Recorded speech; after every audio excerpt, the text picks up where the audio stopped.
Hey, what's up, everybody? Welcome to the Shake Up. And it's Friday today. And I'm behind on setting up. Hey, what's up, Lee?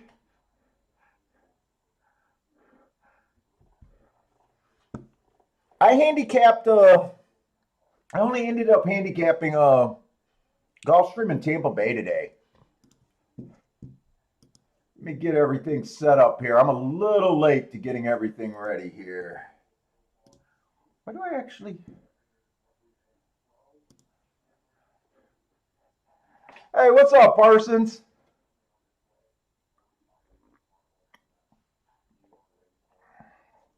Yeah, speed was super good yesterday. I think there was like 6 sprint races in post 1 through 3, won all of them. There was a 5-horse that won, but he was definitely in post, I want to say he was in post 3. No, Parsons, I haven't done. I'm just now sitting at the computer. I don't even have my forms. I'm sending them. I'm sending them now.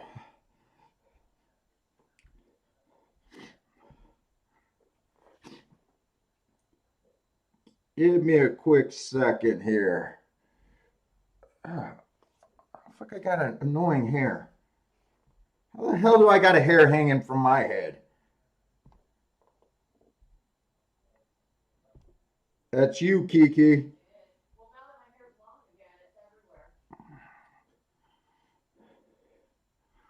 That's you with hairs on my face.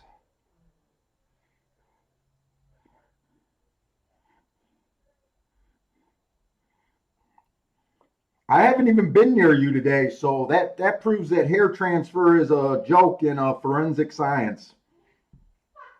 So anyone that got committed to murder on a fucking hair sample transfer, they just got terrible freaking attorneys. Because hair transfer is bullshit. I haven't been near my wife.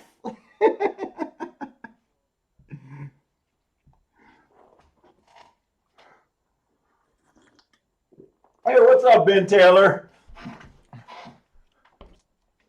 Hey, fuck you. What's up, Wild Bill? I've been trying to call your ass, dude.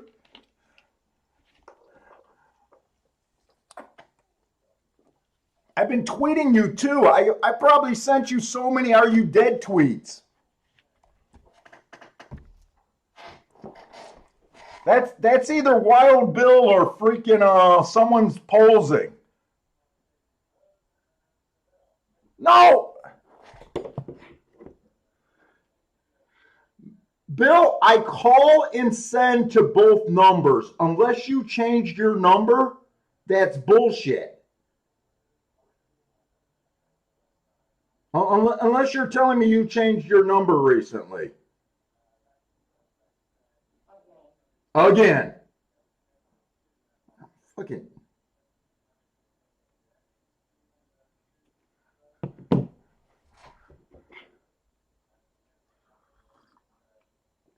Dude, they were making up conspiracy theories. They thought I was holding back and saying you were on parole and got busted for a parole violation.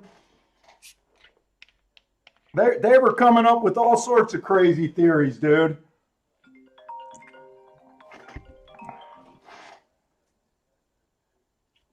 Yeah. This is the number I've been texting you from. Are you dead? Are you alive? Is this the right number? Bill, call me. Yeah, Florida. All right. All right. I'll talk to you after the show, dumbass. Send you the oh, okay. All right. All right. Bye. Jesus Christ. No, I've been texting him, calling him on the right freaking number. He doesn't want to be my girlfriend anymore.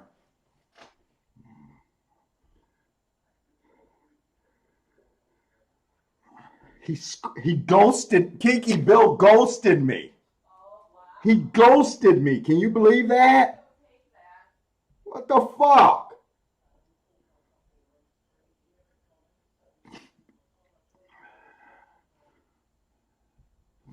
Dude, it's been so long. I don't even.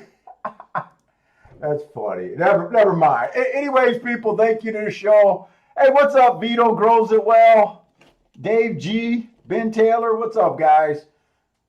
I'm still trying to scramble to get my stuff set up.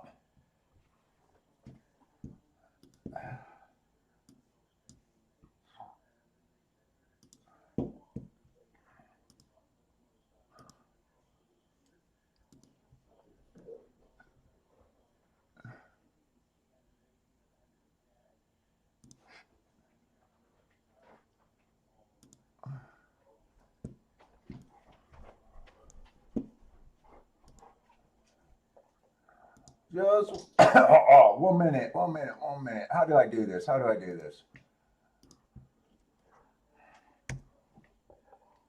What's up, Bentley? It's going to be Bentley's birthday tomorrow. Bentley's going to be the big two.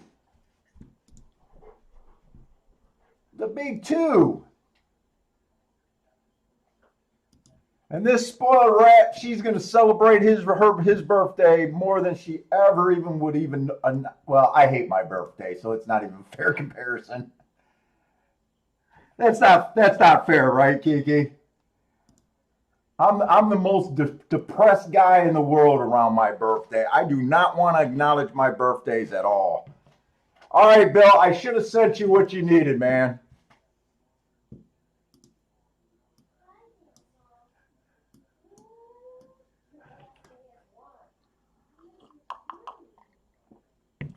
Oh, man, let me grab a cigar.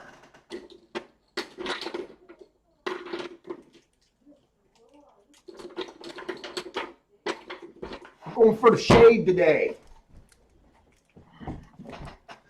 So anyways, if you guys were at the tail end of yesterday's show, I talked about that. I accidentally handicapped the 9th race at Fairgrounds and said maybe you guys might want to check out that 1-2-4.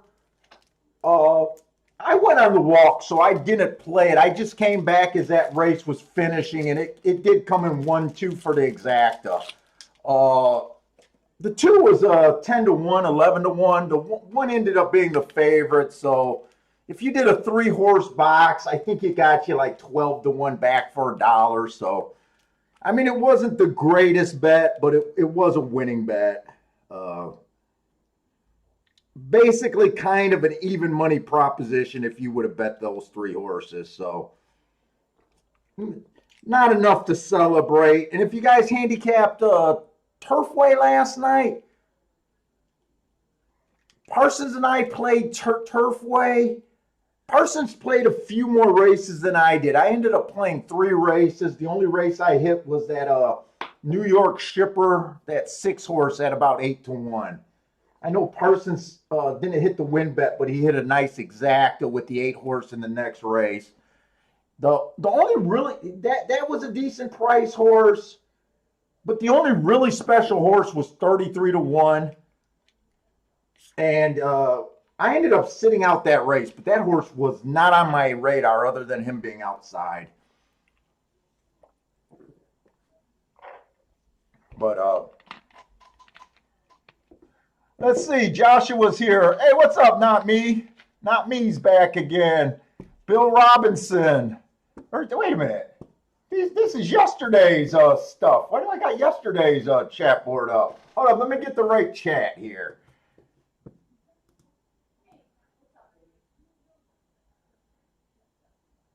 Hey, what's up, Michael Lester? Where's today's... Sorry about this.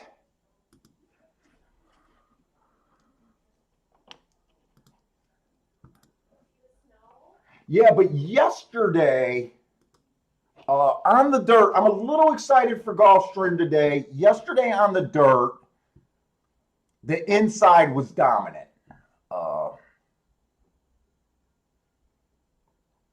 It was a mix between price horses and favorites yesterday. But we ended the show okay.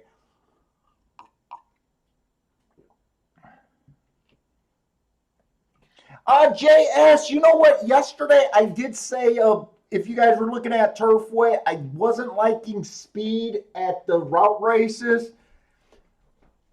Right away yesterday looked a little bit different. I'm still liking the outside, but they did have a one horse go wire to wire. And yesterday, Speed did better than expected.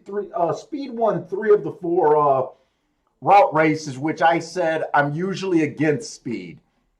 The outside was pretty strong. I think outside won the most of the races. So I'm still looking. Turfway is that track that I always put out a warning. If the first couple races, if it looks different from what you expect, I usually walk away from Turfway that day and come back the next day or make an adjustment.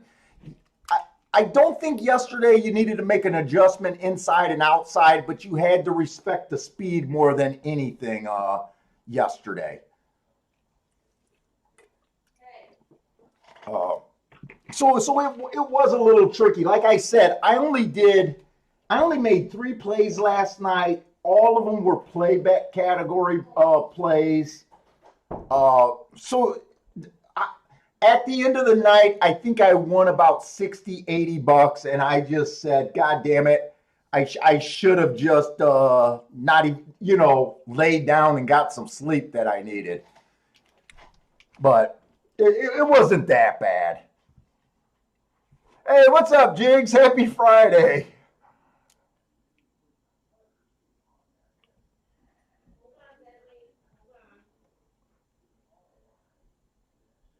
Oh, Brian Reed snuck in, 0 contrast, Damien. All right, let's get started at Gulfstream. Sometimes I get too caught up early and we forget to handicap the first race. The first race is starting with the sprint on the dirt. Maiden claiming 12.5. And like I said, the inside was super good yesterday.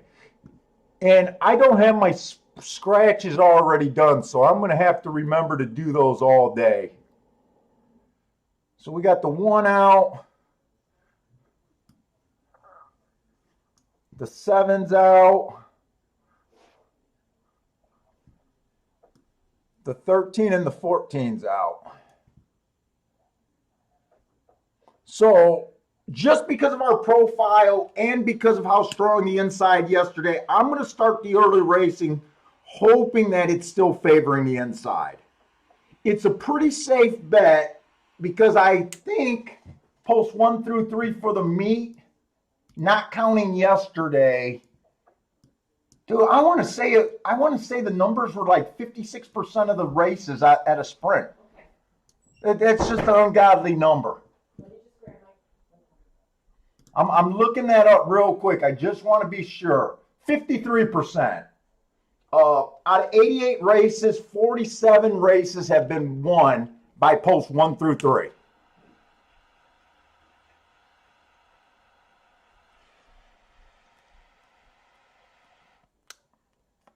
And if you don't recognize that as an edge, I feel sorry. Sorry for your handicapping skills. Because that's a huge edge when you can just wake up in the morning and say, I'm not even going to handicap post 7 on out. I don't care about it. More days than not. It's a big edge. So the 2 horse, early pressing day last time he ran, I gave him an asterisk because he came out the gate 7x8, so he looked like a closer that day. He was slow that day. I didn't bother to look up the Laurel race. He had no speed that day either. And the Monmouth race, he came out 7x3. If I got time, I'll try to look those up. I should have enough time. The real things I think he got going for him is he's dropping in class a bit.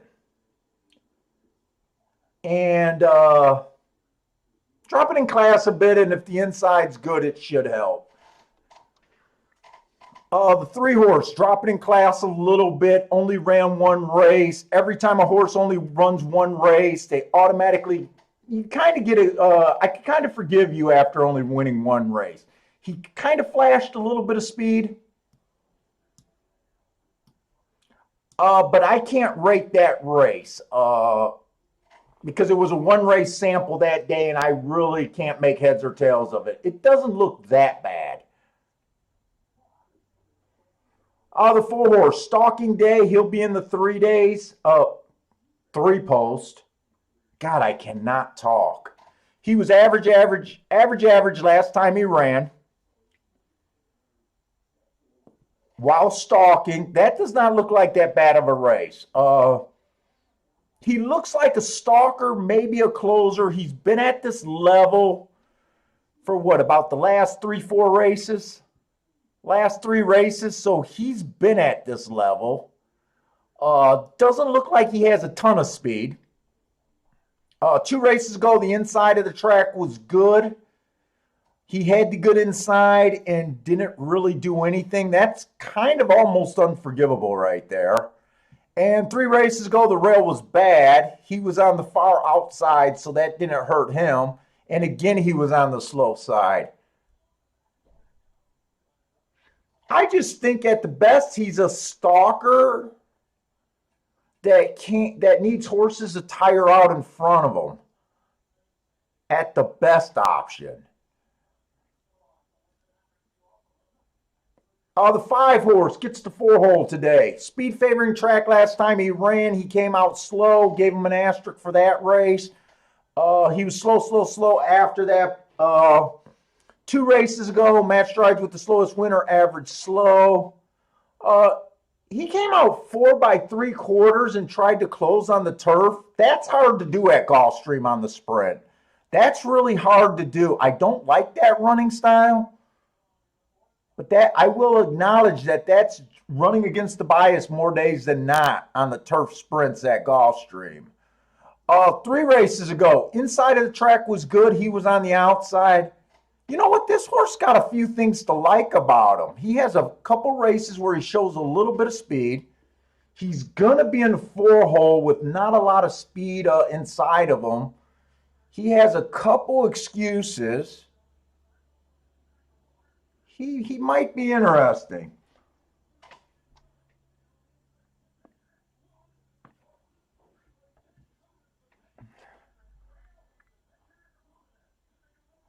The 6-horse last race, he looks like the jockey fell up or something. So last race is a complete throwout.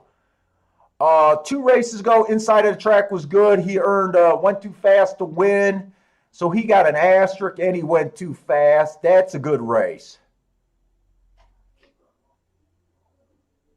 3 races ago, middle of the track, Stalker. He tried to go wire to wire from the inside, asterisk, and he went too fast to win. This horse, to me, deserves to be chalk.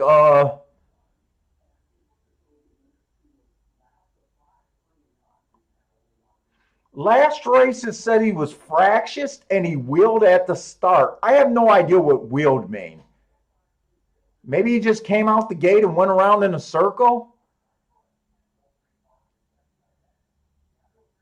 I can't really explain what happened if he dumped it. I don't know what happened. I don't know what wheeled mean. I've never seen wheeled. To me, so far, he's the horse to beat, but you got to explain why he didn't run last race. Alex is saying he thinks the rider just fell off. That's what I'm thinking. The rider fell off. I never seen wheeled before. He's the horse that I think should be the favorite here.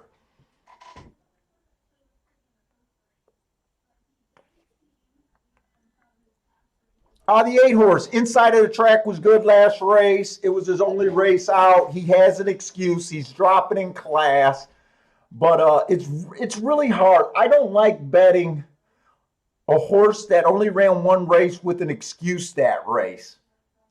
Because it's really hard to tell if the horse had any talent, especially when they were just flat. You know, if he showed speed or something against the bias, I would say he might be talented. But this is a horse that did nothing.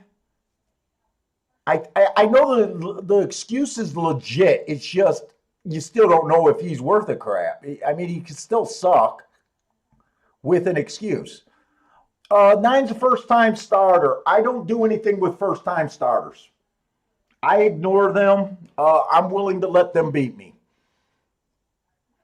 The 10 horse, he looks okay. Inside of the track was good last time he ran, so he ran against the bias. He went fast for the first call, so I do like that. 2 races ago, the inside of the track was good. He was stuck in the 4 hole, so I think he ran against the biases only 2 races. Uh, my biggest problem with him, I think he's running against the bias for the 3rd race in a row. Once you get to the 7 hole, it's very hard to win from 7 on out at Gulfstream. So the 11, the 12, they're all going to have that same thing. The 11 had a couple excuses running against biases, but I think he's going to run into that problem again. And 12 just looks slow. I want to look ahead for a double because I do believe the 6 should be bet here.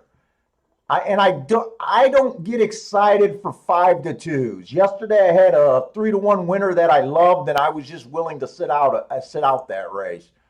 He won easily, and I knew I didn't have enough time for a double or exacta, and a 3-1 just doesn't move the bankroll.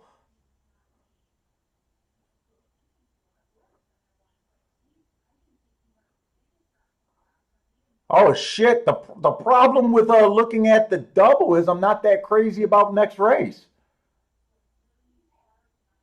Let's see. It looks like the 5 is scratched next race. I got to remember to get these scratches.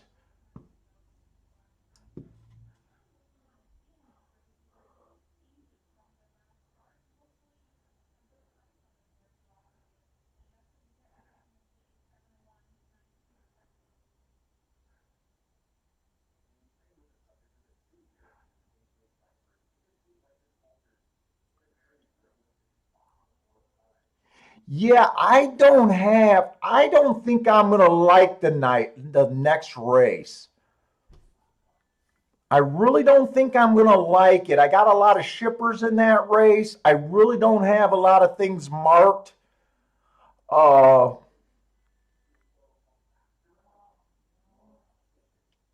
I feel like even if I went wide, I could meet it. I just don't have that race marked. There's actually quite a few races at Gulfstream today that I gonna question if I like because of the shipper and that kind of problem.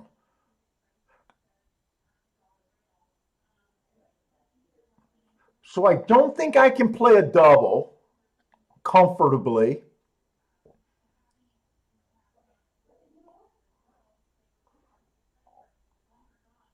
Let's see. I like the 6 at 5-2. I just don't like the price all that much. The 5 horse got enough things to make me interested in the 5.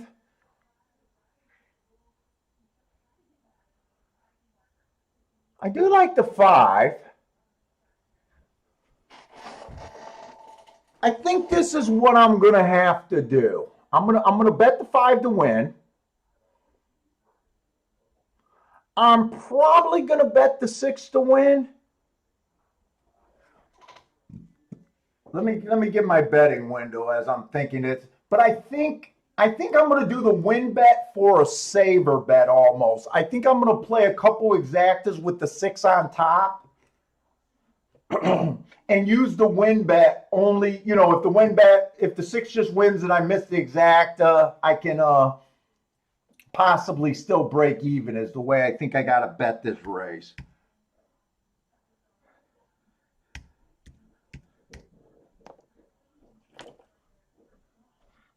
That one smells okay. But yeah, it's an undercrown. Whoop.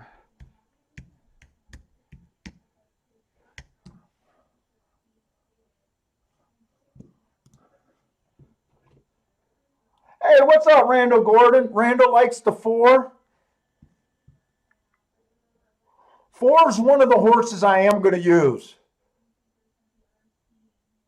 And 6 isn't necessarily, if this rail is like it was yesterday, this 6 might not be able to get over. Oh shit, why did I just do that?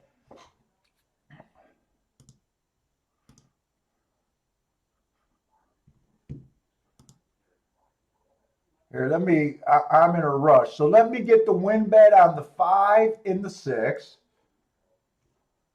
I do want the 5 at 18-1. I know I want that. All right. And let me get set up my exactas. I want 6 on top of the 5 for sure. I want the 4.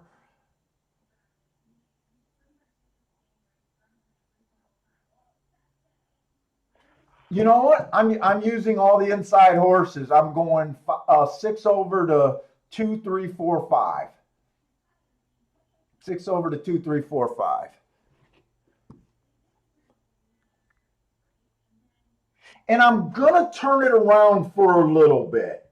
I'm gonna go 2, 3, 4, 5 on top of the 6 for half of what I'm doing the other bet for.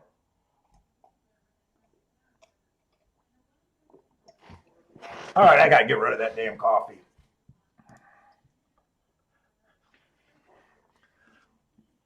Let's see. Alex likes the 5. Oh, 5 and 6 for him.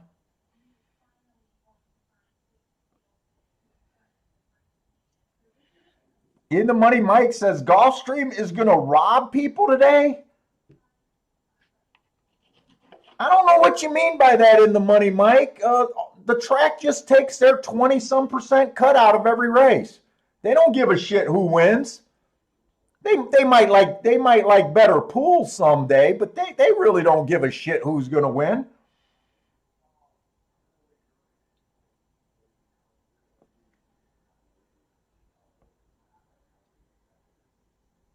What do you mean, Bill? Wild Bill, you sure I don't want to throw what? You saying this is a grenade ticket?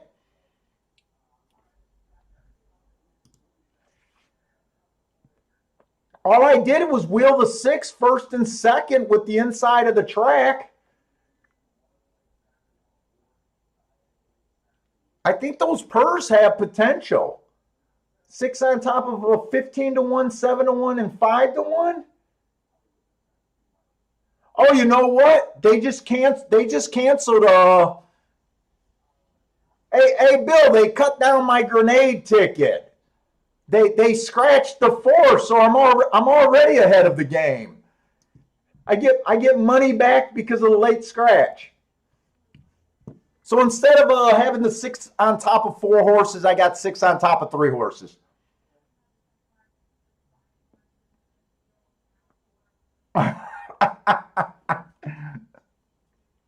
Wild Bill went 2, 3, 4 exacta box.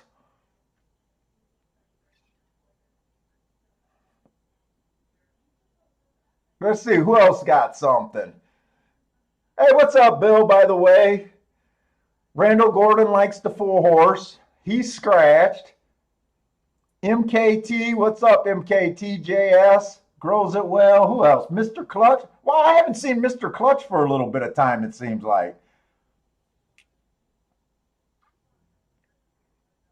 Bill Robinson, you throwing another 5K around? What did you win on that horse yesterday? About 30 grand?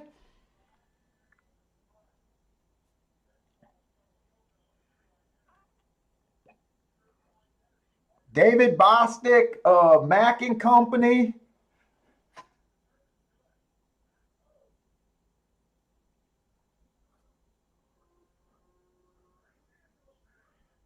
We just want this 10 to go away, and the 10 should go away if the inside of the track is good.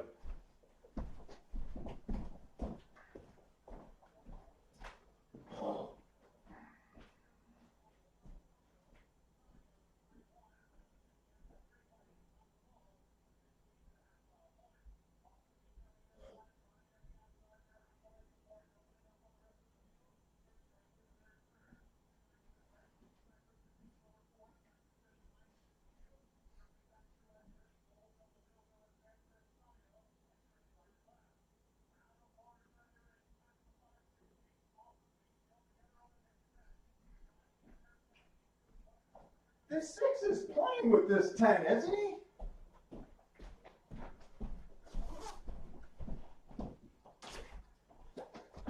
Six is playing with the 10. Okay.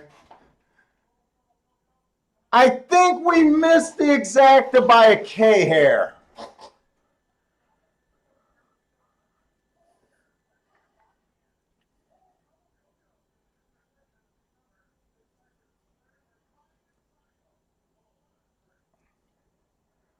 I think that just happened.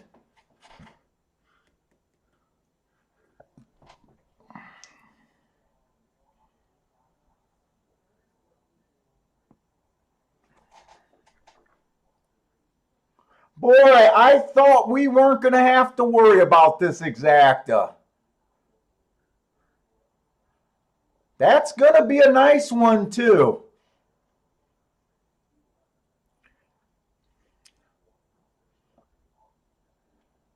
Well, I still got 5-2 on the 6.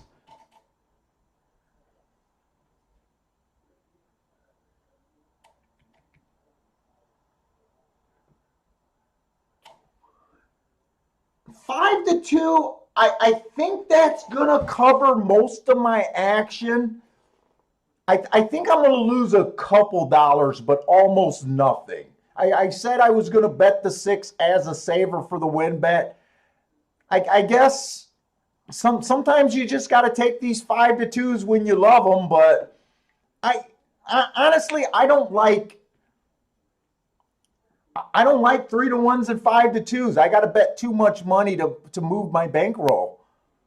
I stick with the philosophy, and like right now, if I would have put all the money that I put, with the 6 first and second in winning place, I would have had a decent score. It would have worked this time, but my philosophy is my averages with hitting 5-2s isn't any better than hitting my 10-1 shots when I like them. So I try to go for the bigger scores. I don't like betting $200 just on 5-2 to win, because when they lose, it puts you behind more than what you need to be. I don't know. I'm not going to regret that bet. At least I bet them enough to win. I looked ahead for the double. 11 just got the better of us there.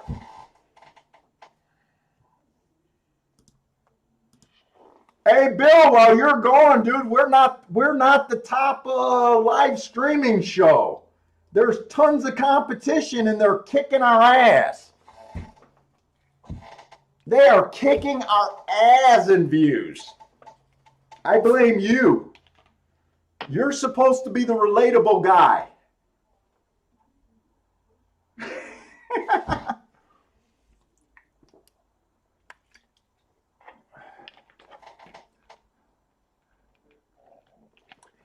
Did the 11 have a shot?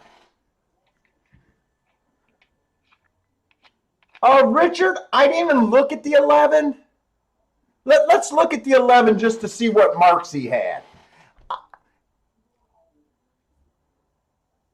Wait, before I look at the 11 and say what marks he had, you got to understand how strongly I believed in the inside of the track in the bias. So even if he had really good marks, in my head before the first race, almost no matter what those marks were, the way I was thinking the track was going to play, it's even farther away for me. So I just want to be honest in acknowledging at the time before the race, no matter what the 11 looked like, just like I thought the 10 looked very good and I didn't play him. The 10 looked great and I didn't play him. The 11, I looked up last race. It was an early pressing day. He did run against the bias, so he earned an asterisk. 2 races ago, he clipped hills, so I couldn't mark that. 3 races ago, the rail was bad. He had the rail, so he earned an asterisk. So yes, there was things to like about. There actually were things to like about the 11. But like I'm saying, if you believe that the inside was good, it would have been hard to come up with the 11 for me. I'm just trying to be honest. I'm actually surprised he had so much stuff to like about him.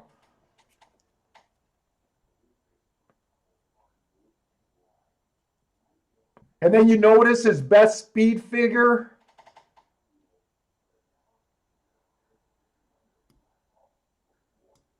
You know what? This is, wait a minute. 1, 2, 3, 4.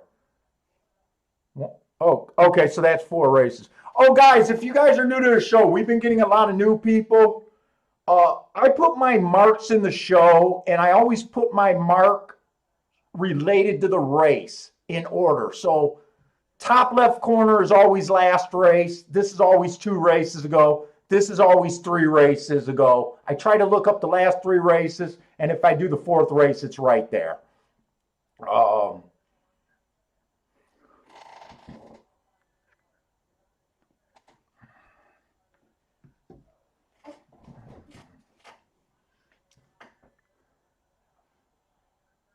So the 6 was actually in, I want to say, the 4-hole that race.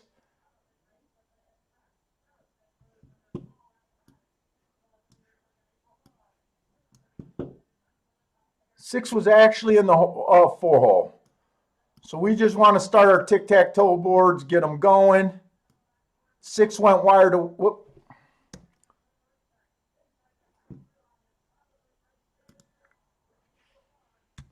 That's Tampa Bay Downs, isn't it?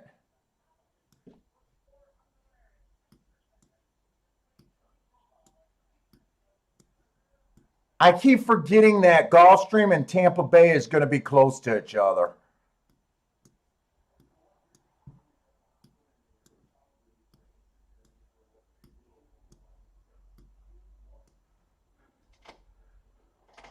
Yep, the tic-tac-toe boards are out.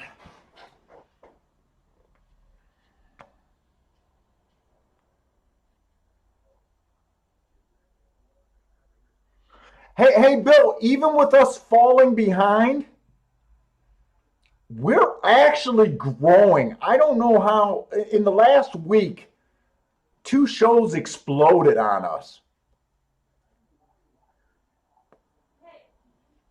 In like the last week, they went from almost no viewers to 5,000 viewers a show.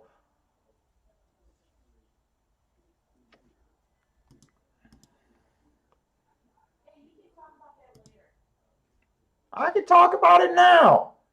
Who are you, program director over there? Huh? Whoops. Nothing can happen to you tonight because I do have a hair on me.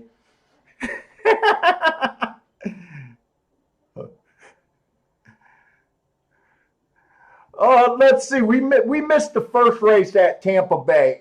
You guys know that I'm mostly interested in the turf route races over there at Tampa Bay. And I only have 2 tracks today. I did not have the energy last night to handicap a 3rd track.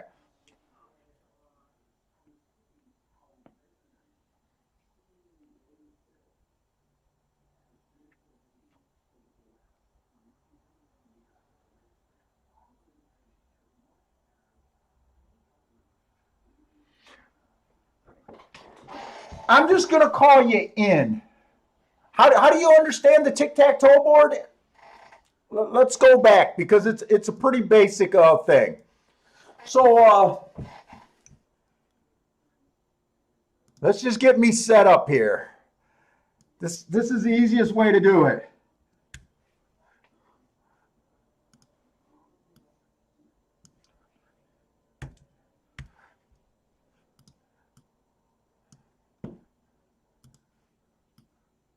So this is something that I learned from a book years ago. I do not remember the book, but it's a way of keeping track. You can use it 2 different ways. So on the show, what we like to do is we like to track the winners as the day goes.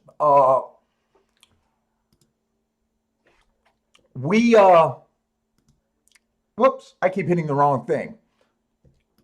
The big thing of my belief is, as you can see, I do a lot of work. I got my databases, I track my own stuff. So I have my own philosophies that I live and die with, kind of deal. Whoops, I'm sorry about this. I'm trying to set this up and talk at the same time, and I'm not good at either. So this is what we do. So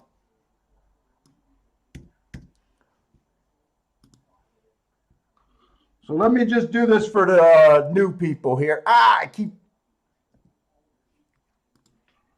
Okay, I'm just going to slow down. Bear with me. So this is how you keep track of races throughout the day. So as you're looking at the tic-tac-toe board, this first column going down is post 1 through 3.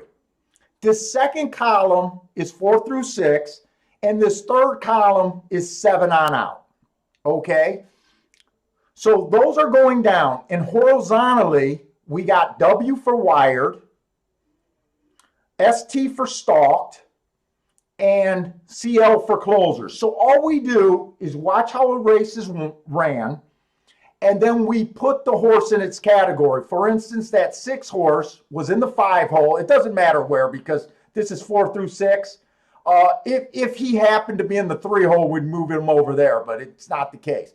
So all we do is put the post position, the winning number, and his running style. And some days, especially on a bias days, you'll get horses clumping. You know, you might get a bunch of wired horses on it. You know, if it's speed favoring day, every horse will go wire to wire. And the next thing we do is we just separate the tracks. So we keep track of dirt sprints in this first one, that's 7 furlongs and under. Dirt routes in this one, left to right. Turf sprints down here, and turf routes. Turf routes, 7.5 on up is what I consider a turf route, 7.5 on out. So it's just a way of keeping the track of the track.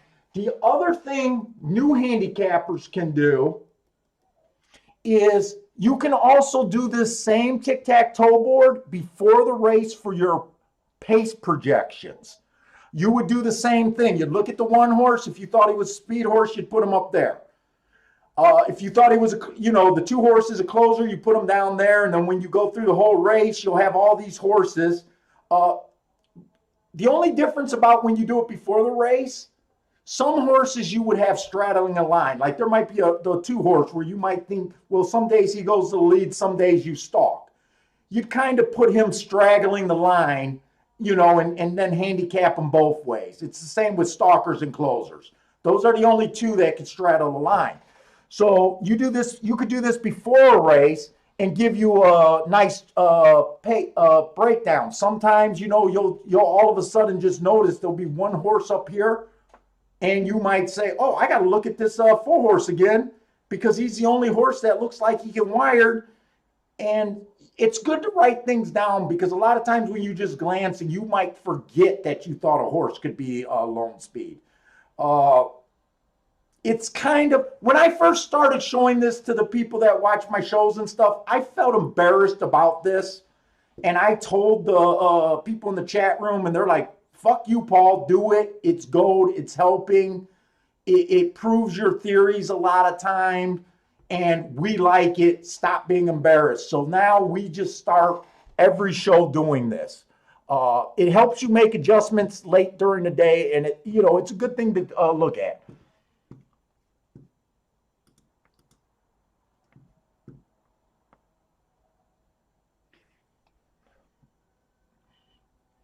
Yeah, a lot. Hey, what's up, Ryan? A lot of people been asking about Bill.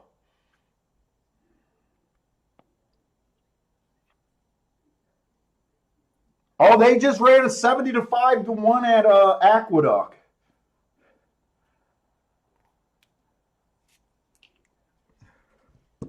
Did you have it, Disco?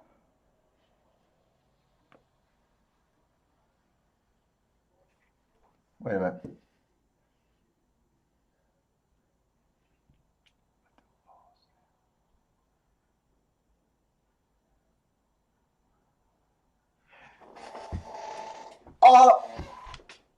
Hey, In, you're absolutely right. Uh, in my experience at Gulfstream, uh, Gulfstream is my main track right now. And my experience at Gulfstream is it's been inside for quite a long time. Yes, a horse can break from the outside. Now, when I'm doing that rating the day, like for instance, this 6 horse broke from the outside, and let's just say the rest of the day, the inside is winning. All I'm gonna do is remember that I thought the 6 was much the best in the last race. He was the favorite, and he was able to get over. I kind of remember the trip. When I'm marking it down, I kind of put him in the right group. But throughout the day, like sometimes it'll be all inside, and then we'll have a 2-year-old maiden special weight, a first time starter that won from the 12 hole, but he was the only horse. And sometimes you just gotta, this is not exact science. So sometimes you just gotta take the results with a grain of salt. You gotta say, hey, this is Gulfstream Park. This is a championship meet. We gotta wait and reserve judgment for the next time that, horse from the outside won. He won at the highest level, maiden special weight as a first time starter. He won at first asking probably, or possibly, if he did. And he might be someone special that could have bucked the trend. So there's always interpretations, and it's up to your kind of skill of interpreting it. But it's pretty helpful. Like yesterday, the entire day it was nothing but 1 and 3s all day long on the dirt. It was so obvious. The only problem is the pricier horses happened in the first 2 races. If those were the last 2 races, we would have made the adjustment and had a real good chance hitting that 13-1 and that 10-1. But they happened in the first 2 races before we were really like hardcore inside yesterday. So it's always kind of, you're always, still using your own stuff. Dude, I'm not soapboxing today, Disco. They asked a question, man. Come on. I know you heard it 100 times, but I'm not preaching today. Come on. I'm not preaching. Give me a little bit of slack.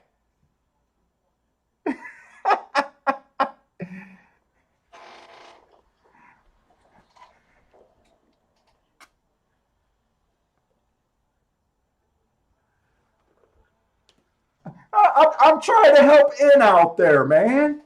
I'm trying to help In. In's a new viewer, man. Disco, come on. Okay, so race 2, guys. I honestly don't have enough handicap to feel comfortable. I just don't. Some of the races, it wasn't really because I was lazy last night either.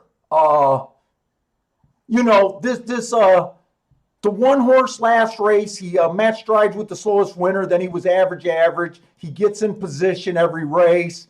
When I went to look up his next race, it was way back in March. I just didn't think that marking up a March race really helps us for today. Same thing with the 2. Last race, he was just average. Nothing wrong with that race. Got in position, showed speed. The only thing he did wrong was just not win, but that's not a bad race. But then I got to go back to April and March to mark up those next 2 races. And this just does not look like a race that, even if I looked those up, I couldn't count on anything. The three horse, I looked up the Woodbine race. That was a 1 race sample. And before that, he's off a year layoff. 4 is a first time starter. The 6, we're going back to April. So this is just a race that honestly I can't form an opinion. But I'm just trying to put it out there. It wasn't because I was lazy.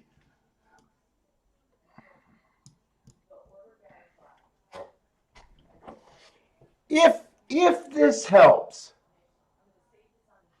turf route races, post 1 through 3 is winning 43% of the time.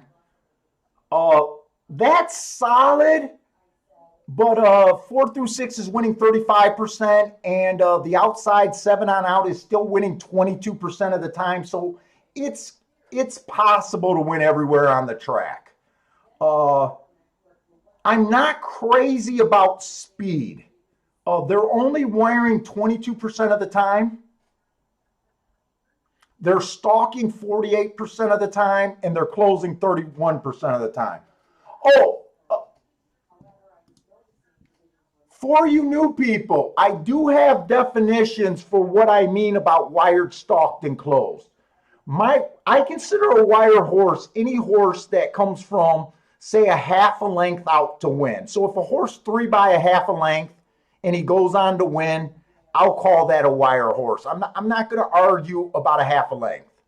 I don't think most people have a problem with that. My stalkers are, my stalking definition is horses that win from 1 to 4 lengths back at the first call. So 1 to 4 lengths back. Those are my stalkers. Soon as you get to be 5 lengths behind, you are now a closer. So I do have real definitions because I like to talk about the same thing. I notice when I watch TVG, sometimes they'll say speed is holding because the horse that won the race came from second, but when you watch the replay of the race, he was 6 lengths back in second. To me, speed did not hold. Length is more important than position. He closed to win that race. And after charting thousands and thousands of races, it's just lengths is more important than position. Or actually lengths equals position trumps. I think you get what I'm saying. I can't say it, but I think I'm all right there.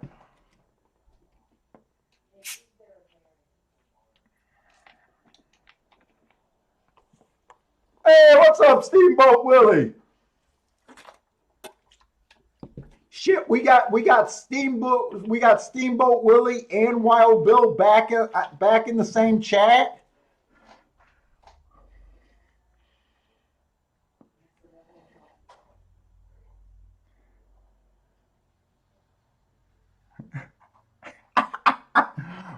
Boulder's already trying to stir up who gets the good computer chair if Bill comes back.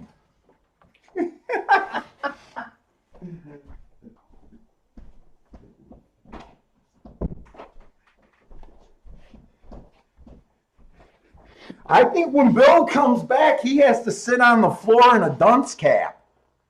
I think he owns us a penalty for going MIA for so freaking long.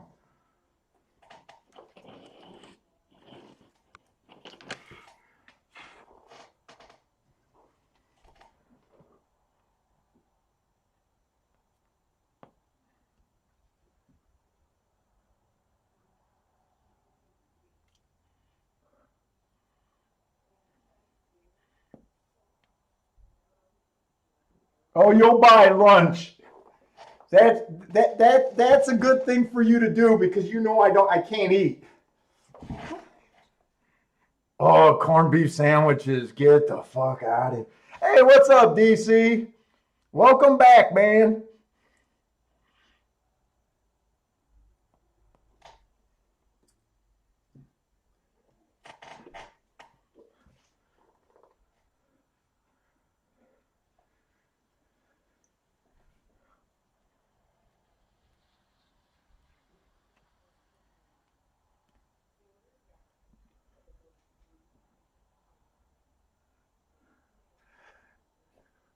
If you guys just joining us, I just have no opinion this race. And I will sit out a lot of races. I don't believe in just slinging shit at the wall.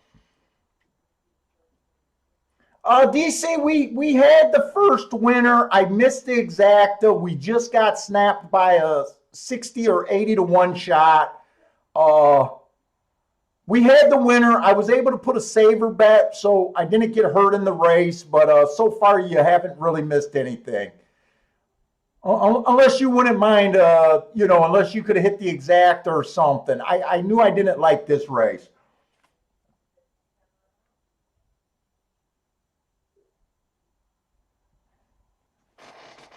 Hey, Disco, when I still come into the chat room kind of quiet down low. When I see you in there, I usually will talk then. If I don't recognize the name, sometimes I dip in and out.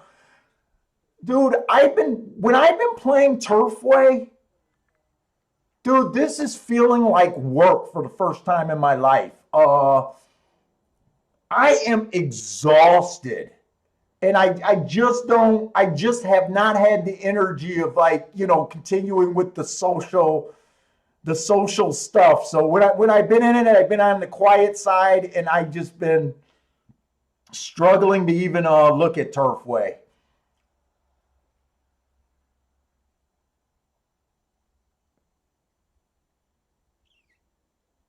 Yeah, like Turfway, I only took 3 stabs last night. All in my playback category. Just $20 wagers. I did hit an 8-1. So I got 180 back on that, and I think I ended up only profiting like $80 for the night.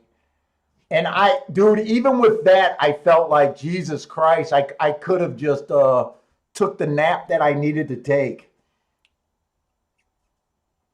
Wild Bill's on the 679. Oh, if you guys don't know, Wild Bill, if you guys ever look at some of the old shows, I used to have a co-host, that's Wild Bill. He's been MIA for a little bit of time, but that's Wild Bill in the chat room. If you have watched the room and wondering who this Wild Bill guy that's getting a lot of attention.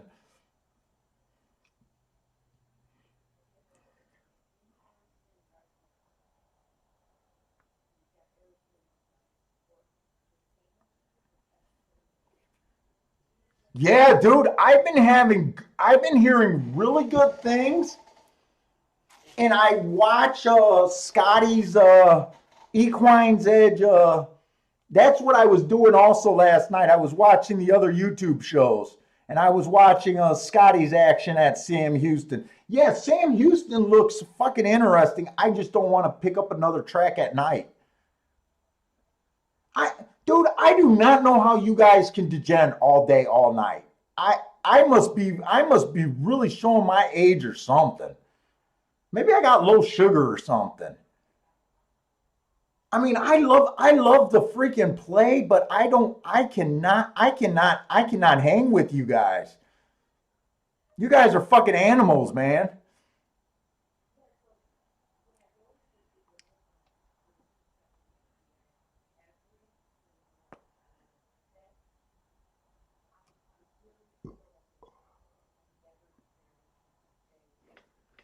Steve B, I just Google. Steve, I told you the name of all the guys' shows.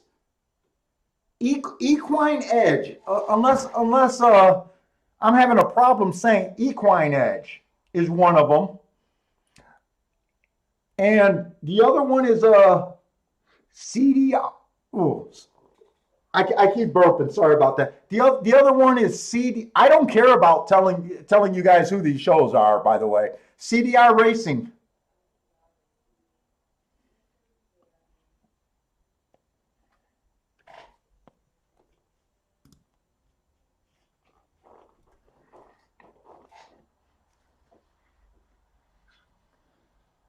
Hey, Bill, or yeah. Hey, Bill Robinson, nice hit. I think I said that you were gonna bet that on that 4 to 5. So you're one of those guys that I talk about who's not afraid to throw it in at short price horses. I operate at a little different philosophy, but I talk about other guys that I know that play the game very well. That they will put big money on a short price horse, and it doesn't bother them. Man, whenever I bet a short price horse, I tell you what, my guts churn more than on a long shot. It's easier for me to bet 5 times the amount of money on a 50-to-1 shot than it is to take a 4-to-5. And I'm not criticizing your play. I'm just saying that, you know, other guys are able to do something, you know, different.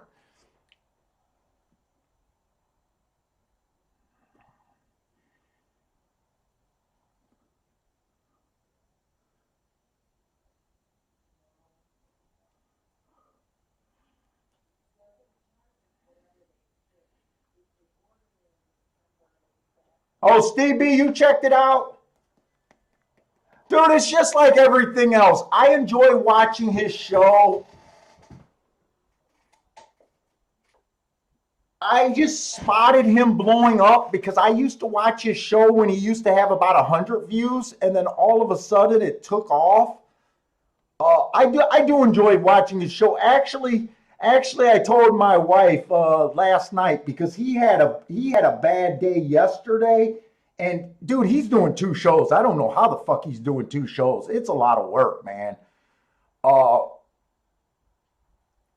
But he took it on the chin in both shows, and he was wearing it. And dude, trust me, guys, it's really hard when you come on and just suck in front of people. You know, and I was telling my wife, I know exactly how he feels there.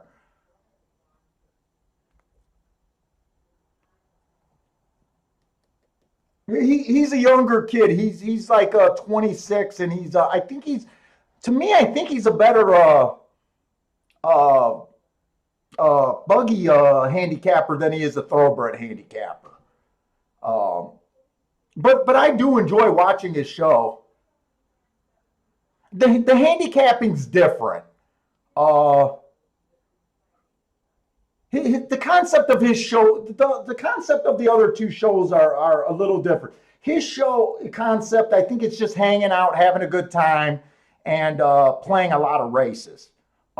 He doesn't try to dig deep. I don't even know if he knows what his best edges or angles. I don't want to talk about it. But he has a different thing where, you know, I really wanted to show people what I was thinking at each race and how you play this game at a high level. The Scotty guy, his show is, he's a player that really slings it in. He's a high-end player. He's had success gambling. He throws it in there. But he's doing a software. And I think he's fun to watch because his action is just crazy. His action is insane. But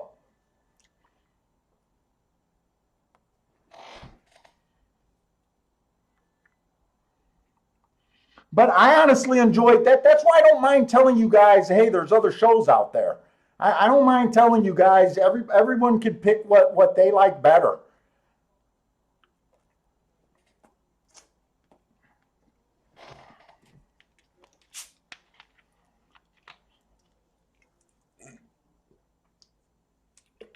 Aqueduct is running bombs today, huh? Oh, shit. I'm forgetting about Tampa Bay. Shit. And I think this was a Tampa Bay that was almost a must look at. No, it wasn't. This is just a dirt sprint at Tampa Bay.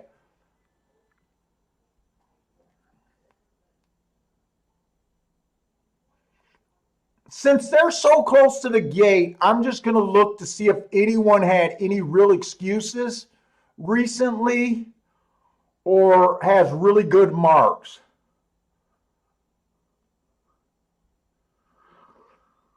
The 4 flashed really good speed last time, but I'm not going to be able to form an opinion in this quick. The 7 has some early speed. We'll just let this race get away. I'm going to have to remember that I don't have time to bullshit between races, really. Hey, what's up, Luis? Oh, what's up, Luis? I got squeaky voice today.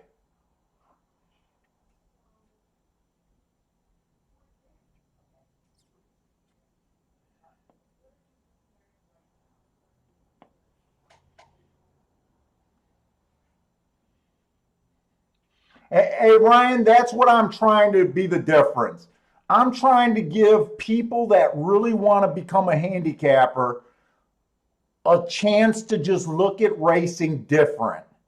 Uh, that's the whole goal. I want people to realize that they can hit 20 to 1s, 50 to 1s with no inside information, uh, and realize that, handicapping can be done. And I want to keep people's expectations realistic. I don't claim to hit more than 20-some% of my racing. So 7 was the best marked horse in the race, but I think he's just 5-2. I think the 4 was the other horse that I had a little bit of front speed. Yeah, the 4 was the other decently marked horse, but you guys could see that the 7 was the better of the 2 marked. Whoops.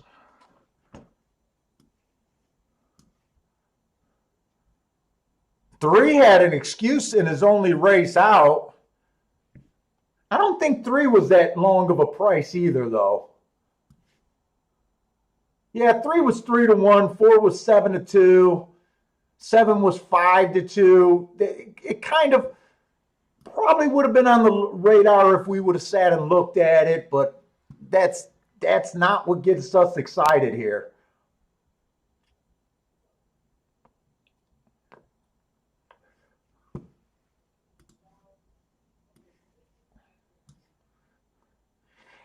Hey guys, you want to help me out? How did that one horse win that turf race at Gulfstream Park? Did he go wire to wire? I feel like he went wire to wire, but I honestly was not paying that close attention.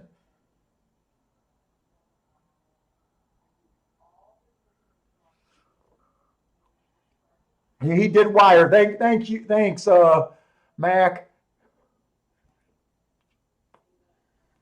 Okay, so we got another turf race back to back. Whoops. Where did my cigar go?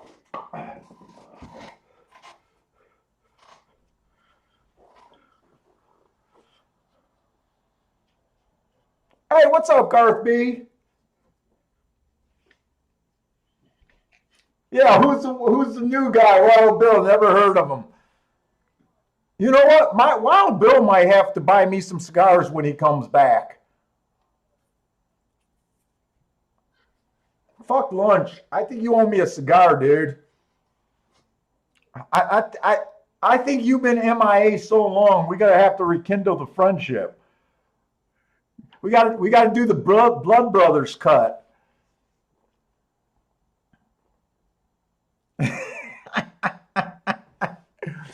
Okay, the third race is going to be a turf route, mile and 16th. It's optional claiming 62.5. If you guys are new to the show, I prefer cheaper races. That is my comfort level. I handicap these races, but you'll probably be able to tell that I'm less comfortable, especially when we get to the 62.5 range. The other thing that makes me a little bit uncomfortable, the turf route racing is the surface that I will acknowledge that I have the most problems with. Part of the reason is it just runs probably the most fair at Gulfstream of all the other surfaces, the turf routes. And I just try to focus on bias and profiles. So when a track runs fair, I lose interest on that surface. I find other surfaces where I feel I have an advantage. So it's just the style of what I do. So I just want to put that warning out. The guys that watch the show knows kind of how I feel about these races. So the one horse, bad rail last time he ran, stalker closer day. He was a deep closer that day. And part of the reason I have a hard time, I'm not a big class guy. I will acknowledge that class matters. But once we get to the optional claiming 65,000, I have trouble knowing what to do. That's when you start having horses that might have ran in some graded races. A lot of them ran in, like this horse have ran in a ton. Actually, this horse has ran in a grade 3 race, and he ran in a ton of these like 75,000, 500, $150,000 stakes. I just have problems with them in knowing where they fit in. So that's another part of the reason where I start to have problems. It's easier for me to understand class levels at lower racing. Like I said, I'm not a big class guy, but I know it's to be respected, and you need to know if you belong. Is the big thing about classes. I don't worry about big class drops, but I do like to know when horses are making like that double dip move or even a triple dip move. And this is where I really have a hard time knowing. 2 races ago, he was slow. Matt Strides with the slowest winner. The other thing I want to point out, I only handicap route races. So my marks are only to the 6 furlong call in route races. Now, don't let that discourage you and say, hey, this guy might not be good at route races. You should be able to figure out how the race is going to run. Those are the most important calls of a route race. That's where I handicap to. It hasn't hurt me in a little over 30 years of playing. But I do want to put out, that's where my marks are. So when I'm saying a horse was slow, that means he was slow at the first call, slow at the second call, and slow at the 6 furlong mark. So for instance, it's really nice that we're on this one horse, because you might say, well, he was slow, but he ran second by the neck. He was slow at the 6 furlong mark. He just had a hard time getting in position. So sometimes when you look at route races, you might not want to throw a horse out just because, say you like my marks. Some people don't like my marks. They just like to hear me bullshit. But let's just say you were thinking about throwing a horse out because I said he was slow. You need to look at the finish of a route race. The route race for a closer, for judging a closer, that I found the most important thing is this top of the stretch call. More often than not, a closer needs to get in position by the top of the stretch. And after tons of just studies throughout the years, horses need to be within 3 lengths of the lead at the top of the stretch. To really have their kick. And I am talking about for the win, not for second place, but for the win. I hope I got all of that shit out of the way.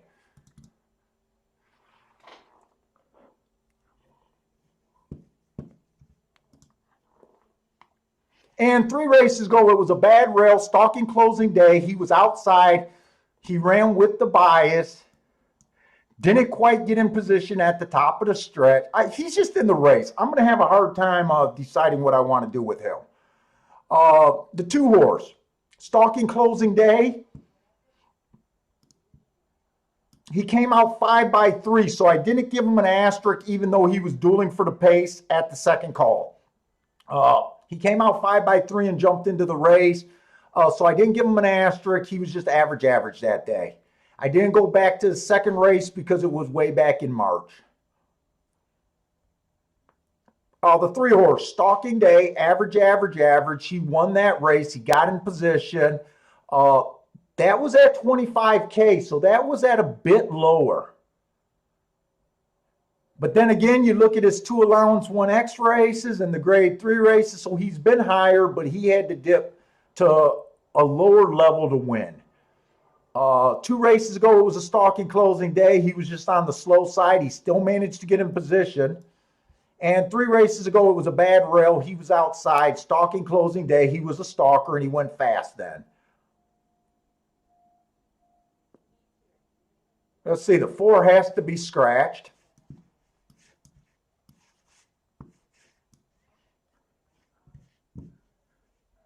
Hey, what's up, Louise? Zero contrast.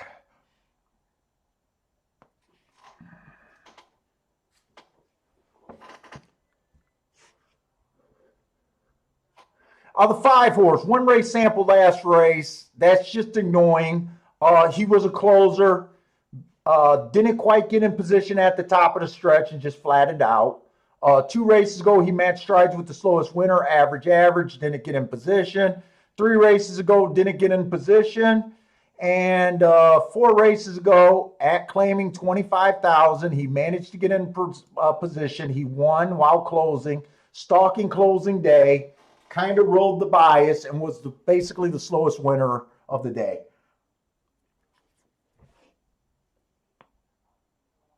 Six is just annoying, long layoff.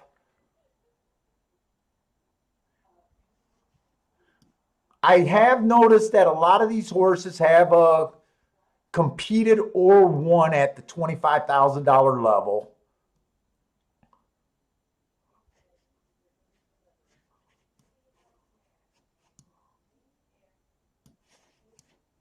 I just want to slide it. I just want to slide. Let's see, where are we at? And the 9 horse is coming from, the 7 horse is coming from Woodbine. He was average, second average, while going 6.5 furlong. You know what? I got time. I'm going to try to do a pace analysis. When I was trying to go through this race, I didn't think there was a lot of speed in this race. So this is how sometimes we'll do it. I think it's good for new players to do. But this is a tic-tac-toe board that I'm doing before the race, trying to predict how I think the race is gonna develop as.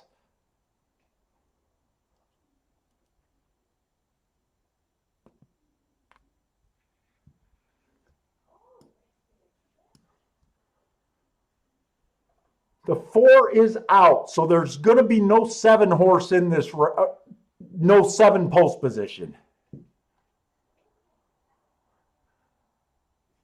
I think the 5 straddles the line between the stalker and closer.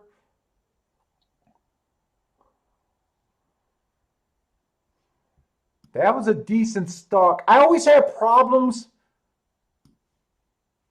with European, South America, or wherever these horses are coming from. I never know. I don't know how they play the game without running lines. So I really just got these running lines to go after.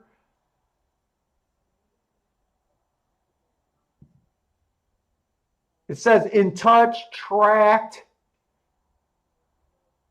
chased leaders. I'm gonna put him just straddling between a stalker and a closer. He did win last race stalking, but the other 2 races he looked like a closer. When I'm reading these comments, I don't know if chased means he was up close, within 3 lengths, or someone could say he chased while being 5 lengths off the lead. To me, it matters. I don't understand how they handicap without that. And I'm going to put the 7 as possible alone speed. He has went wire to wire at a route. He went wire to wire at a route.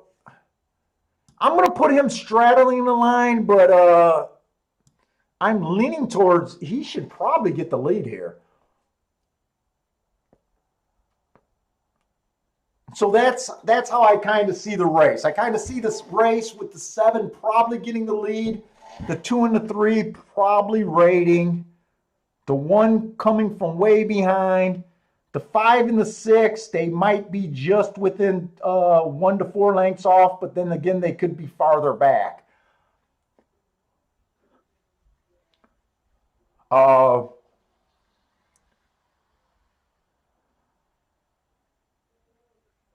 But honestly, other than that, I honestly don't feel like I can break the race down much farther than that. I still know that this is not a race that I'm interested in playing. Hey, what's up, brother, man?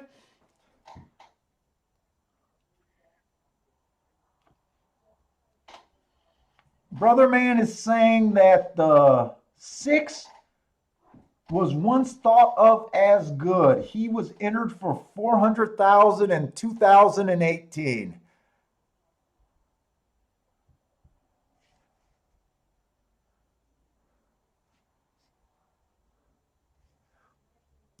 Well, I do see a couple graded races. I don't know.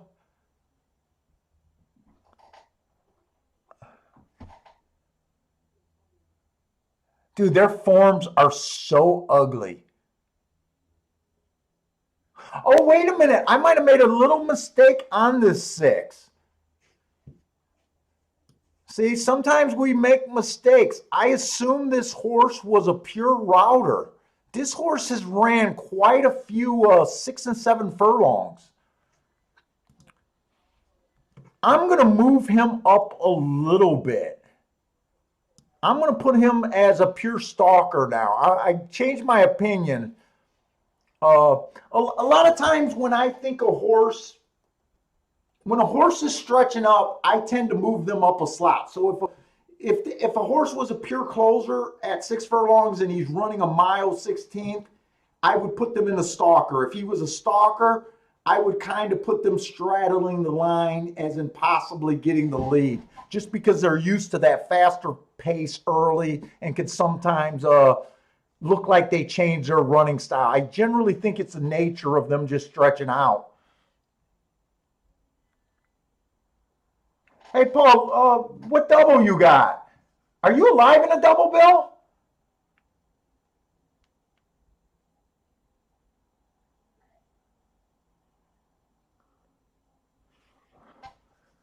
Oh, you might do a double 2 and 3 going to the 5 and 7. 2 and 3 going to the 5 and 7.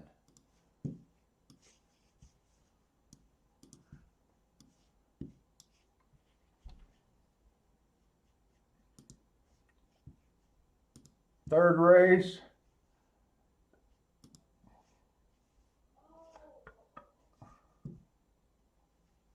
Two to the 5 is paying 15 to 1. 2 to 7 is paying 59 to 1. Who was it? 2 and 3?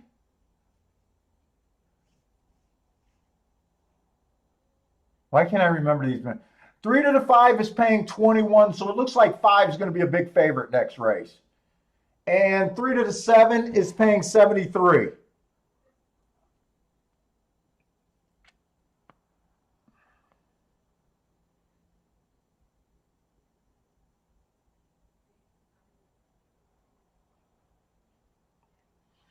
Oh, Ryan's a weed grower, huh?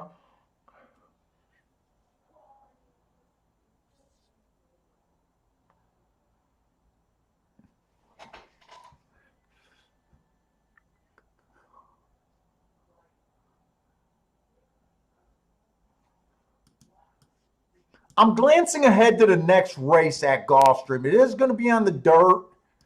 I am still thinking inside of the track.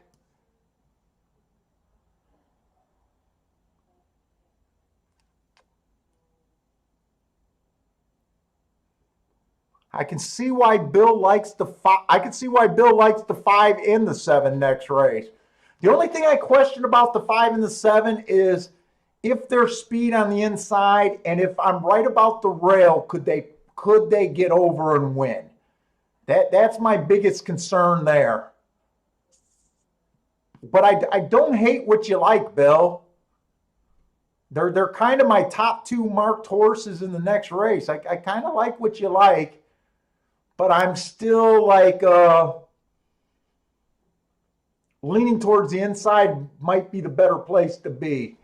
I'm going to look at Tampa Bay because I know I'm not interested in this race. In Tampa Bay, let's get the tic-tac-toe board going for Tampa Bay too.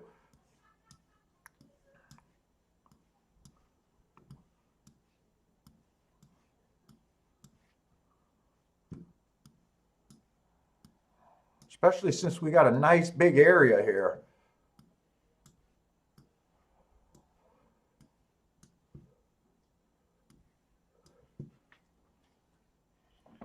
Hey, Bill, have you seen the website? Do you even know that I made a website? Dude, things been going on here, man.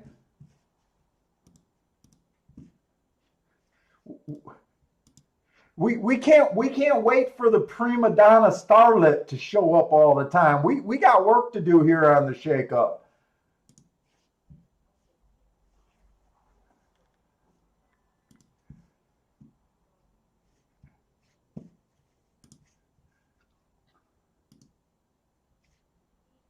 Let's see, they haven't made a chart yet at Tampa Bay, so I'm just not sure how those horses won.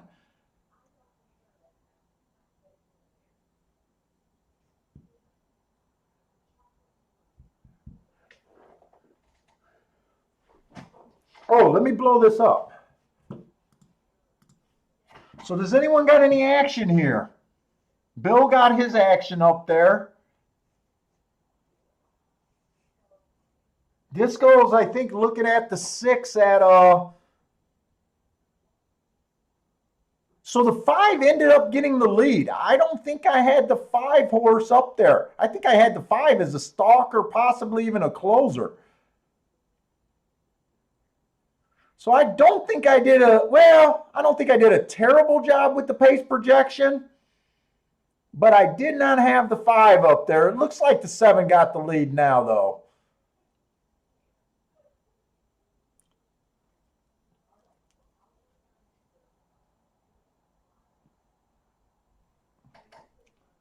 Brother Man is on the 1-2-7.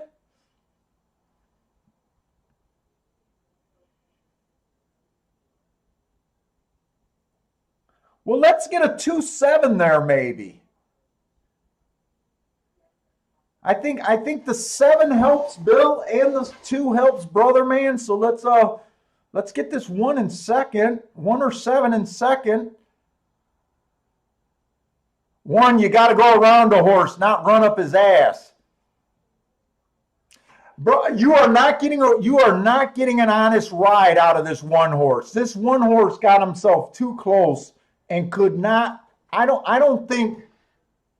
really think it was the jockey's fault. I think he got himself in position where he was just too close to another horse, but it did not look like he was able to use the whip to me, and it did not look like he was really able to ride. I don't want to say it looks like he just wasn't trying. It just looked like he was caught up with that other horse.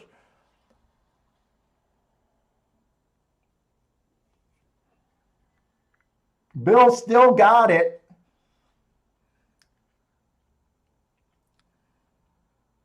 See, look at this 1 horse. I think he had a horse, but I think he wasn't comfortable.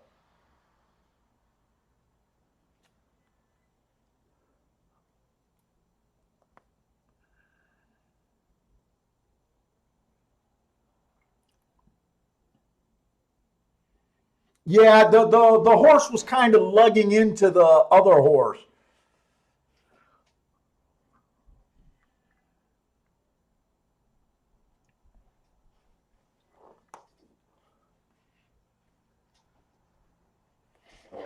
Open up some windows.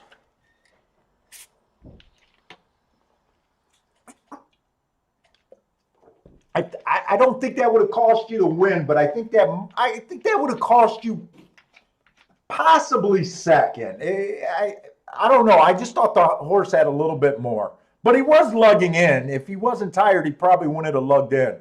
Bill, you don't want that exacta. Get the fuck out of here. You don't want 5-2 over 2-1.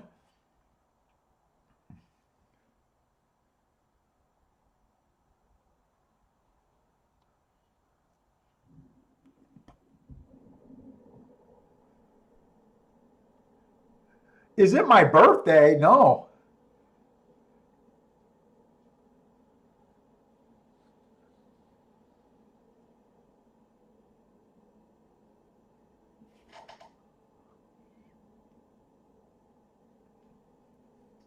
Oh, I didn't even realize that was pretty much all inside of the track. And damn it, I watched that race and I'm not sure where that 2 came from.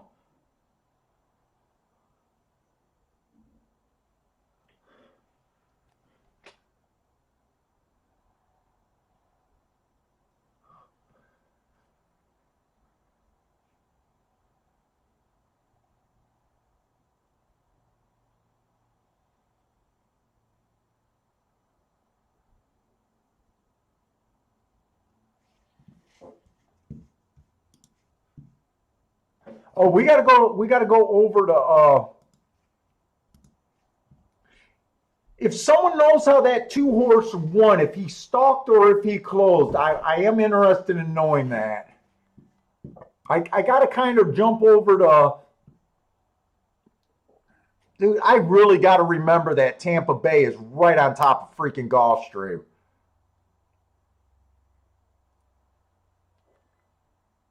Kind of sucks. We got a maiden special weight race, first time starters, the 1 and the 2.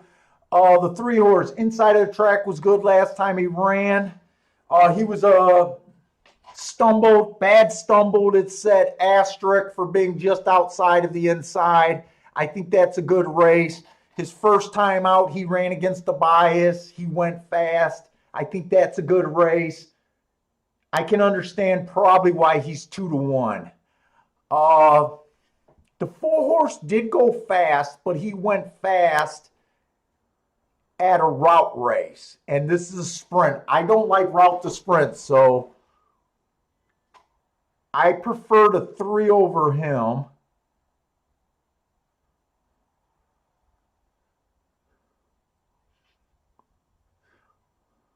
The 4 just looks like he's in the race.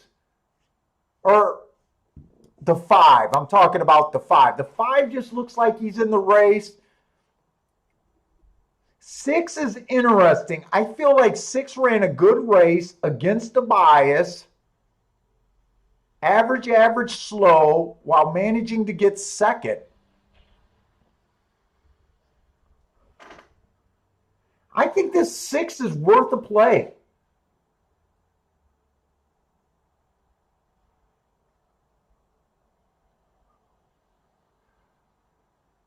Little tough race for me because I do ignore first timers.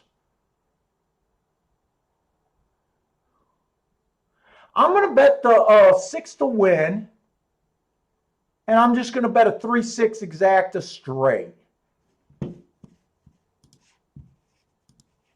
And I'm going this on my lower bet category. Tampa Bay. I'll take the 6 to win. I got to bet this on my lower edge because I got to respect that there's 3 first-timers in the race that I admit that I have no exacta. 3-6.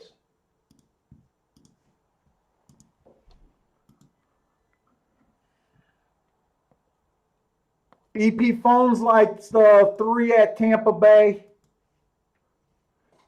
The 3 seems like the safe bet, but I can't get excited over a 3 to 2.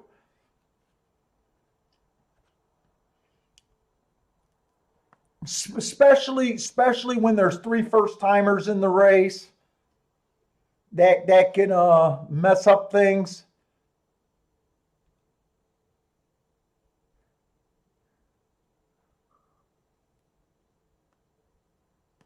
I just got too many questions. I'll be right back. Ooh, oh my God, I'm getting old.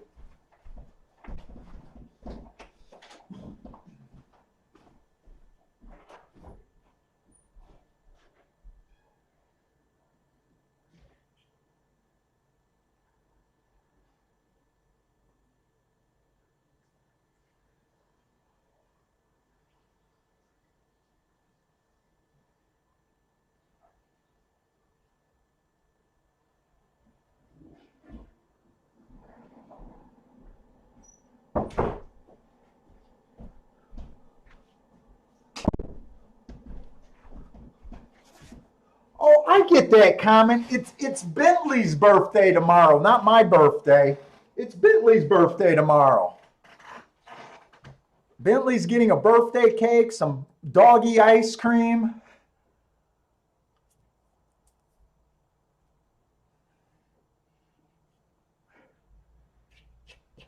I get that comment now. I was wondering why you asked if it was my birthday.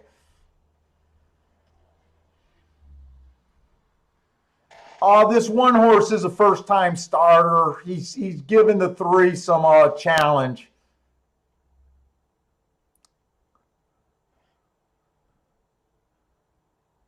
21-4. They are flying too. And it looks like the 6, even though he had an excuse first time out, it just doesn't look like he's able to run with these. 6 is done. The problem is, I think the 3 is probably going to get beat too.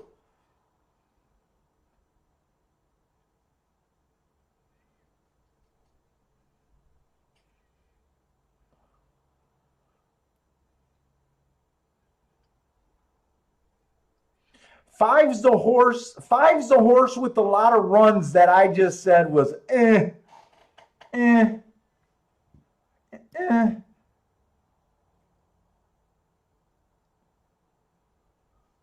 Well, that race with that pace, I think I'm going to be able to forgive that 3.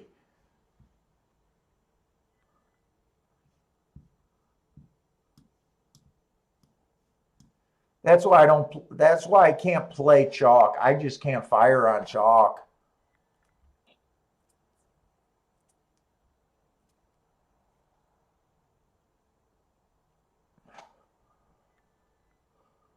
Oh, what did 3 do? I think 3 came off the pace somewhat. I'm supposed to be a good race watcher, and I am having a hard time following these races today. I'm asking you guys every race what these horses done today. I'm having a hard time watching these races.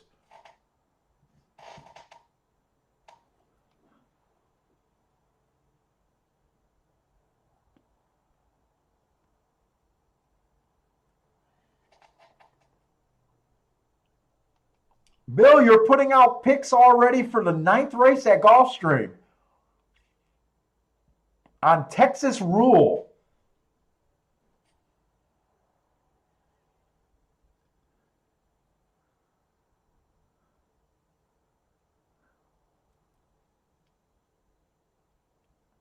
Hey, what's up, Charles?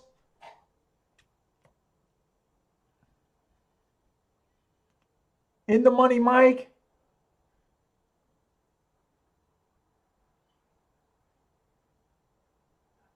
Hey, Brian Reed, is that check bias for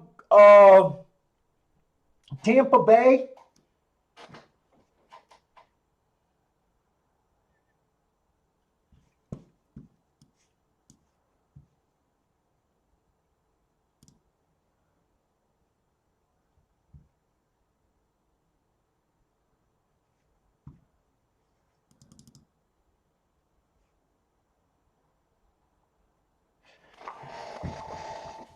Yeah, it is. It is inside at Tampa Bay. I'll tell you what, Brian. I know you watch the show. I swear to God, I love losing money on the dirt at Tampa Bay. I see these profiles on the dirt at Tampa Bay, and I swear they're legit. I mean, on the dirt, they're winning 51% on the inside. On the sprints, they're winning 42% of the time. I swear to God, every time I go and try to make a play there, I swear to God, it's middle of the track and outside, but the numbers keep telling me it's the inside horses. But I swear to God, I'm having so much trouble there, it's not even funny. Tampa Bay is, we've talked about Tampa Bay. Tampa Bay, I enjoy playing it every year. I play it for the entire year. I've never won a meet at Tampa Bay. I have big days, but I've never won a meet until last year. And it wasn't because of the dirt profile. It was the turf routes was the difference. Last year was the first year I played the turf routes. And that's what I'm mostly interested in. But I swear to God, every time, I don't know what it is about Tampa Bay, but I struggle on the dirt there.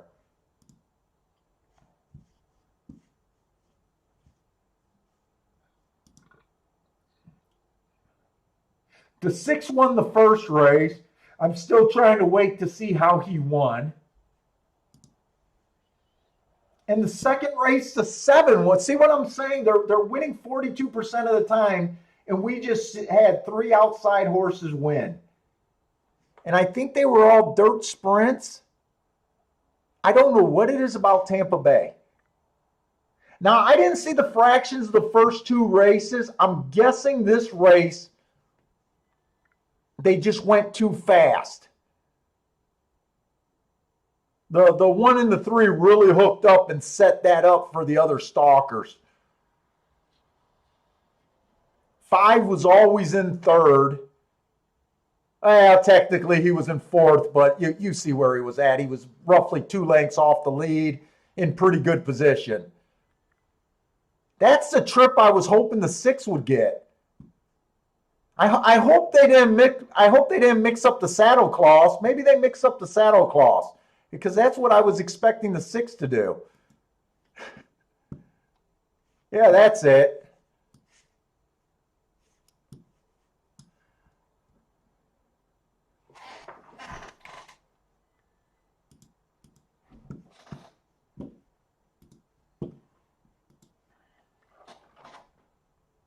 Yeah, dude, Brian, have you been playing? So I only been playing Tampa Bay when we do it on the streams for the most part, other than the turf route races. When me and Parsons been playing alone, we've been kind of just ignoring the dirt racing for the most part. How have you been playing? Have you been playing Tampa Bay a lot more than I have? And if you are, has the inside been better on? Is it just kind of me jumping in on the wrong days when I do play on the stream, or not? I'd be interested to know if you play a lot more than me, because if you play a lot more than me, that could explain the difference.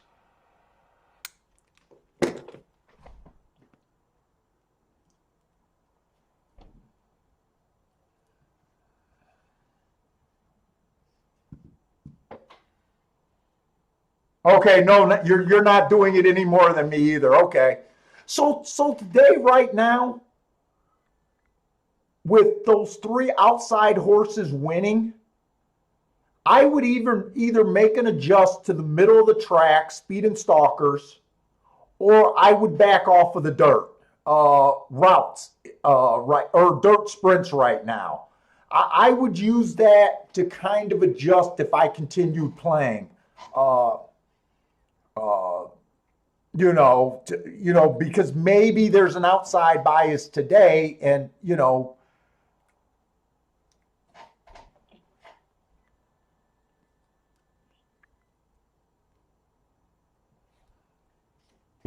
and I'd probably lower my bets there. Because whenever I question the track, you don't want to just keep banging your head saying inside, and then as you watch the whole day card, it's all outside. That doesn't get you anywhere. We're supposed to be able to make adjustments when we see something different.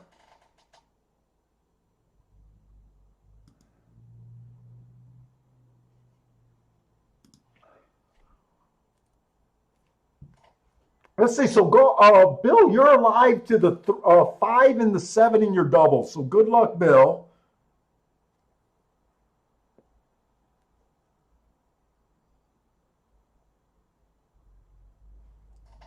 Parsons liked the 5, 6, 7 too. Also. So this is my dilemma with the race. I glanced at the race and I kind of agree with you guys. I think the 2 best horses are the 5, the 5 and the 7, and I'm a little intrigued by the 6 for running against the speed favoring track last race, even though I don't think I've ever seen a horse ship from Hastings. That's a little bull ring somewhere in Canada. I've never seen a horse ship from Hastings. I'm a little intrigued by him. The only thing, I do have a nagging sensation that I just believe the inside of the track, if it stays like it was yesterday, and for most of the meet,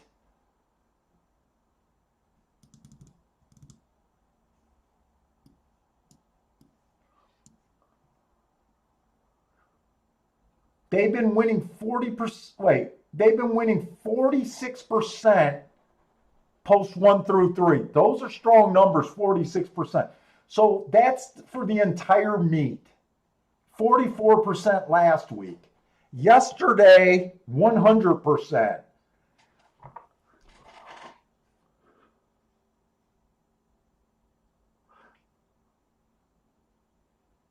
So it's kind of hard for me to bet what I like here.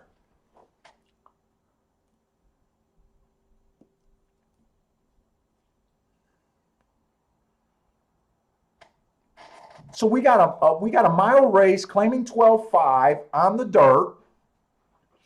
The one horse, the timer malfunctioned. It was an early pressing day. This horse has a strange running line.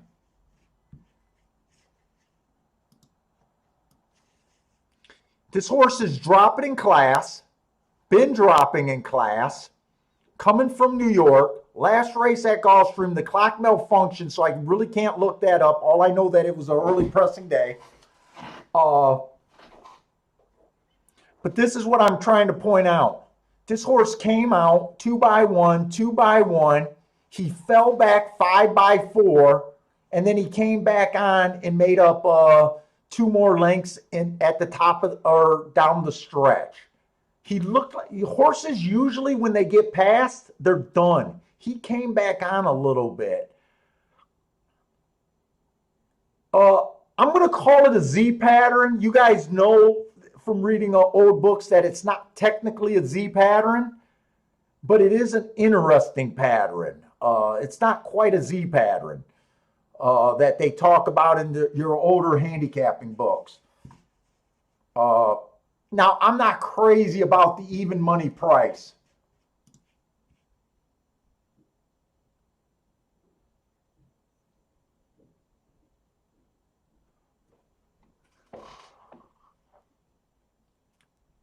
Two races ago at a higher level, it was an early pressing day. He matched strides with the slowest winner before falling apart.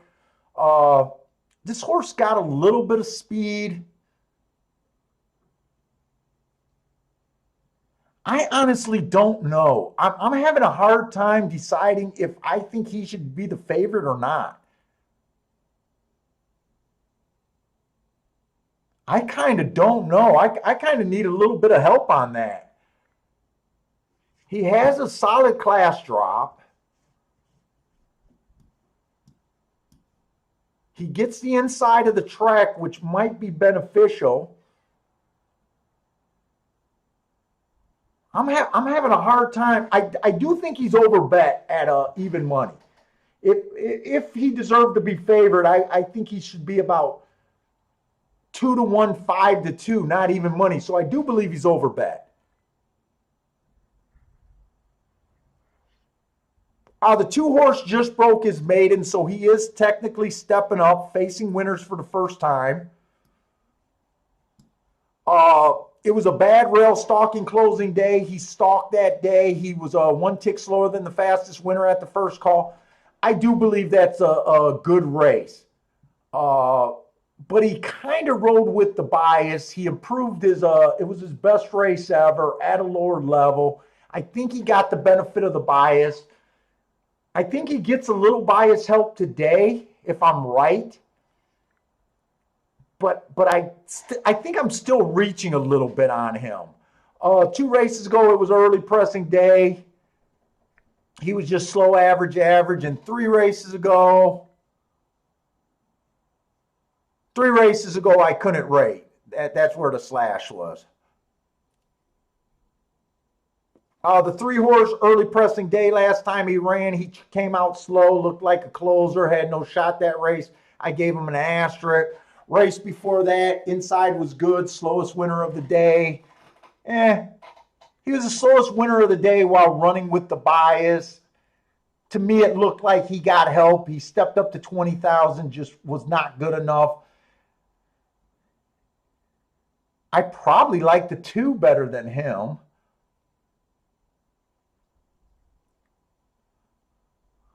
Four has enough speed to keep this 5, I think, from getting over.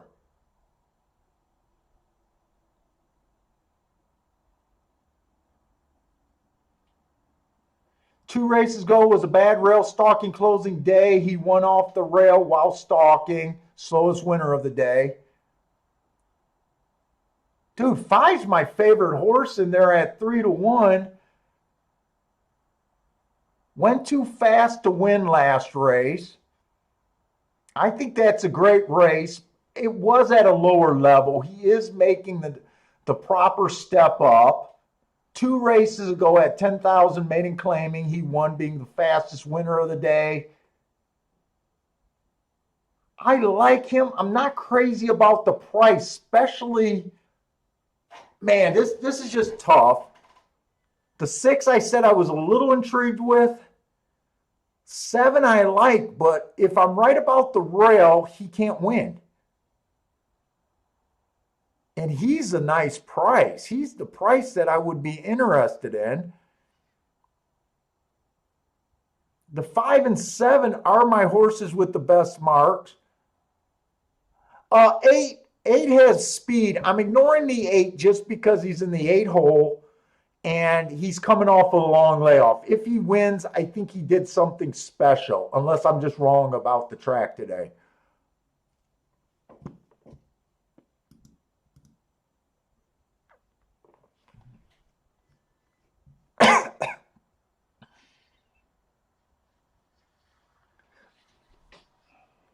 I'm really having a hard time deciding what to do here.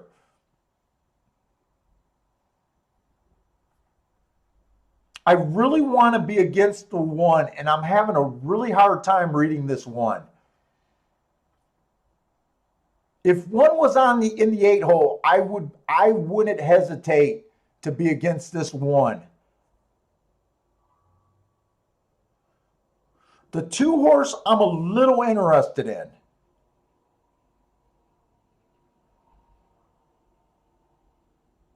But I don't. God damn it! What do I want to do? My radar, my gut is telling me to sit out this race. I definitely can't make a major play here. I do know that.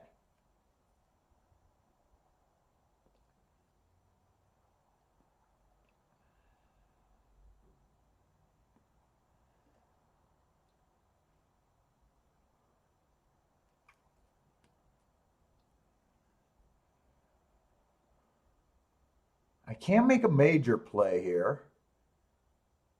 If the 5 gets strung out by the 4,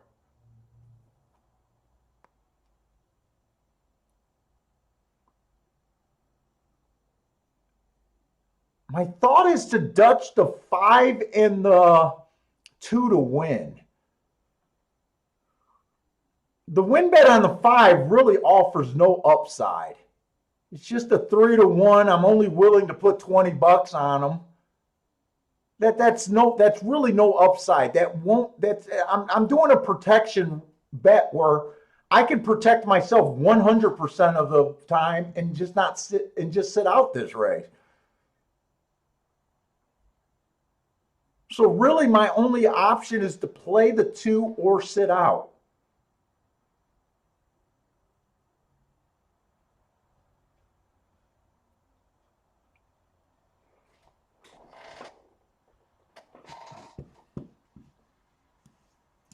That's kind of where I'm at. Sit out or play the 2. I'm going to play the 2 to win in place.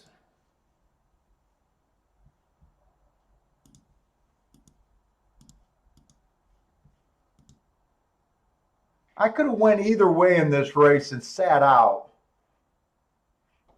If the 5 wins, it's just the 3-1 that won. I can live with not cashing that. But if the 2 wins, that's an extra 500 bucks plus the place bet. Yeah, to me, this is the right bet. Hey, Bill, last Friday's show, I hit a 75-1 shot that ran second. I've been doing a lot of place bets. Turfway, I keyed crazy on a 36-1. I had win in place. I've been doing really good with my place bets. And the whole outside of the track ran. Come on, can we get this 7 home for Bill? 7 does get the inside.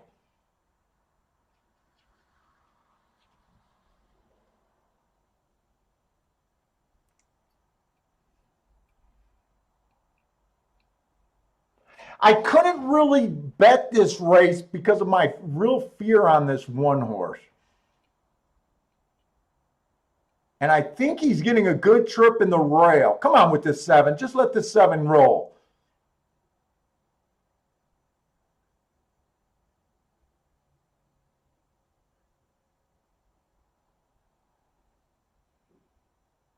Come on, let this 7 roll. It doesn't look like he's working yet. The problem is the 1's the best horse. He just has absolutely no place to go. Come on, 7, get this horse home for Bill. Get this horse home for Bill. Get him home for Bill. Come on, 7, you got this. Nice hit, Bill. Nice hit, Bill. I think you were lucky that the 1 lost momentum, though.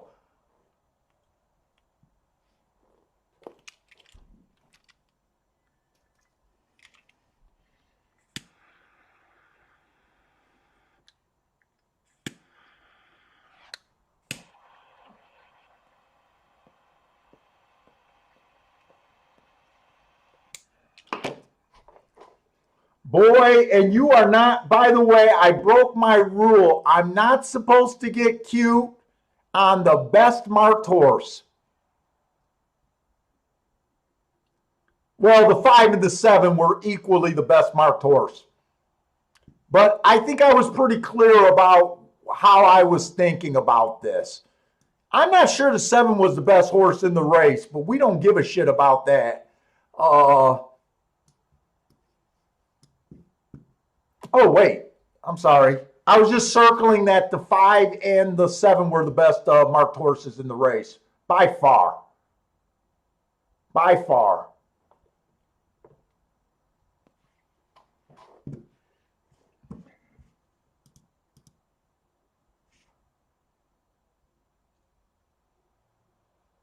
Nice hit, Bill. Bill, did you come back with anything else or you just let your double go?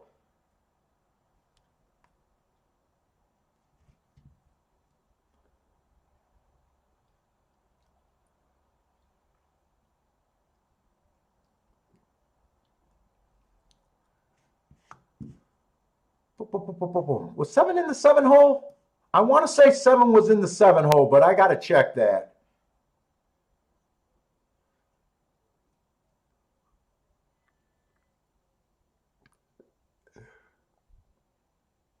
And if you guys are new, remember, Bill's the co-host of the Shake-Up.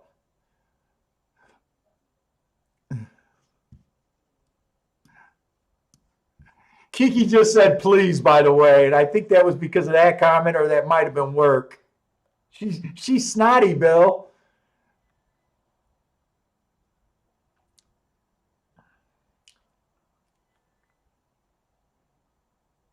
Yeah, 7 was in the 7 hole, so he went wire to wire. He got to the rail pretty much instantly.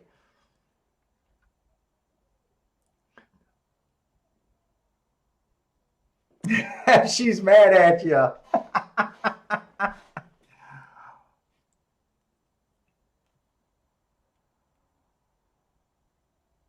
Oh, Charles had the try at Gulfstream. That's going to be a nice try.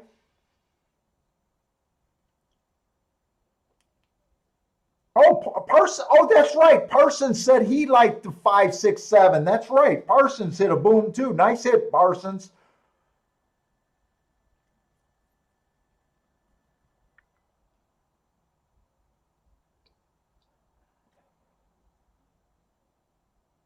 Yeah, Ryan, that 7 probably should have been playing. What's the comment? What's the comment you guys always say? You got to respect the hearts. You got to respect the hearts. 16 to, you know what? 16 to 1. I should have cut the bet down and just put the 20 on him. You know what? That was probably the way to go. 16-1. For a very small risk, you pick up $340, and then you're not like me with a little bit of egg on your face. I always say when a horse is 7-1 or higher, you're supposed to go bet and let the race sort itself out from there.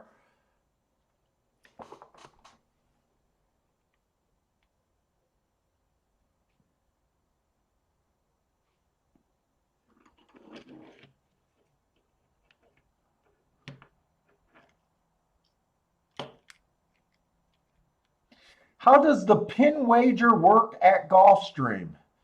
Sometimes they pay it, sometimes no.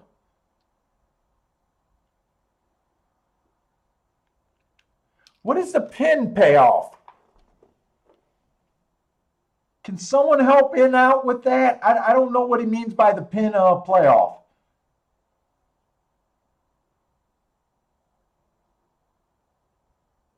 Oh, is that the top five? I've never played that. I thought that was called something else.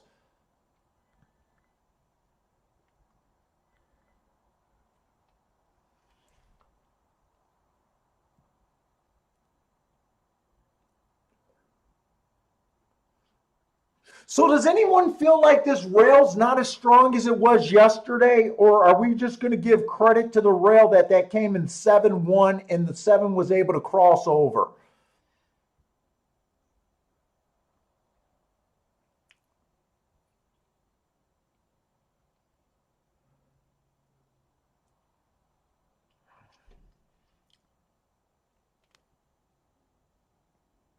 Ryan said the 7 was his second marked horse, best marked horse. Did you play him, Ryan, or worrying about the inside of the track kept you off of him?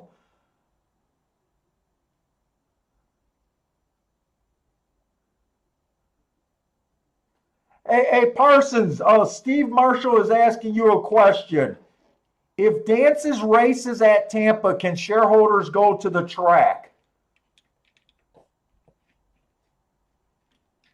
I think all shareholders get access to the track, and I don't think it's just when they run, right?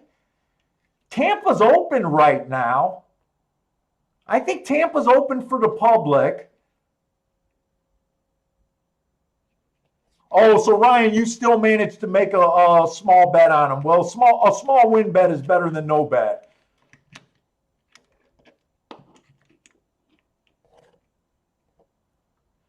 Brother Man is kind of thinking that it might be the inside of the track. The outside horses that are able to win are getting over. I'm kind of agreeing with you right there on Brother. I think I overanalyzed that right. But at the same time, I did kind of sit out. Well, I did do a minimum bet, but I kind of I over respected the 1. I do think the 1 lost action at the top of the stretch, and it could have been a different race. But they got to run these races. So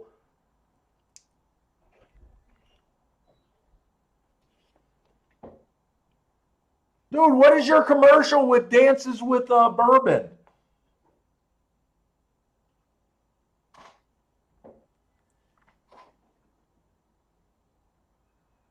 You just want me to say that you have shares available for a horse?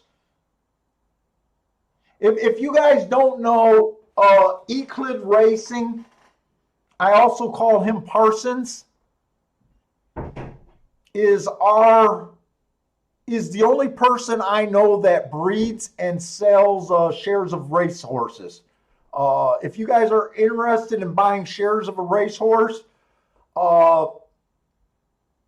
Euclid Racing is who you want to talk to on this channel anyways.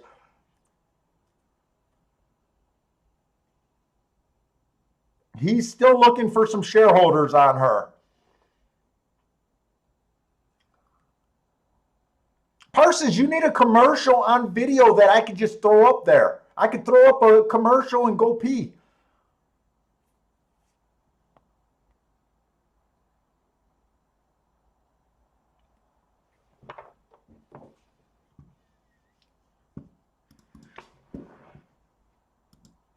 Oh shit, we missed Tampa Bay. Don't be a turf race.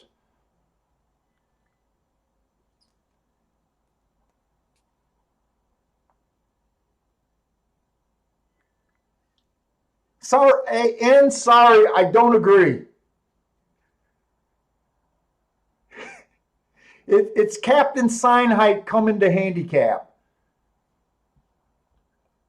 We flipped it over just in time to see the one cross the finish line.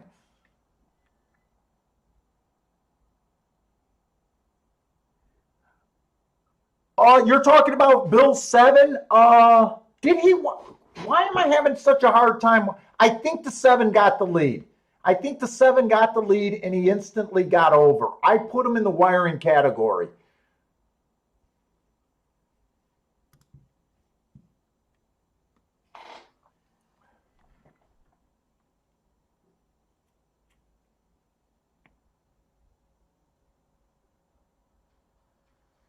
Yeah, Bill, you had a nice hit coming out of nowhere. All right, Bill, I'll give you a call. It sounds like you're getting ready to head out.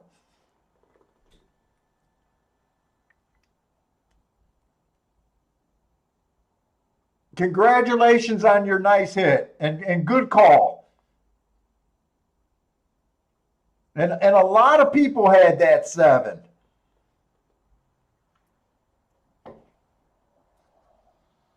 I'll be right back. I wish Parsons did have a commercial.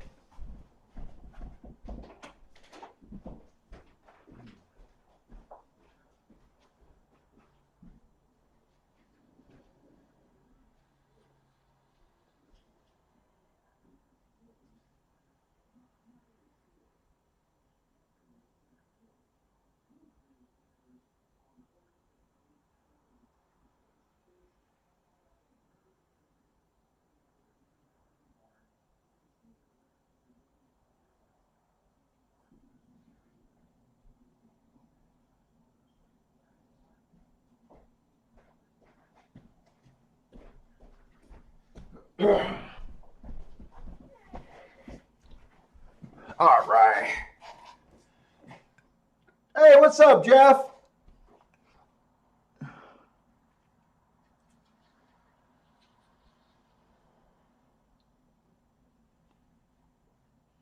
Hey, Parsons, you got to give us some update. I know you were hoping to start your 2-year-old.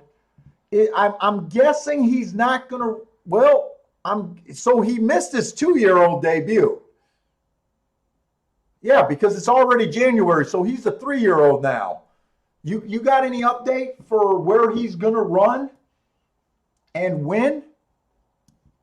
It's got to be getting close.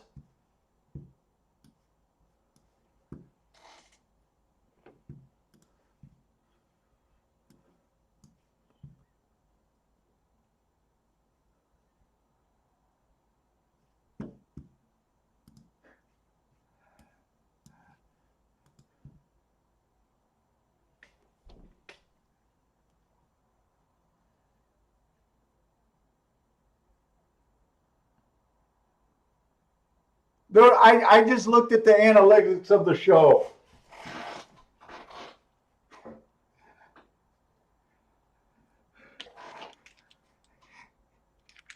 I love my thumb guys down. Could you at least wait? Could you at least wait until the show's not helpful for the thumbs down? I know high level handicapping is a hard thing for someone to recognize sometimes.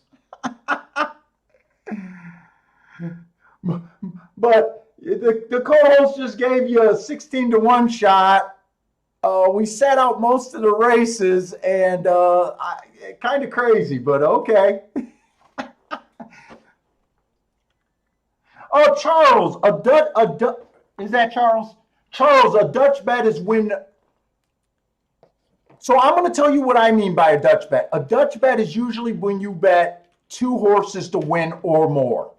It's usually 2 horses. A true Dutch bet is when you bet different amounts. Let's just say you got 2 horses that you like. So you're obviously hoping for one of them to win. You know one of them is going to lose. So let's just say you like the 7 here at 4-1. And let's just say you like the 4 at 19-1. A true Dutch bet would be you would bet more horse or more money on the 4-1 horse than the 19-1. And the goal is to roughly win roughly the same amount of money no matter who wins. That would be a true Dutch bet, but I call a Dutch bet anytime I'll bet 2 horses in a race. I usually don't separate my bets. You know, if I bet 60 on one, I bet 60 on the other. It works for me. Sometimes I'll separate them, sometimes I won't. It goes, but usually when someone says they're Dutching, they're betting 2 or more horses to win a race.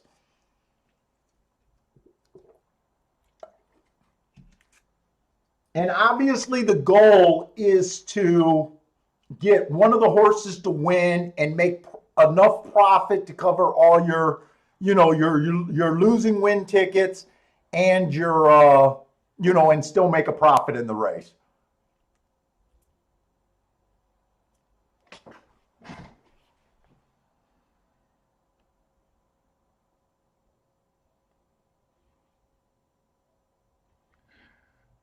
Richard, do I ever bet show bets? I won't say I never bet show bets. It's usually a bad idea. I almost never do.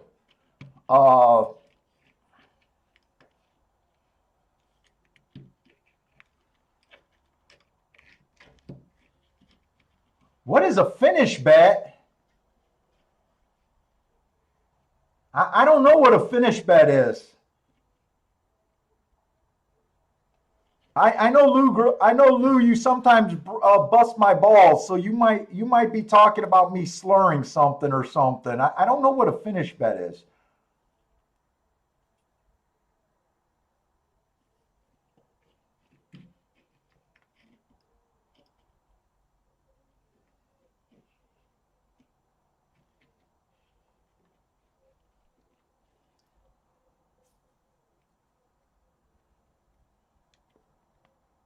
I see Parsons coming in with the Dutch bet. Parsons, I don't know if you heard me, but some of the guys are asking if you got any news about when your horse is supposed to be making a start.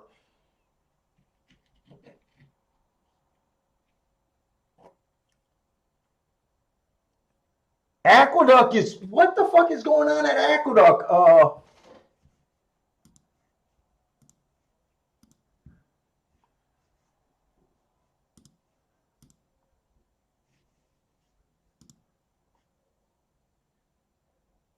They had a $148 horse. They had a $16 horse. They had a $5 horse. And now they just had a 30-1 shot.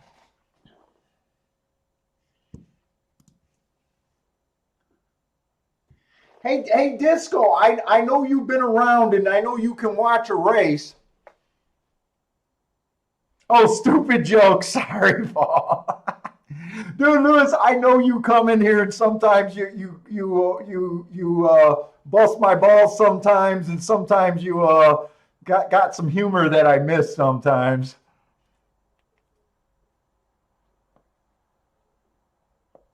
Yeah, Disco, I know you've been around, and I know you follow tracks. Does any of those winners, are they at a common distance or running style common or post position common there? I can't jump over because I won't bet a track that I don't mark up.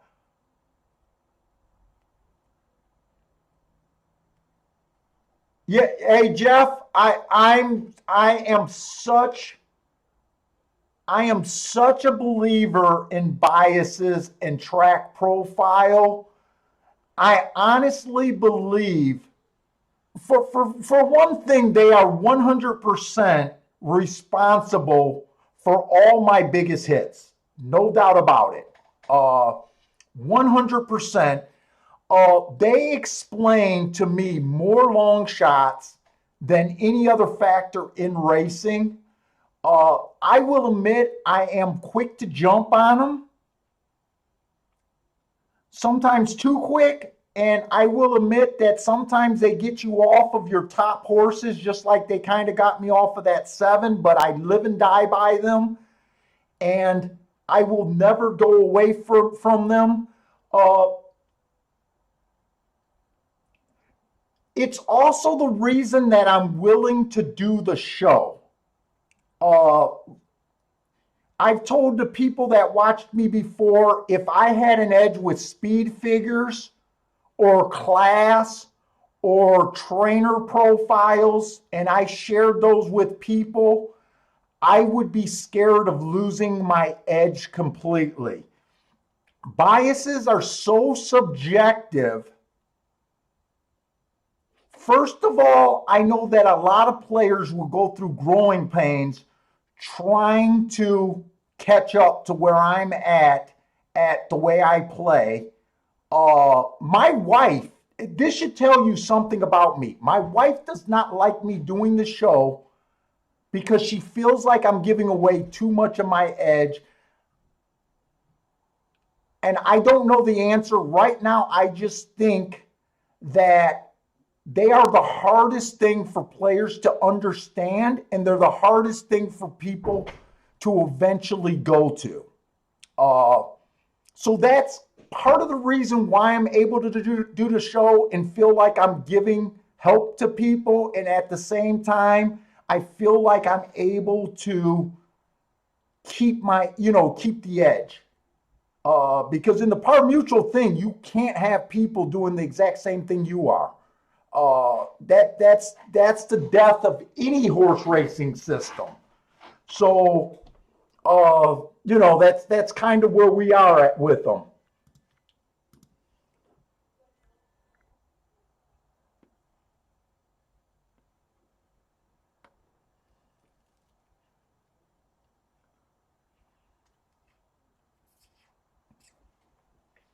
And the other thing that I say, just remember your average handicapper.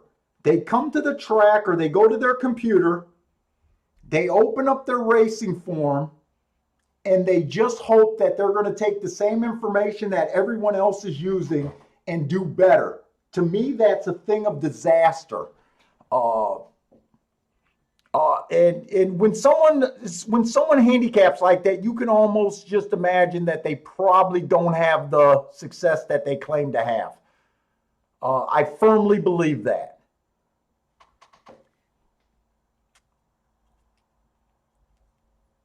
Hey, brother man, I'm enjoying a cigar with you, man.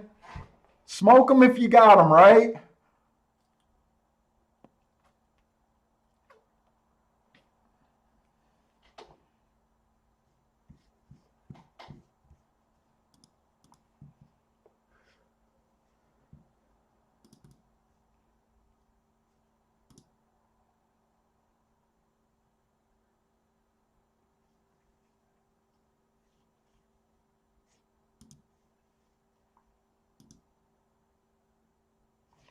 All right, we got to go to this race. Parsons, I seen your email. I'll put it up when we got a little bit more time.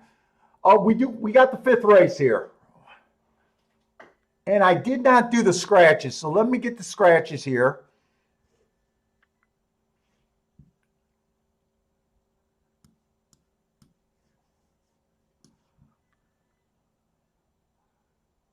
The 12 is out and the 14 is out. So the 13 does draw in. I'm not going to have marks on him. So this is a maiden claiming on the turf, mile.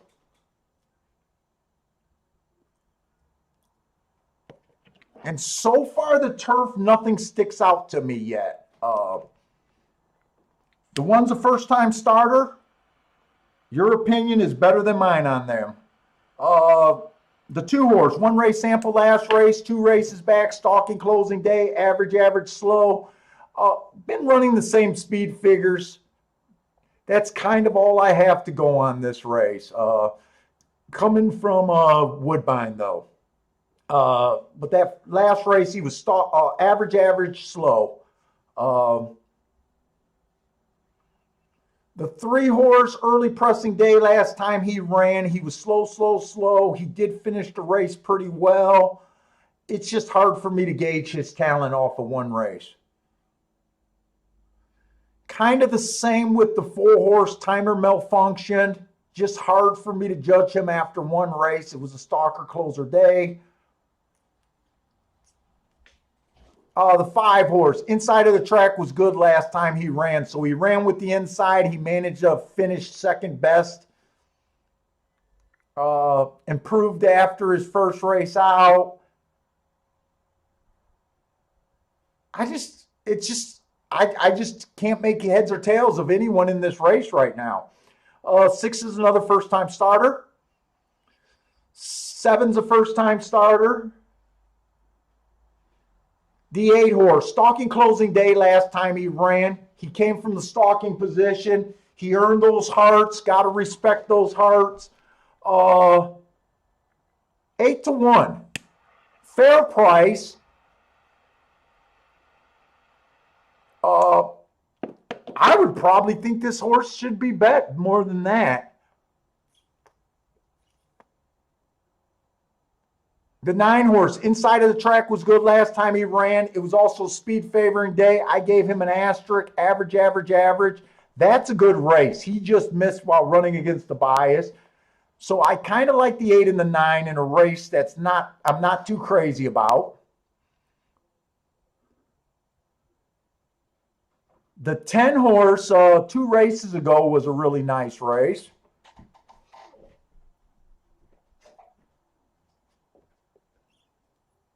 The 11, I can't rate his last race. Oh, who's the birthday boy? This is your last day at 1. 2 races ago, he was average, slow. And 3 races ago, stalking closing day, he ran against the bias and earned a really good mark. He's a 9-2. Oh, 9-2 favorite. Okay, not 9-5. I kind of like all the outside horses here.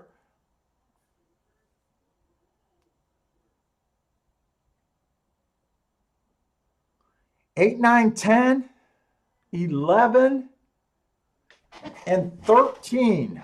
Is there something to do? Is there a double here? I'm glancing at the next race because I think I want to use all of those horses.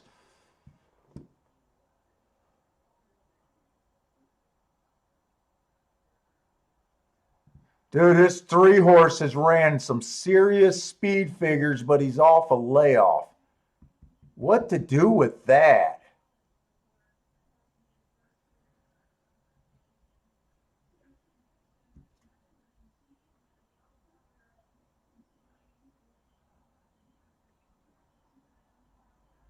Seven's the best marked horse. Dude, I still can't get away from the inside of the track.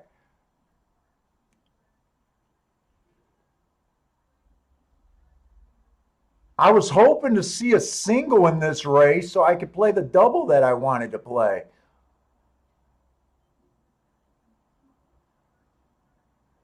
I think the 7 has to be respected. This is almost like the race before.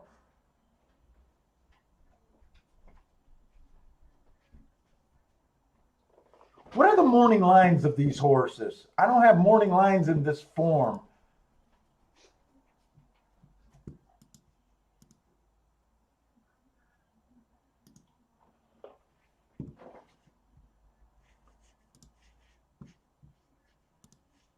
What are we in the 5th race? So I want to look up the 6, 9 or scratch next race. That actually does nothing for me. The 7 is a 9-2. Oh, the 5 is scratched also. That doesn't help.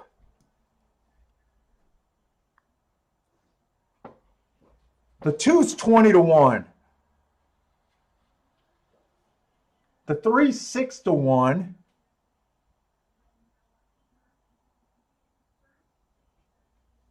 Oh, Jesus Christ. The 6, the favorite is a Tom Fletcher, second time out that earned 102 speed figure.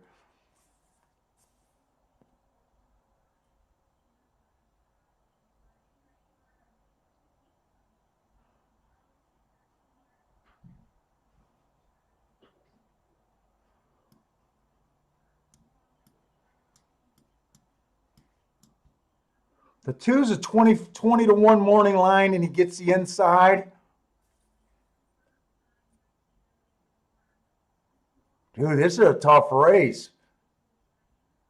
Pletcher is going to be in the 5 hole. 3 should show some speed. Oh, man. God, I want to play this double.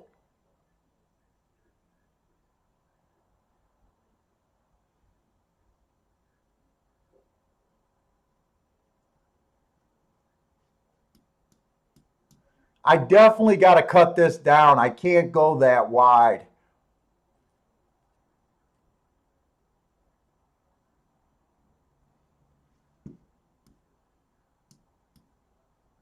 I think I got to compromise and do that.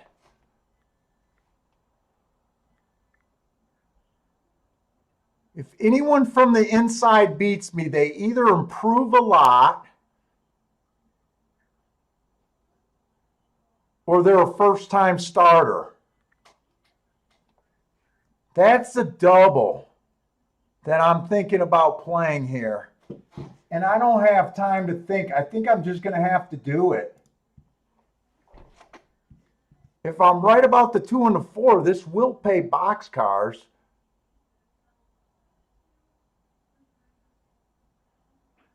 Dude, I think I got to do this. I think I got to do this bet. Double, double, double. 8, 9, 11, right? 8, 9, 11 to the 2 and the 4. I'm going to do it because it's going to pay boxcars if I'm right. Now, I am doing this in my playback category because I do recognize that I can't go as wide as I wanted. I got 2 soft opinions in this race. But, man, I like some prices in these 2 races coming up. That Pletcher horse, Pletcher, man, I never know what to do with him. I hate realizing a Pletcher horse.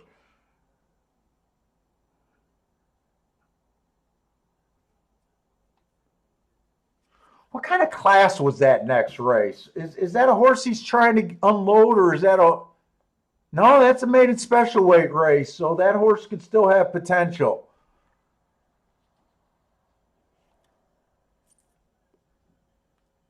You can beat... I found that you can beat Pletcher a lot on his drops. When he drops horses in claiming ranks, it's almost a sign that he's done with them for a lot of races.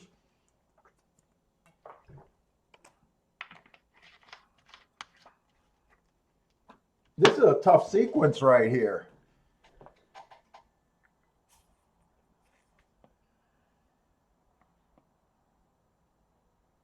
Let's see. Anyone else got to might need the all button.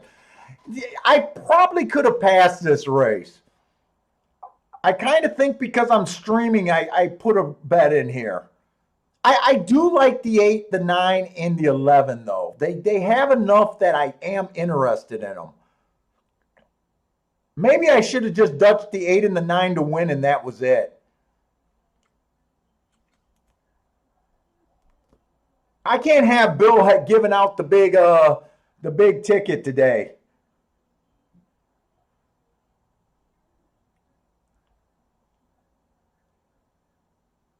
Ryan got a lot of action in this race. Bill likes the 11.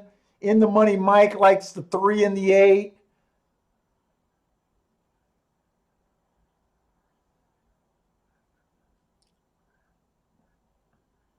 I pretty much like the whole outside of the track here.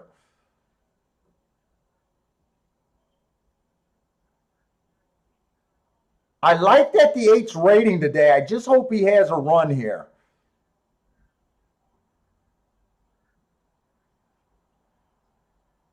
I don't think speed has been super strong on the turf.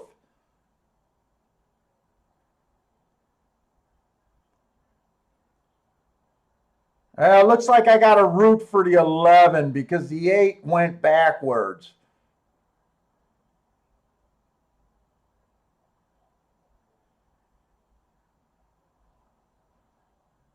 Come on, 11, you got this. I don't even think it's a question. Doesn't the 11 got this? The 3 just got squeezed out. Oh, is the inside horse going to improve?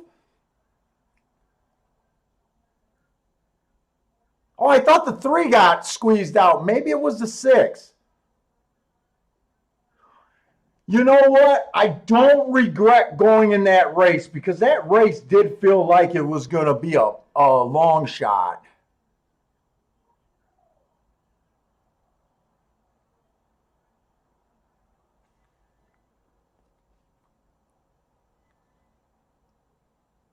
Fifth race.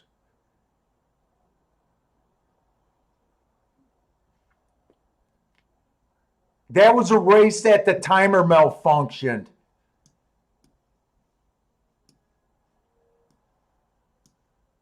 Gulfstream, you got to fix that damn timer. You got to fix that fucking timer. That could have been a really good race. There's no way for me to know that.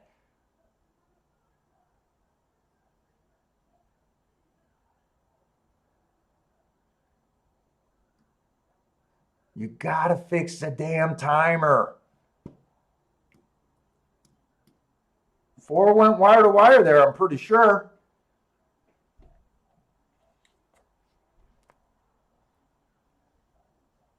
Hey, Mac and Company, 4 was definitely tough to land on here. I agree with you. But that was a stalker closer day. It would have been so much help to have the fractions.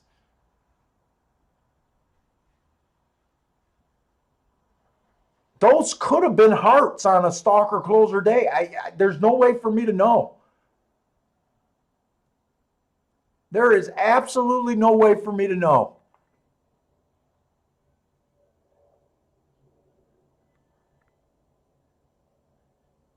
I think the timer guy timed that race and was so impressed with what the front speed did. He buried the times and he caught that race.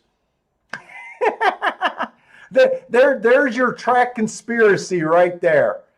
The timer knew that was a special race. That race went 21-4 going a mile, 44 and change. He buried the time and he caught that. There's your conspiracy theory for the day.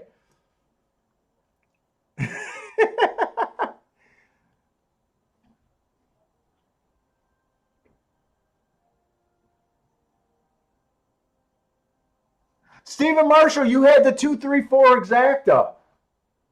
Jesus Christ, really? Nice hit. Well, was 3 the horse that was steadied at the top of the turn? Was 3 the horse that had trouble, or was it the 6? At first, I think I called out that the 3 got steadied. But then I said, oh, maybe it was the 6. But someone jammed on the brakes there.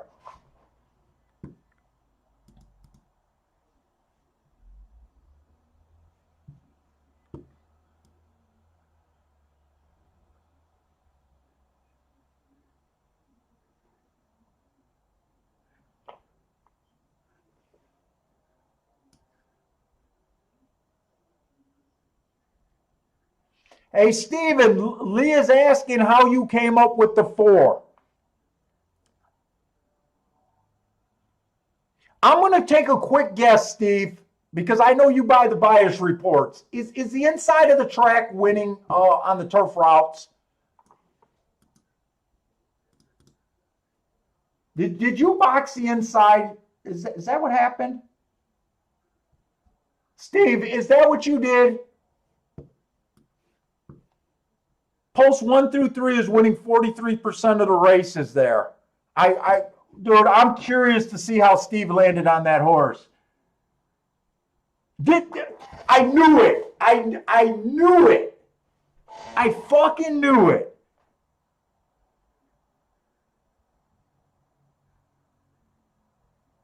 I fucking knew it. Hey, Lee, some days, if you follow the show long enough, there's been a lot of days where that's the play. I knew it. I fucking knew it. Nice hit, Steve. He didn't like the 1, so he threw in the 4.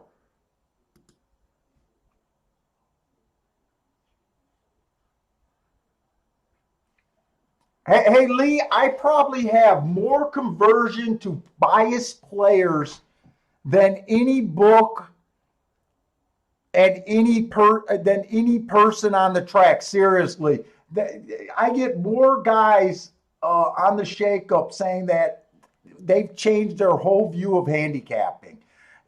Like I said, you know, it's still, we're still cashing the same, 20% tickets, but we try to find tickets that matter.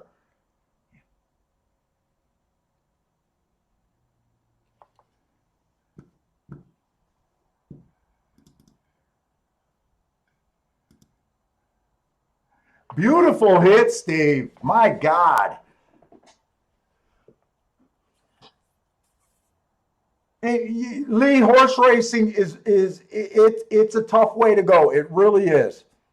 Now, I don't know if this is a route race or a sprint. It might have been a sprint. This actually looks like a sprint here. I'm not interested in the Tampa turf sprints. The turf routes are what we're focused on.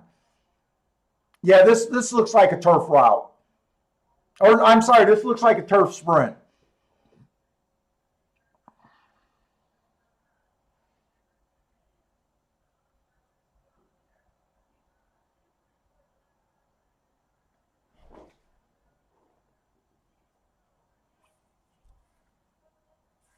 Brother Man says he does not one of the guys that uses the bias, but it's all good. He does not cash any more tickets than I do.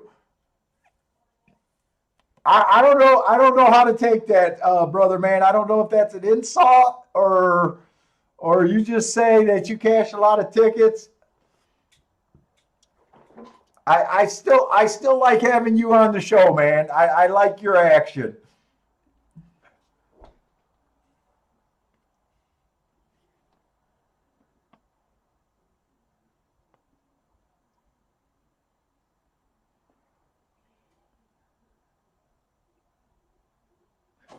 And I do want to see that 3. I think because of someone's comment, I think 3 was the horse that really got checked hard. Are we going to see? I think we'll be able to see if it was the 3 here.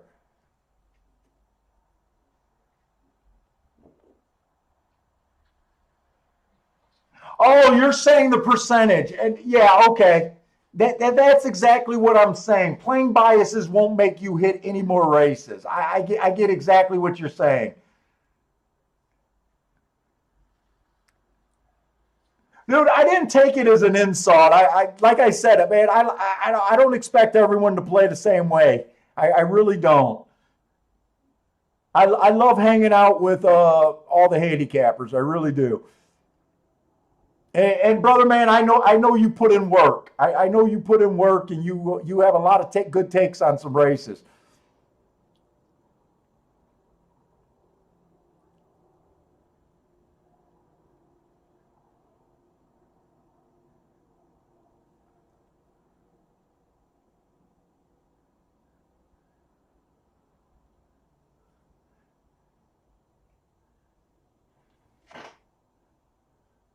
Oh, it was a 10 horse that really got into trouble.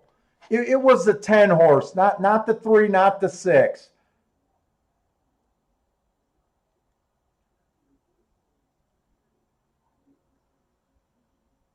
Three did look like he did have to pause a split second in the race. I don't know. That might have cost him second, though.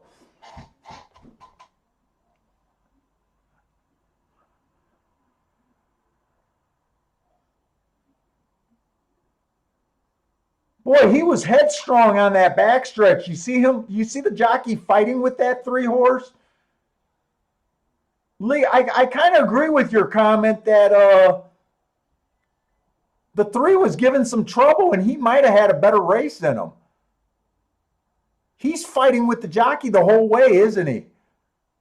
That might be worth noting. I think someone said that they thought the 3 was worth noting. I kind of agree with you.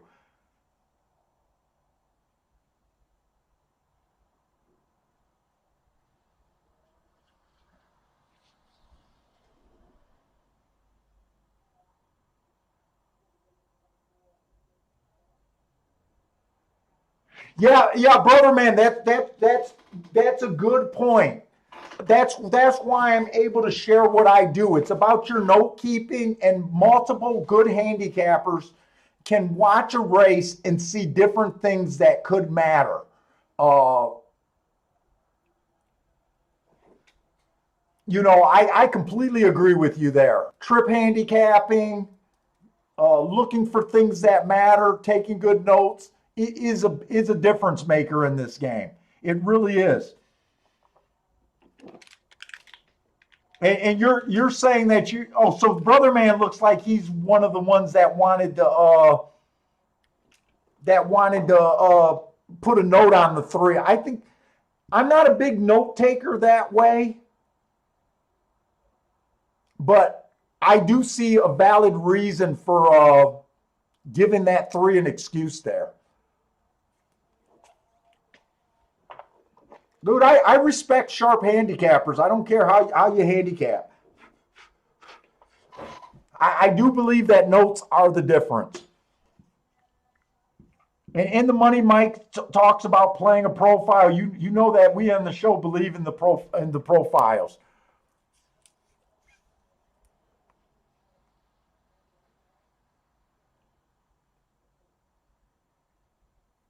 Disco partner is he's our Aqueduct player, and he thinks he spotted an inside bias at Aqueduct. I'm going to try to watch. I won't be able to handicap the races with you, Disco, but I will try to keep an eye out on it with you.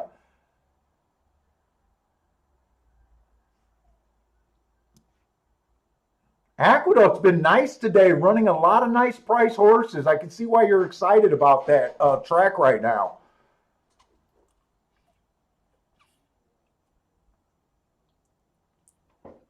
The guys in this chat room never complain when they see long shots.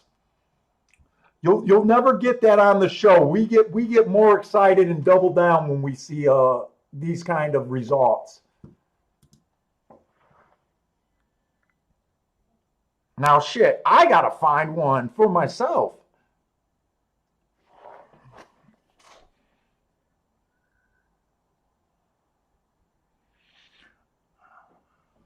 I don't know about my betting site. I don't know about my betting site, brother man, but we're able to do it through Equine Edge. We have a lot of racing forums, where we buy our data from. We're able to put notes like that will show up next time we buy the form. We're able to do that. I don't Twin Spires redid their site a little while ago. I don't know if they do it like on our wagering platform. I've never explored that to see. But we got Equine Base does like a stable alert where they'll send, where you could put it in and they'll send you an email when the horse, they'll send you an email from when the horse works out, when the horse was entered, those kind of warnings. So you could keep an eye. I don't keep track of stable mail now. My notes usually cover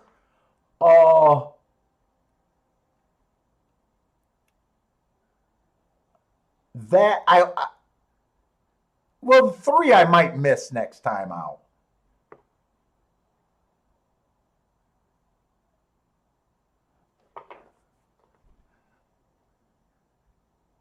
Oh yeah, the 4-horse at Gulfstream in the 6th race.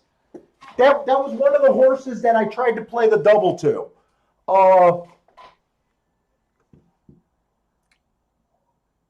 Now, like I said, I live and die with thinking there's a bias at the track right now. So I was trying to get alive to the 2 and the 4 here. But I am scared of the 3-horse, and I'm definitely scared of the Fletcher. I also thought the 7 could do something if the 6-horse does not run. I'm kind of stuck in a damned if you do, damned if you don't scenario here. I was really hoping to get alive in the double so I wouldn't have to bet this race again. I knew my 2 was going to be a big long shot, and I knew the 4 was going to be a decent long shot. I don't really love this race. I'm having a hard time with my opinion of this race with these lighter race horses coming off of layoffs. I wish that I didn't spot. I never look at owners and trainers and jockeys, but the 6th.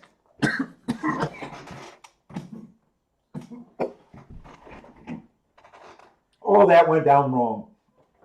The 6th Pletcher, the Pletcher trainer on this 6-horse caught my eye. And soon as I see that, it fucks my head up. It really does. I prefer not knowing. Because we know Pletcher wins a lot of races at Gulfstream, and he comes up with these high quality horses. And you're always fighting the mystery. Like this was a 3-year-old that showed talent, and then they laid him off. And you know he's gonna be overbet. So I think it's a good thing to try to beat the 6, but at the same time, I almost I get gun shy when I come up against this situation. Oh fuck, that went down wrong.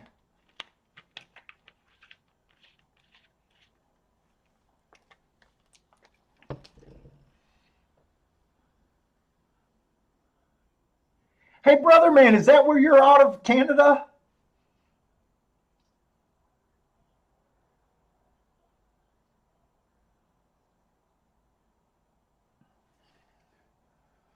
Whew. God damn, that went down wrong. That's almost the second time I hurled on the show.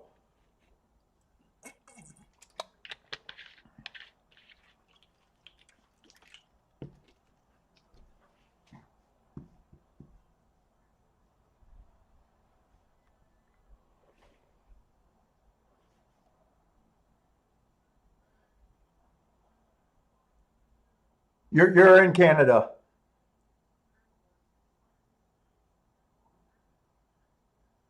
Back in the day, I used to go to when Woodbine had those 2 tournaments a year, those 2 live tournaments.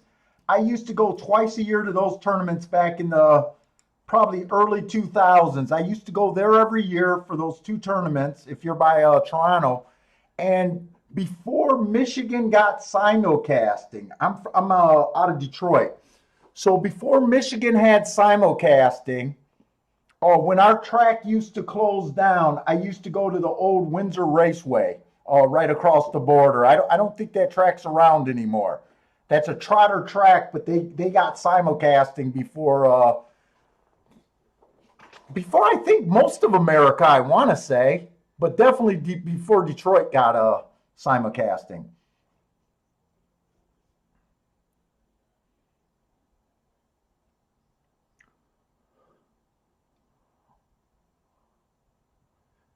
Yeah, now so far at Gulfstream, I haven't been able to go for anything. I've been pretty much playing everything in my low bet category. And this is kind of another race where I'm stuck doing that again, probably.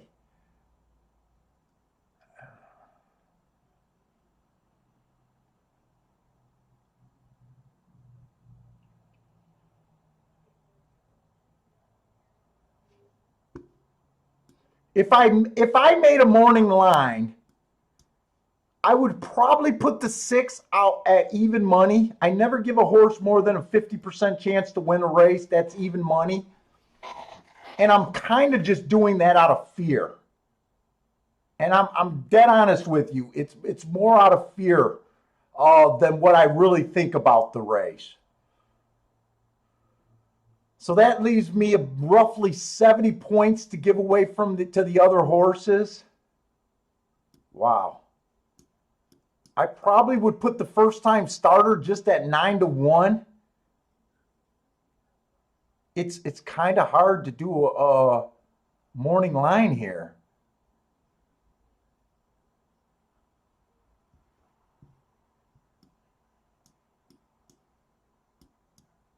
I'd put him at about 4-1.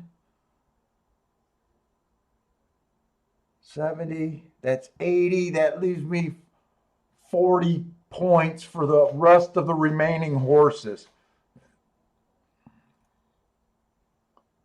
And I still got 1, 2, 3.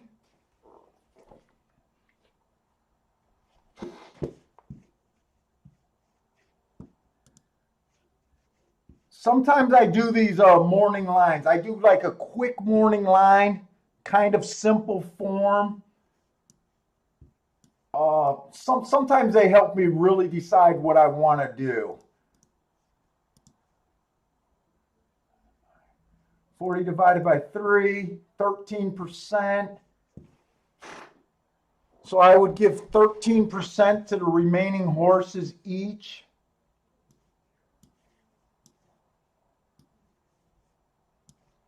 Shit, I put my, I redid my computer, so I put a bunch of things in folders, and I don't remember. I don't remember what 13% correlates to. Let's see if I can find that really quick.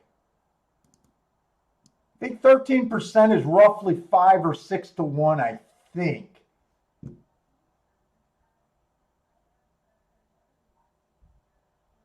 Where is it? Where is it? Let's see, I think I'll be able to find it faster this way. I just cleaned up my desktop, so I hid a lot of stuff. 13% is between 6-1 and 7-1. I'm just going to put them at 6-1. So I kind of think the 2-horse, I don't love this race. So I kind of think the 2-horse is worth a play at 6-1 or higher. Same with the 4. And same with the 7. So I break it down and I do a simple, quick little morning line. I don't believe in using the public morning line as my way of finding value. I do it based on what I kind of think of the race. And sometimes you do a better morning line than another. Like I said, I gave the 6-horse 50% of the points just based on fear alone. So I can kind of admit to myself that this isn't the best morning line. But if I think the 2 is a fair play on this morning line at 6-1, I can definitely take them at 15-1. I'm getting extreme value there. I'm only getting a little extra value on the 4-horse. The 3 at 5-1 offers a little bit of value. Even the 6, if I gave him an even money at 8-5, he's worth a little bit of value, except I find no value in betting low price horses to win. I just don't. The only horse that I find that's overbet, according to my opinion, which isn't that great here, is the 7 at 7-2, where I can't play him at 6-1 or higher. But that's kind of how I do a morning line. And like I said, some of your opinions will be a lot stronger than others. Some of them are a little bit, could be jaded, like in this race. I'm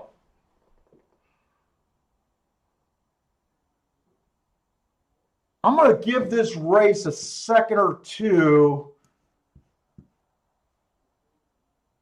I'm still a little interested in this 2-horse.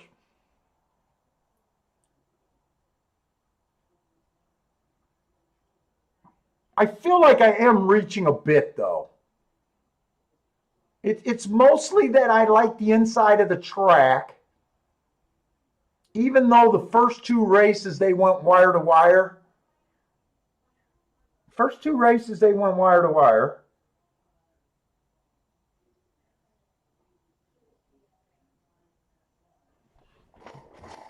Is anyone surprised that this 6-horse is not below even money? Is anyone surprised that he's not taking more action, or is that just me?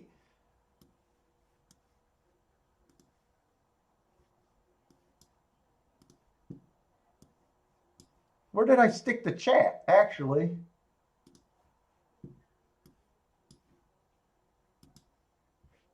Did I close the chat here? Oh, I hid the chat behind that. There it is.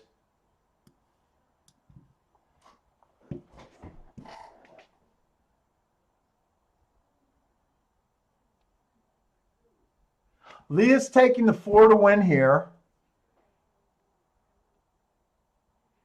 Ian is telling me that he still thinks the horse is going to go off at 6-5, and I would not be surprised about that. Howard is surprised.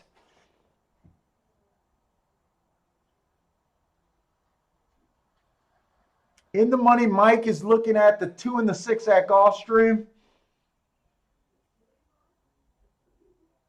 Oh, Parsons right away said 13% should be about 7-1. He pretty much nailed it. Fuck, In nailed it. 6.5. It is between 7-1 and 6-1 actually. It is between that. Wow, that's sharp, man. You did that math quick.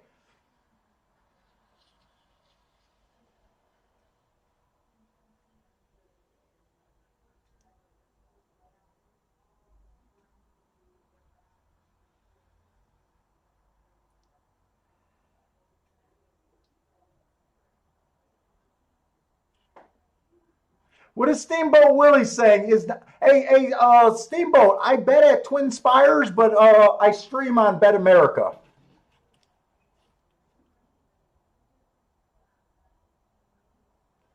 Dude, I think I'm going to sit out and watch this race. 16-1. He's my only option. I can only bet him to win or nothing. I don't have a good understanding of this race. I'm going to watch this race.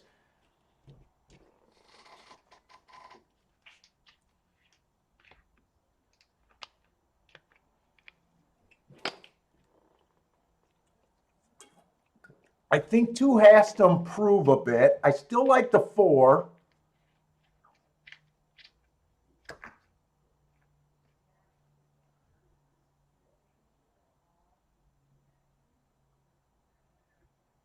Six got the lead and the rail.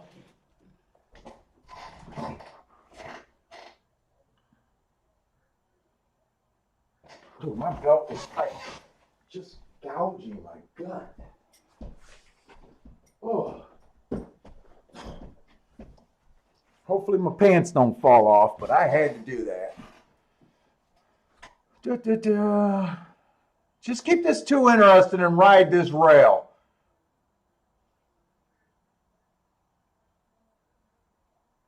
Two looks interested.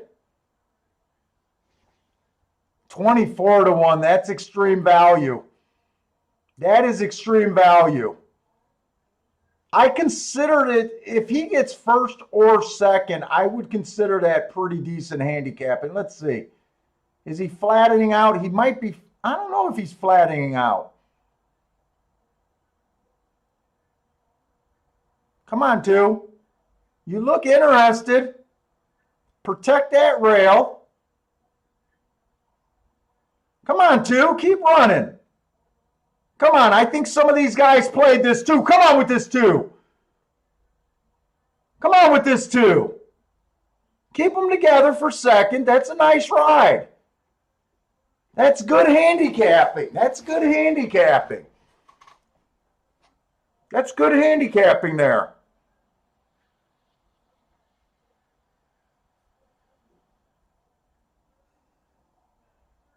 That 2 ran a really impressive race. 6. I was almost saying that this 6 should be 3 to 5.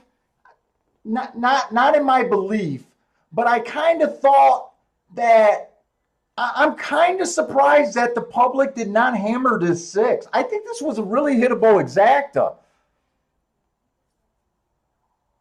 And 2 was the only reason to be in the race. So I was right about that. I was a little chicken shit with my follow through and betting the race, but that's good handicapping there. And you know what? According to me even giving him that scared even money, even I said that he's an overlay at 2 to 1. I really think it's good practice. Now, we've been playing the game so many years.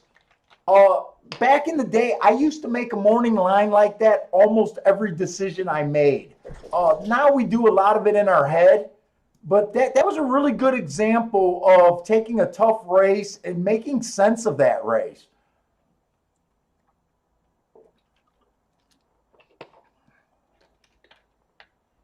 And you know what, guys? I was never scared of the 1 horse because see what Todd Fletcher does to me.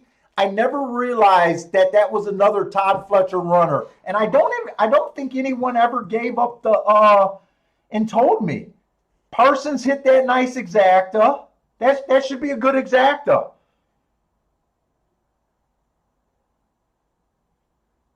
The disco partner looked like he hit that exacta. I think he's calling out that's a $55 double or exacta. I'm sorry.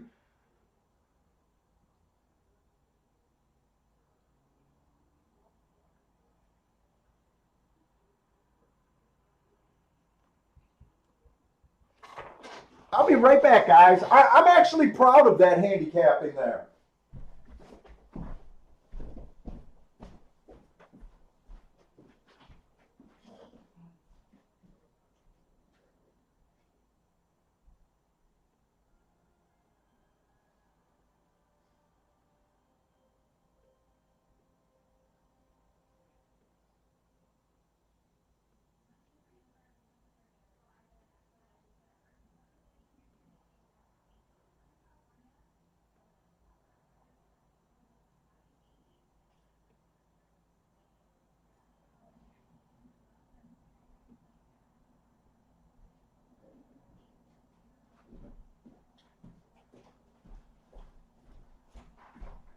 Oh, how's my big guy? You coming here and hang out with me? Huh?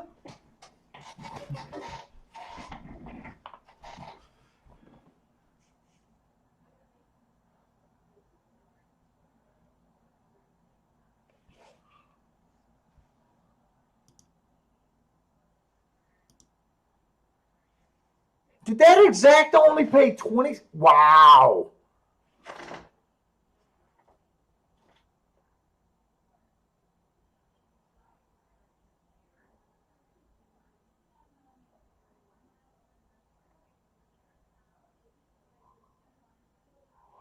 Wow, I would honestly be pissed.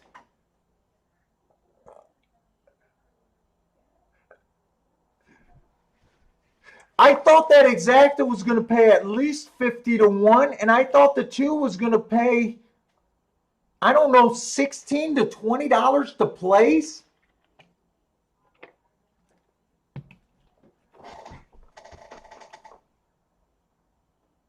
I'm a little shocked at those payoffs. I'm honestly a little shocked by those payoffs. How was this horse 24-1?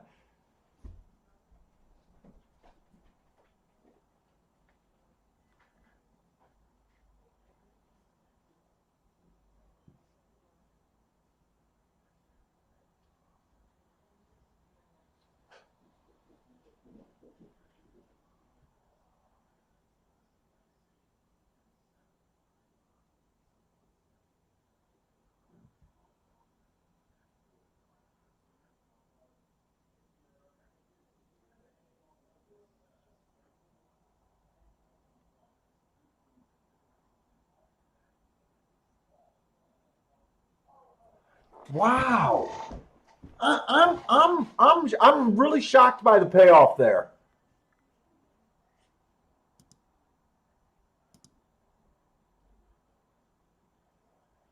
In Tampa, what is there? No dirt or no turf routes today, huh?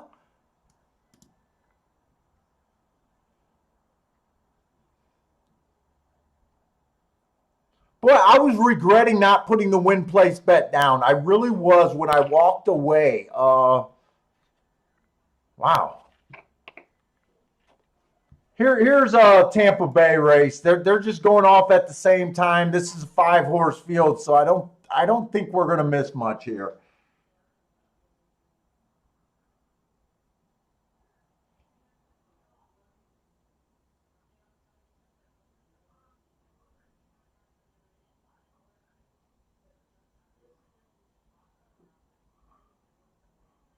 Oh, we got a lot of people excited about Oaklawn.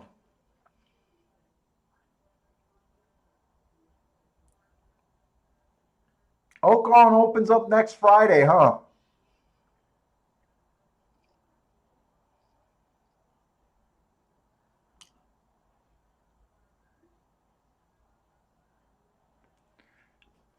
Hey, what's up, Kanan Anderson? Oh, Javon, what's up, man?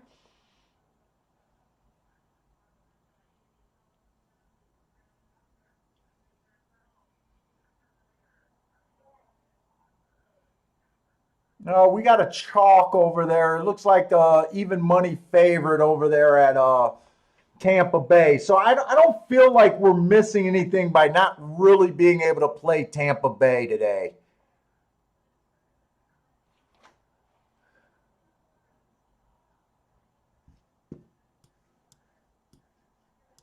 I don't feel like we're really missing anything.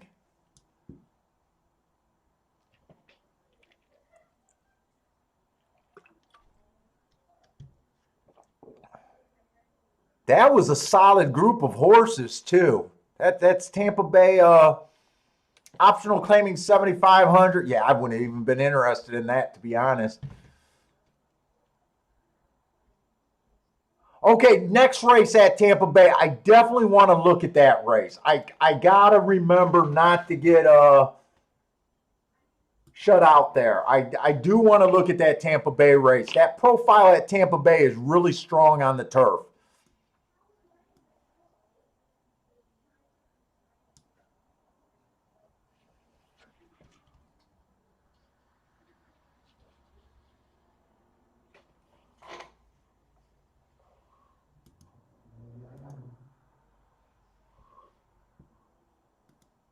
Let's see if we can see the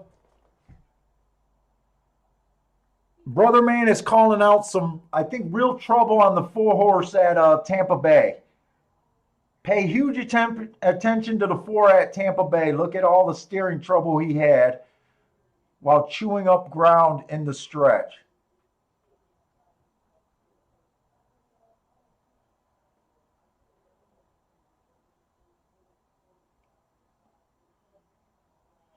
Hey, in the money, Mike. You think that was a lot of shake-up money, possibly? A lot of people bet that horse to place. That 2, he definitely should have paid more than $9, right? I'm not crazy saying he should have paid between what, 16 and $20. I would have expected. I'm not crazy for thinking that, right? Hey, what's up, Michael Lester? Oh, I said what's up. I think you were the first one on the show today. But I always like getting on Michael's emails and tweets.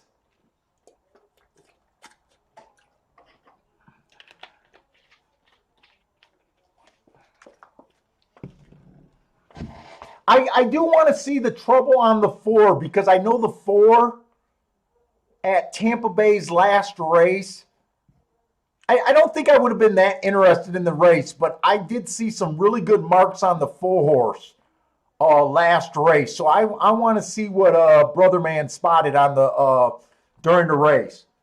I thought he ran against the bias last race and went fast. So I would like to see some real trouble on that 4 horse. And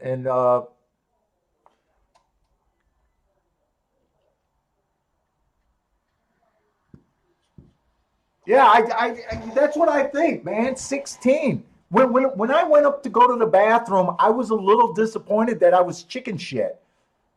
I think not only did the place pool pay terrible, I believe the exacta paid terrible. How do you have a 6-5 and a 2-1 and the longest shot on the board? It just seems like the Pletcher exacta should have been paying about $3-4 for a dollar, and that would have left overlays everywhere in the exacta pool, I would have thought. Wow, 4 did not get a break. Where did his trouble come from? I thought the 4 was a fast horse here, according to his last race marks.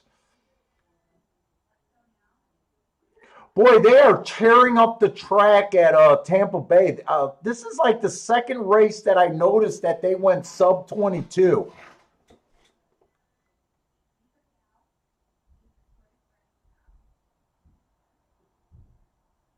Oh, you're right. This 4 is loaded.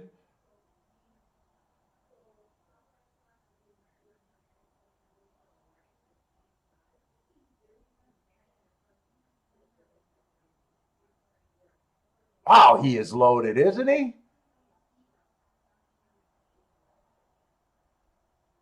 Oh, he shied away from the 3. I don't know if I've seen that much trouble there. He was loaded. He did turn his head. I don't think he could have got the win. I want to see the break. Was there anything else on him?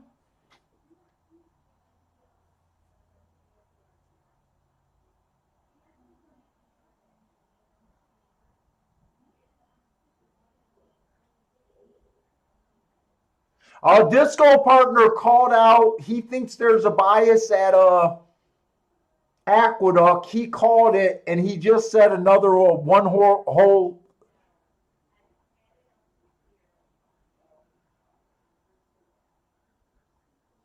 Oh, I think the 4 might have got steady twice on the head on. Four, I think, had a little bit of trouble. Maybe that's where Brother Man was talking about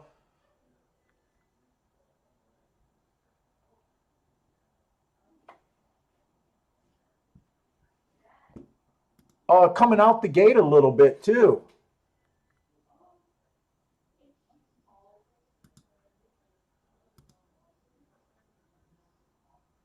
There it is, another 1 horse. Oh, he was even money though. Who got second there? I'd like to call a lot if maybe the 3 got second. I don't know. Keep an eye on Aqueduct. That might be something today.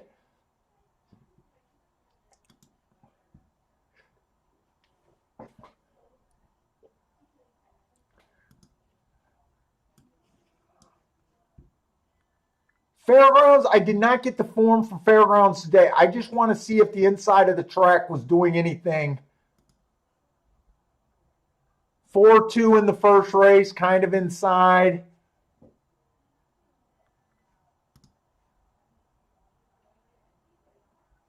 Went wire to wire. So yesterday, you guys know that I was looking for inside speed, especially on the sprints. So that horse fit. I just can't handicap all of these races. The second race, the 4 horse won. Let's make sure that was a dirt race, though. That was a route race, so I'm looking for the sprint races, so I really don't care about that. Third race. Is there a chart for the third race? The 9-horse one there.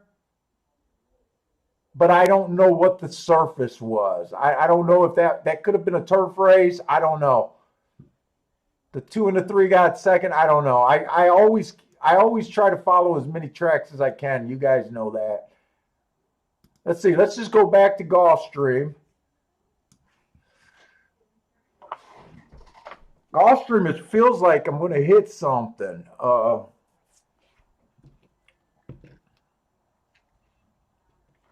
Everyone killed the exacta.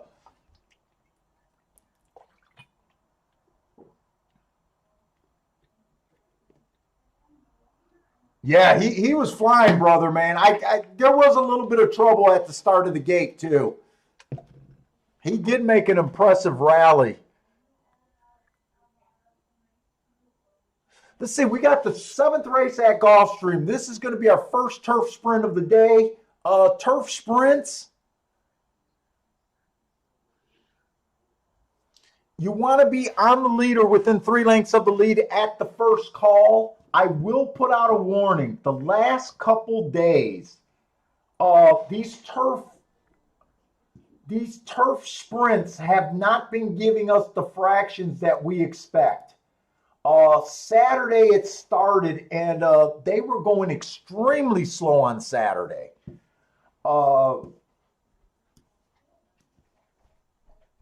Let's see where I'm at. Go to my documents. I just want to see what they did yesterday. Yesterday, I know the horse, they only ran 1 turf sprint, and I think he came off the back end. I just want to make sure I'm right about that. Yesterday was the 14th. Yeah, yesterday, the only turf sprint race, they did close. And I did mention from Saturday, the track did seem to get a little bit different. So I'm not sure how to approach this. Normally, let's just put it this way. So yesterday we had a horse closed. Saturday we had 2 horses closed on that track. But I just want to point out how rare that is.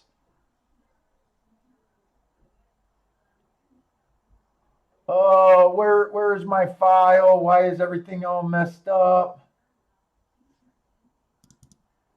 Is this the big one? No, that's just this year's. Where did I stick my files?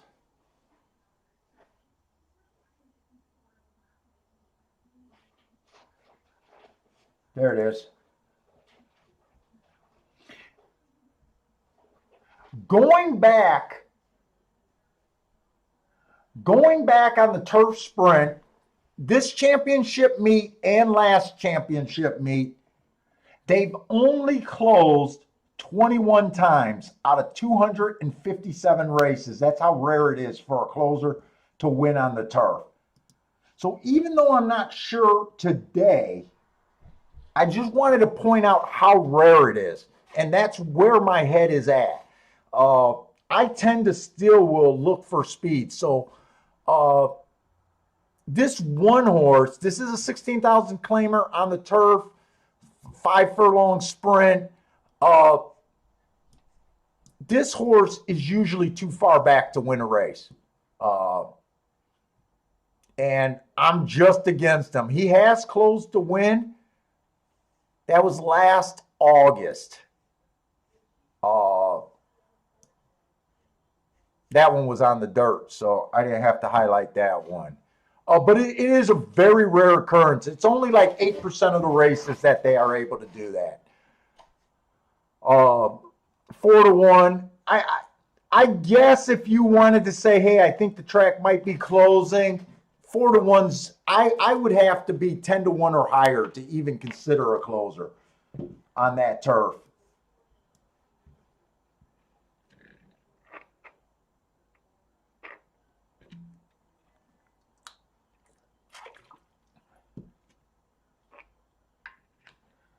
Ben Taylor is saying speed held in both of the sprints or both of the routes today. And that is good to kind of point out. Bentley, how you doing, man? You seem a little anxious. You got to go bathroom? You looking for birthday presents? The 2-horse, bad rail early pressing day last time he ran. He won that race. He dueled for the lead. He was 1 tick slower than the fastest winner, average slow. That is the style that I'm looking for. 3-1, I'm not that crazy about. The 3-horse, average slow last time. He's never that far back.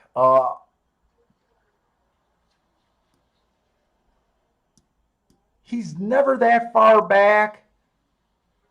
2 races ago, he was a little farther back than usual. 3 races ago, it was a bad rail day. He was in the 5-hole. It was a bad rail closing day, but that was at 7 furlongs. 7.5 furlongs and 5 furlongs don't play the same. Those 7.5 furlongs play just like the routes do. I don't like route to sprint, so the only time he's ever showed real speed was kind of on a route race.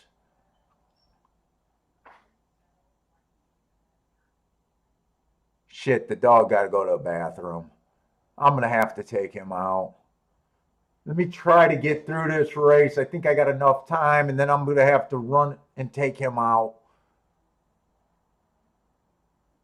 The 4-horse, average second, coming from a little too far back, 2 races back. The inside was good. It was an early pressing day. He was a closer, slow. 3 races ago, he showed a little bit of good speed on that bad rail closing day at a route. Overall, I don't think he's a threat to get the lead. 5 just looks like a straight up router to me. And I hate route to sprint, especially on the turf.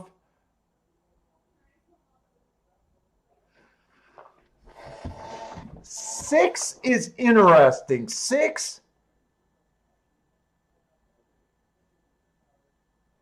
I just think the 6 is a fast stalker. He's never technically has the lead at the first call, but he's usually with 1 length off the lead. I think he's a contender. And the 7-horse I'm definitely interested in because he's fast. But I'm kind of between the 2, the 6, and the 7.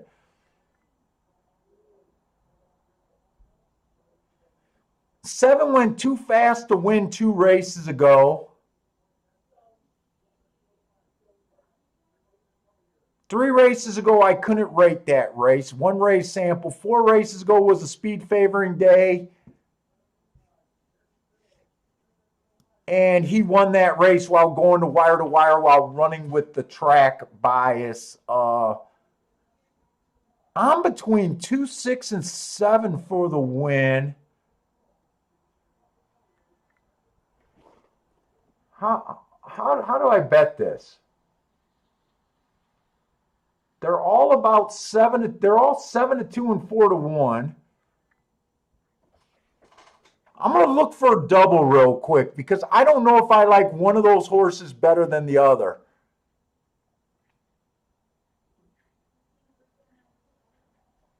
I'm going to the 8th race to look at the double. I'm a little interested in the 1. He earned a minus speed figure last race. He should be $1 million to 1. He gets the rail, and he has showed speed. Last race, he did go too fast to win at the first call from the 9-hole. We know at Gulfstream Park West that rail was insane. He does have bad form. I definitely want to play a ticket to him, but he's probably not going to be my top choice.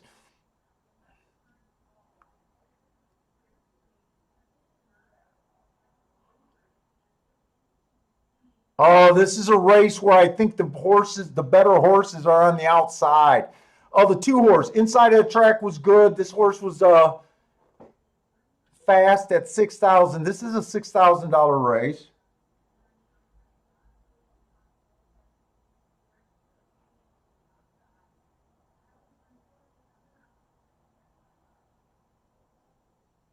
4 ran against the bias last race. Slow, slow, slow. I don't trust the speed on him. The 3 horse. The 4 I don't like.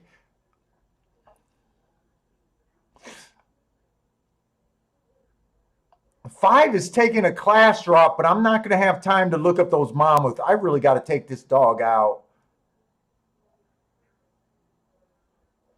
Dude, this 7 horse, but I don't trust the outside of the track.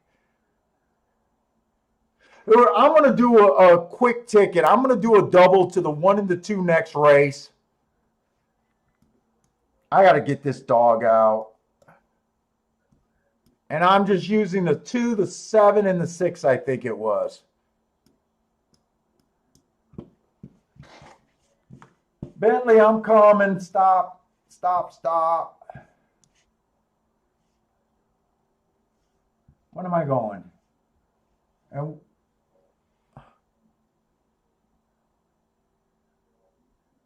am I 7th race?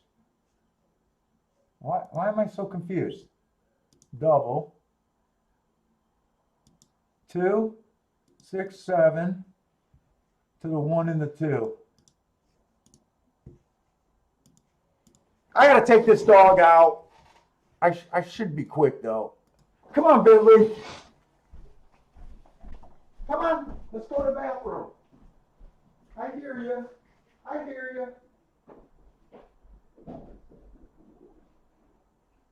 I hear you. Oh, my God. You got to stop.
Hey, you got mud. You got mud. Shower. Go in the shower. Come on. Come on. Come on.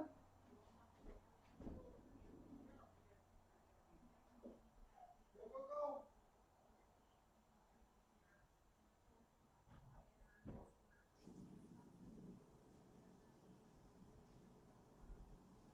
Turn around.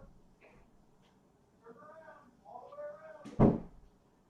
Go, go, go. You're good. You're good.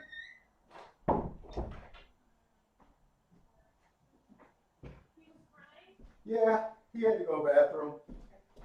It's muddy out there.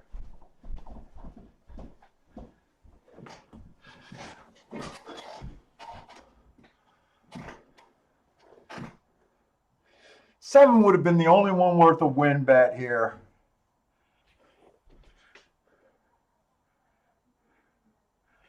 Bill Robinson likes the 1 here. Brian Reeds likes the 2-4-6 box. Lee likes the 6 here. In the Money Mike likes the 1-3-6, but it sounds like he likes the 3 better.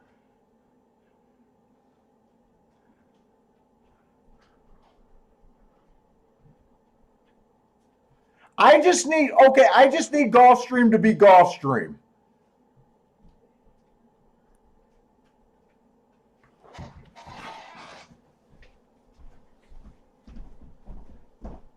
I've seen her in a bunch of stuff today. You've been in mischief all day today.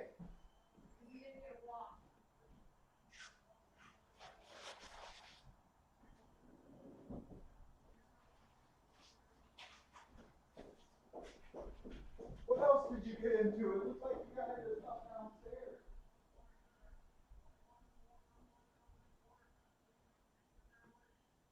Yeah. What are you trying to do? Get me in all sorts of trouble? Huh? What is your fascination with toilet paper?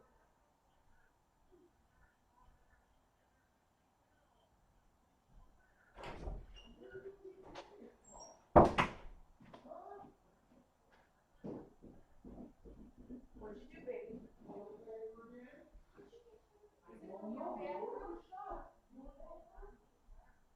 That was shut too when I went up there, unless he closes it after himself now because he's smarter than me.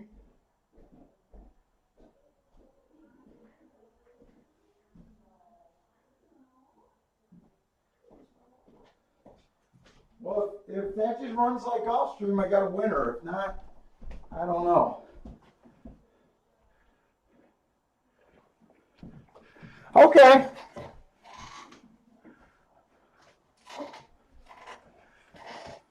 Seven went wire to wire to one. Okay, that's a good start. I think taking the dog cost me a win bet there. I said right as they were loading the gate that 7 was the only horse worth taking a win bet. But I did not get a chance to put it in. And I do want to look at Tampa Bay.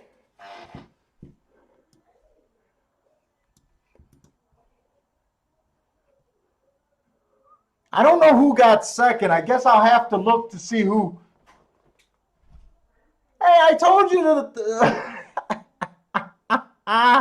Sorry about that, Lee. I did put him in the double, though. Always bet your highest contenders to win.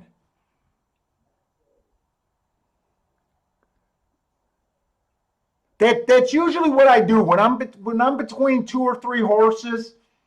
It's usually when I'm between 3 horses, because when I'm between 2 horses, it's just easy to do a Dutch bet. But when I'm between 3 horses, and I kind of like them all, and I don't really care, which one. I think they all got fairly equal chances. I usually Dutch the 2 of the longest, the 2 longer odds. I believe in always going for the big hit.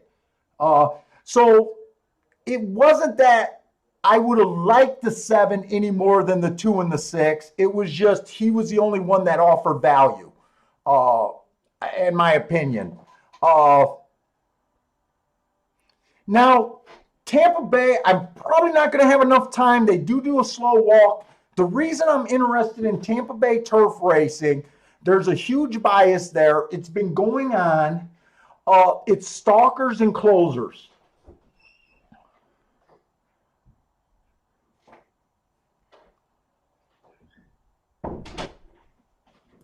Let's see, the 6 horse is out. And the 7 horse is out.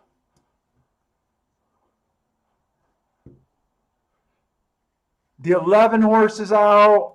The 12 horse is out. Who is that? The 13 managed to draw in. 13's never really ran on the turf. I'm gonna ignore him. I can't look him up. The 2 horses earned. The 10 horse earned my highest ranking. The 3 Hearts. But I think he's a dedicated front runner. And we haven't seen a turf race today, but from what I know about the track so far, turf has not been good, or speed has not been good on the turf 90% of the races.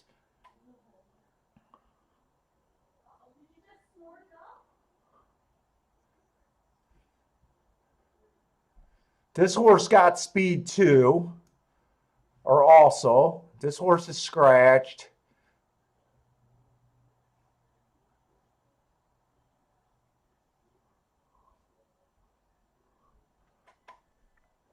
Who is that? The 5 at 3 to 1? I'm not that interested in 3 to 1.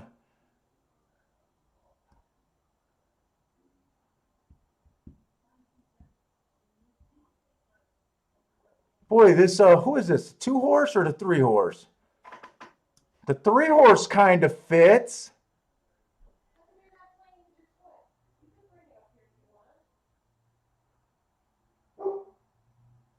The 3 and the 1-horse kind of fits what I'm looking for. The 3's 21-1. Why is he 21-1?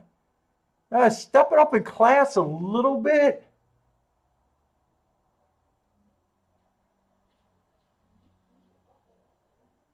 Boy, he fits.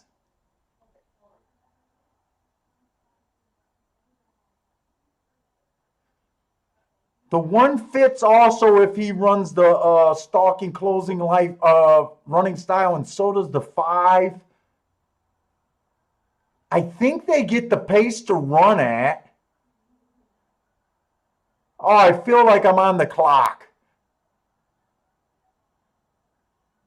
The 9-horse, if he stalks, could get a good trip here. But the way they bet this race with the 9, the 5, and the 3 all being about 5-2 to 7-2,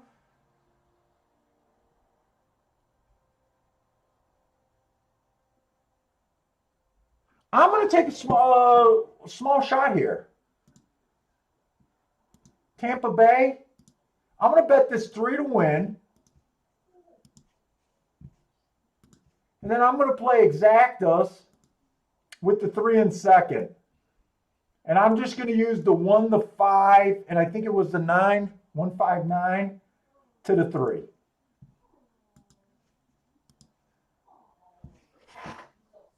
I feel like I'm overlooking something. 1 definitely fits.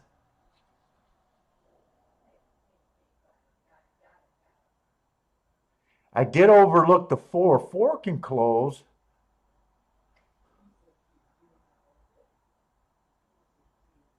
Five's an in and outer. Sometimes 5 goes to the lead. If he goes to the lead, I hate him this race. And if he rates or close, I think he has a good shot. But it's all depends on what the jockey wants to do. 8 looks like a front runner, so I think the 8's going to go down. 9 can front run and he can rate. He has the option, and I'm not sure which option. I guess that's all I got because they're off. So I expect to see the front time to be 23-3 at the first call or faster to have a shot here.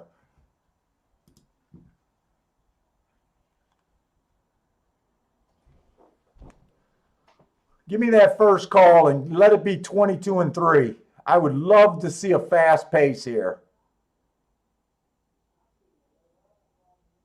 22-3. I should get my jockey's license. I got a clock in my head.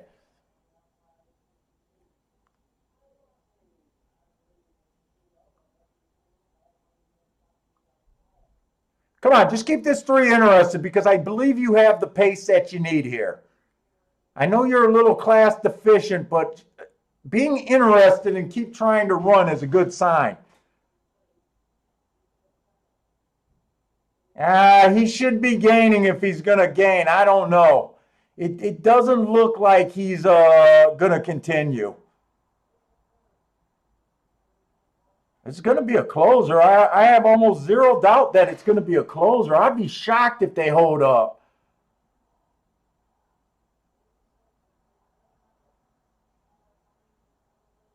I'd be shocked if they hold up. I think the 1's going to win the race. It's going to be 1-5.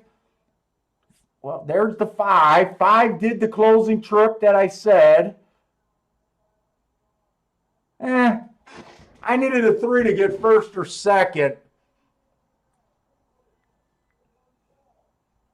Good ride on this 5 because I was worried about this 5 going to the lead.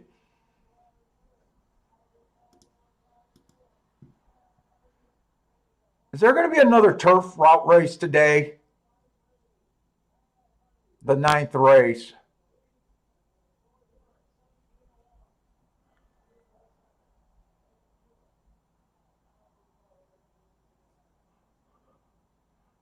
the 9th race.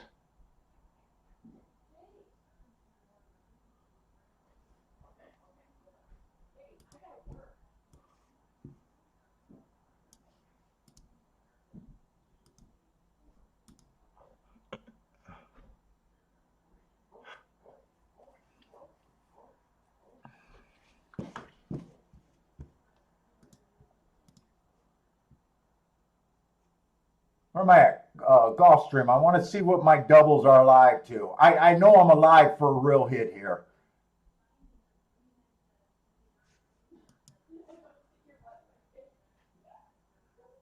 Will pays.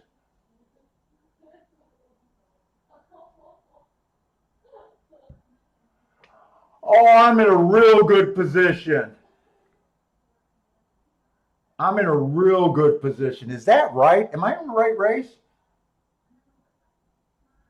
My doubles are paying 142 to 1 and 87 to 1. I'm in a real good position. If I could close this out. In fact, there's a few too many horses for this is saver bet category because I'm in for a real hit here.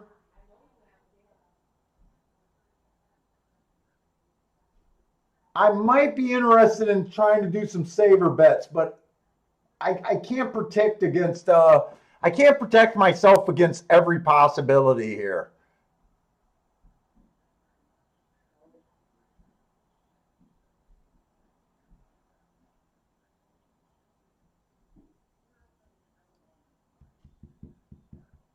The Mammoth, the 5 horse is the horse that's going to be the favorite.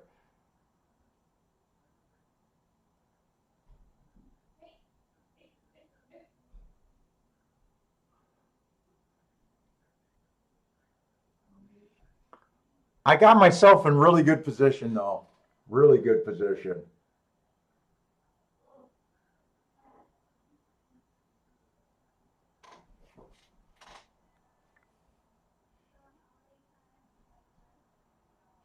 Who won that? Who was the big bomb at Aqueduct? Is it? I hope it's on the inside.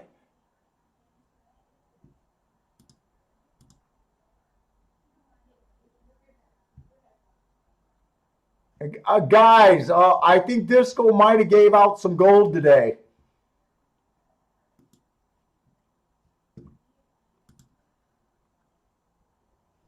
Guys, we announced what Disco was saying. Disco, I know you hit that.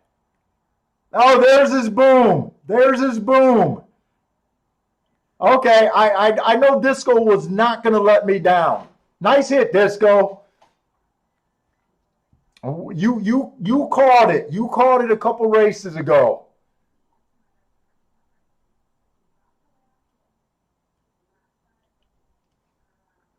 This has been too easy. Nice hit.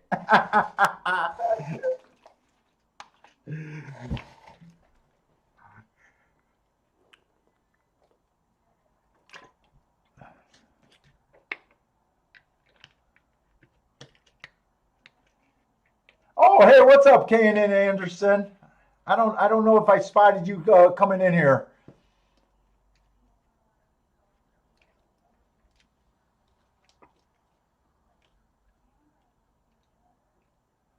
30, dude. Wait a minute. I hope you were putting. I hope you were putting that it's a $36 winner and not that you won $360, Disco, because I know you hit that for more than that. Tell me you made a mistake because I think you hit that for more than that.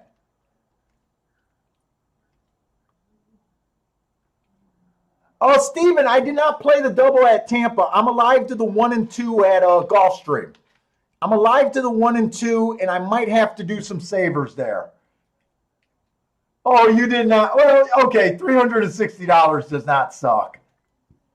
Dude, you could have been dishonest and said you crushed. I would have believed you. Nice hit, though.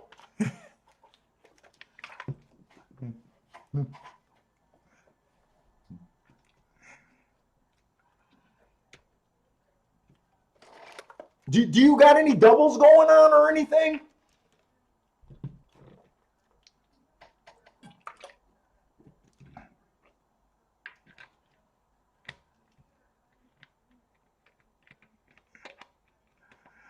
I think Lee is offering to trade bankrolls with Disco right now. Shit, I might trade bankrolls with Disco.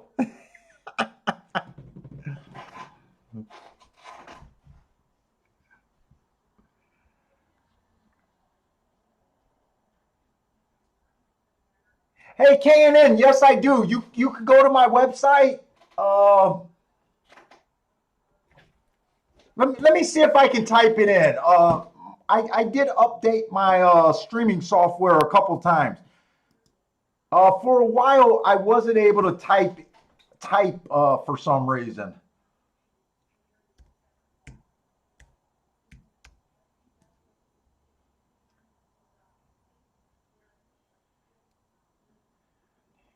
Ugh.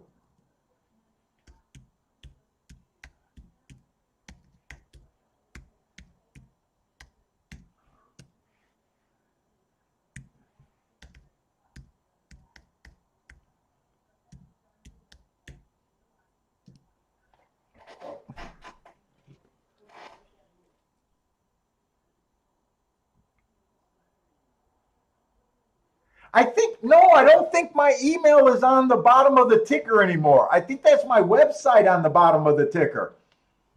I think I changed it. It used to be my email.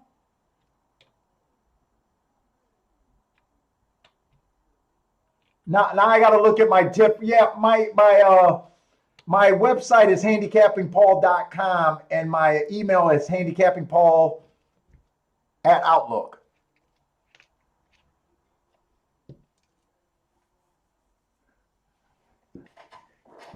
Hey Lee, are you a new player? Keep joining the show, man. Keep joining us for the show.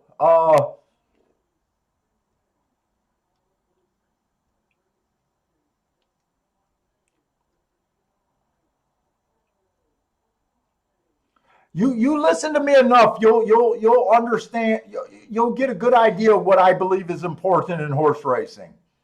I don't know your experience of playing, if you're new to the game or not.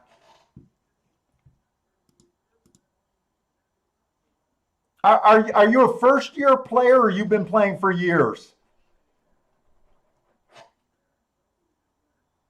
This game is very, very unforgiving to new players. Very unforgiving to new players. This is your first year. Yeah, very, very unforgiving for new players. I do suggest, I don't know if you've tried to read some handicapping books. They're a good place to start for getting general knowledge. You need to, know how to read the form and stuff like that.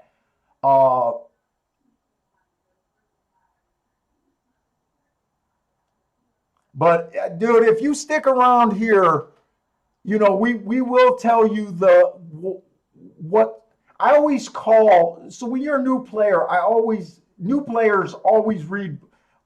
A lot of guys that get serious and want to learn the game, they go naturally will go and read the books, and then they come up with all these ideas where they're ready to go attack the track. I'm pretty clear about what I think is important. Being able to read running lines, understand pace. I suggest you understand bias along with pace.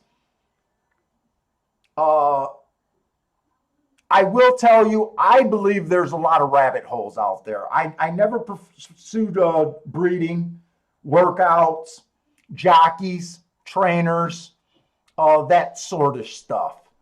I think those angles are built into the prices that you're already getting. The easier an angle is to play, usually the public already caught up to it. Hey, thanks, Joshua. But I will admit, don't get discouraged on your first year. Hopefully, you don't get yourself in too much trouble. And hopefully, we can help you make some sense of the game. And the other thing I like to tell new players, don't fall for bullshit. And your expectation is only to be right about 20% of the game, or about 20% of your tickets. You can be pretty successful only hitting 20% of your tickets, as long as you're focusing on value and understanding that value is the difference in the game, not your win percentage. It's too hard to improve win percentage.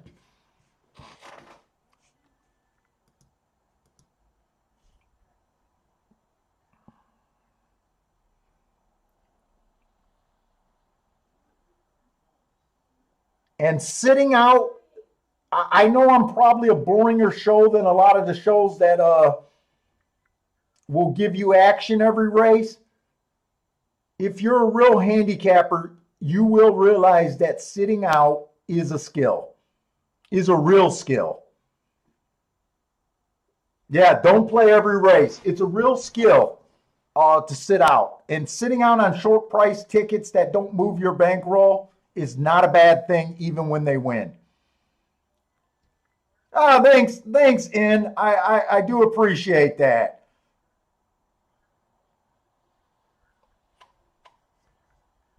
Although I don't know, because Steve just came on and say, yeah, it is. So he might be saying that it is a boring show. I know Steve.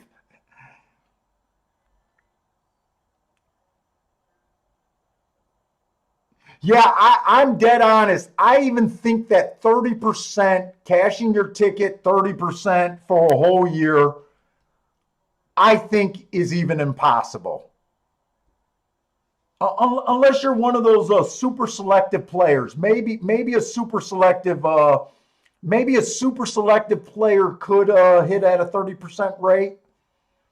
But the key is super selective. I've never hit 30% for a year. Never.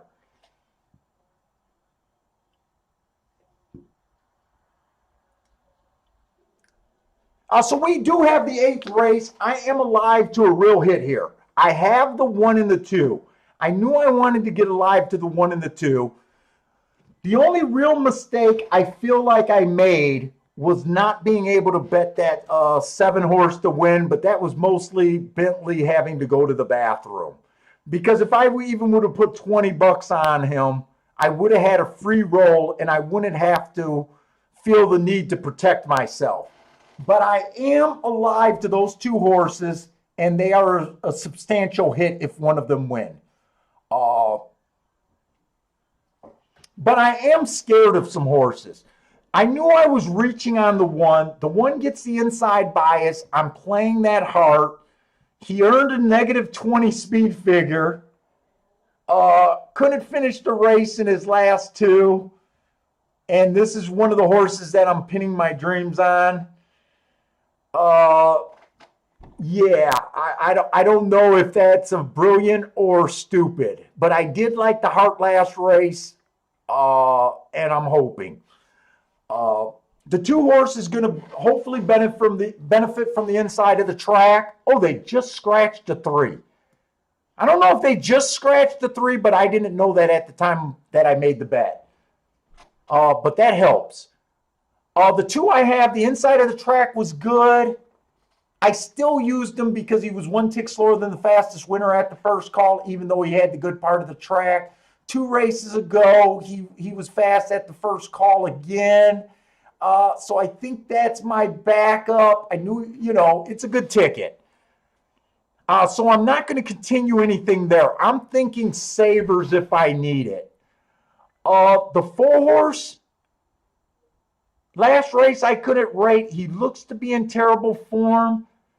I am thinking about doing a small saver on him at 13-1 because I can protect myself. I was supposed to spend my time looking up the 5 because I don't understand the 5 right here. And the 5 is close enough inside to get the rail and really hurt me.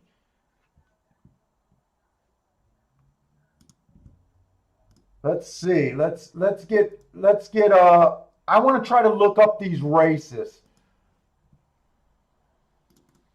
He's 9-2, so I feel like I could protect myself fairly cheap.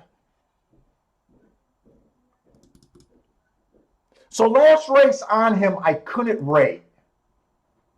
God, I gotta go to the bathroom. Dude, I got old man pee issues going on or something.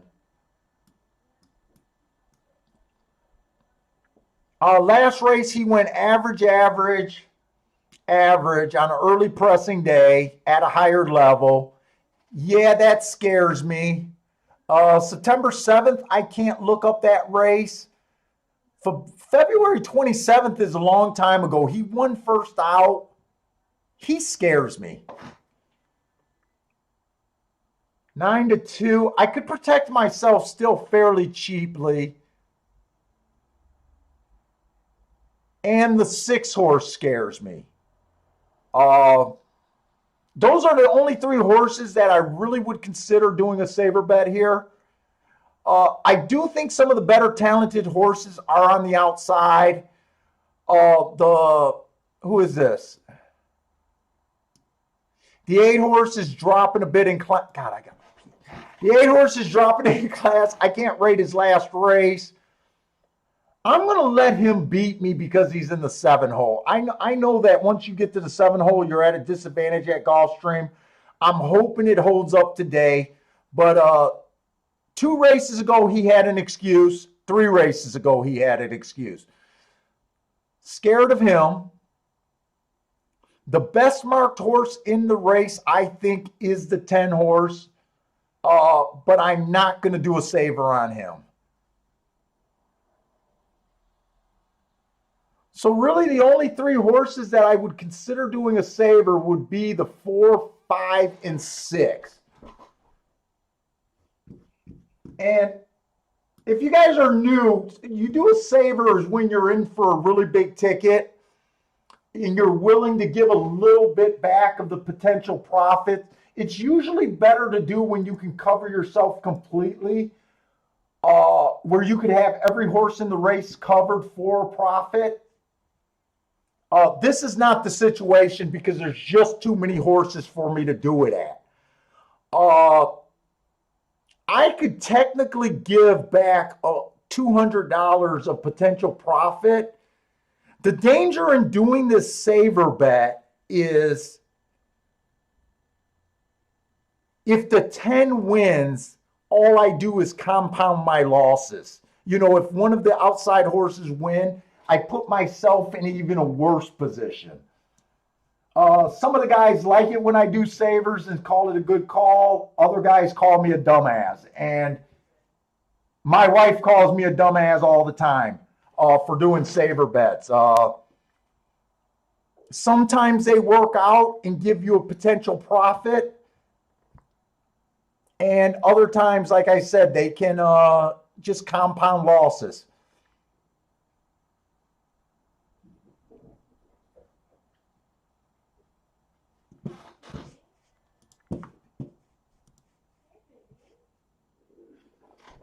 So if I did the 4, 5, 9, I'm sorry, the 4, 5, and 6 are the horses I'm considering doing this saver bet.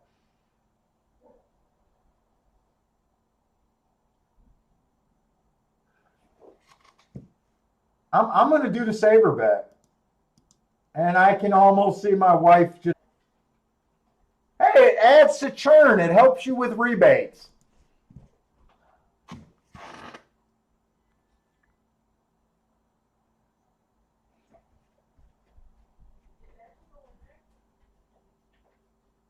I'm going to do one more saver bet, and I usually don't do this. I am going to take the 10 on top of the 1 and the 2 and the 4 in the exacta. I think if I do that for only $5, I think for a relatively cheap ticket, I didn't have time to look up I gotta go back.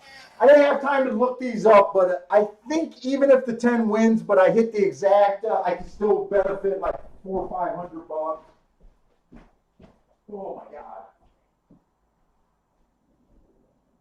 Man, I got full name issues.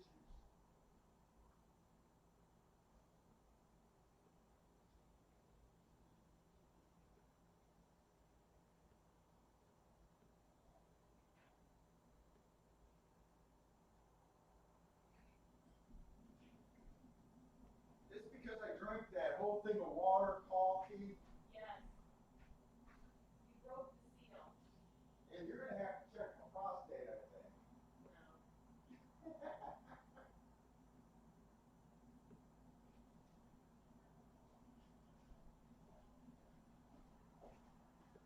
Tell me I get the lead with the one.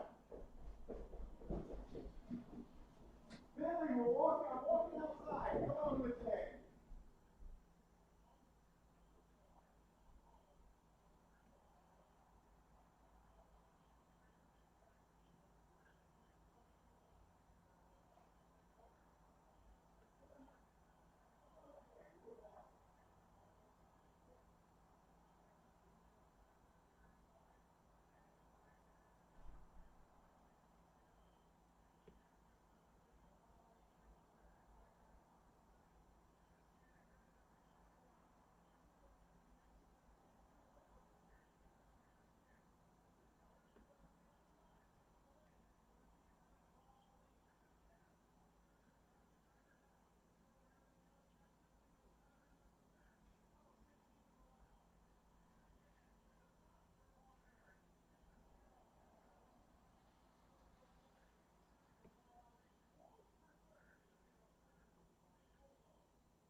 I don't know if I won or not. I walked around the house.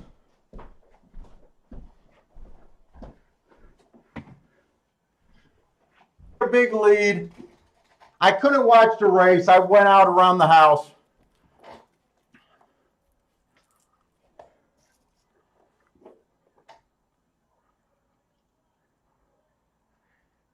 I got what I wanted.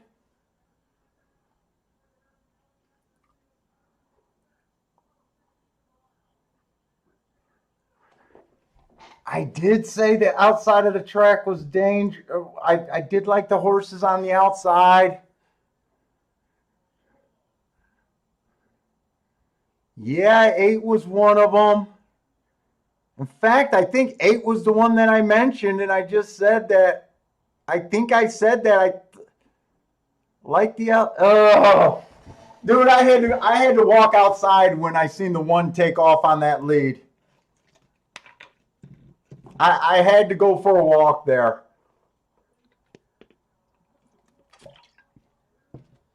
I could not watch that race.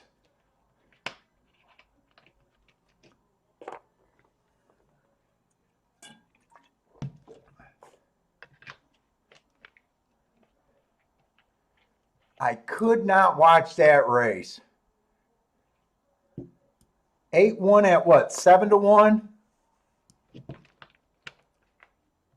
Yeah, inside speed favoring day. He ran against the bias. Mm-mm-mm.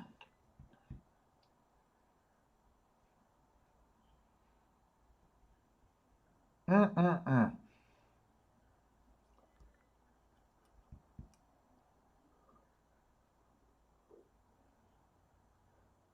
I got exactly what I want. I can't complain about that. I can't complain about that. Now I can watch the race, the replay in peace.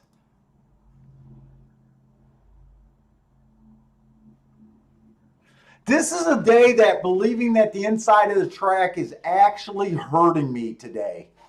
I passed on that 7 horse. I recognized that the best horses were on the outside in this race.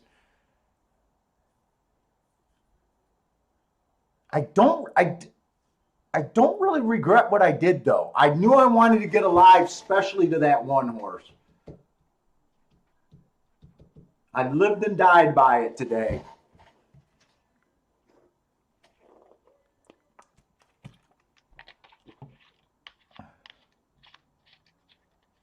Yeah, 1 is a quitter. 1 is a quitter.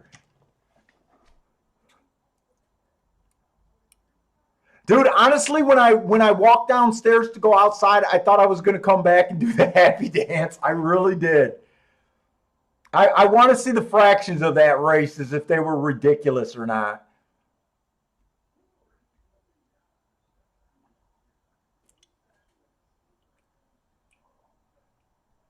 Cole's taking a shot at the super at the duck. Kaiten Bradar's been hot today.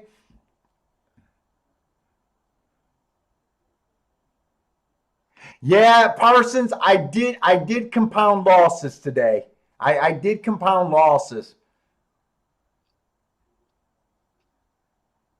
If I would have bet that 7 horse, I'm pretty sure I would have sat out and enjoyed the free roll.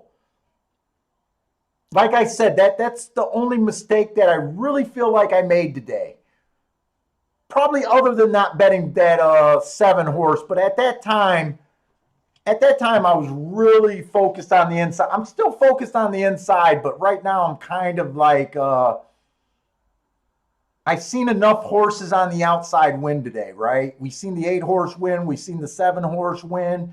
I think we've seen the 6 horse win. I didn't see this race, so all I seen was the 1 get the rail. I don't know if the 8 was inside, but I'm guessing he probably wasn't.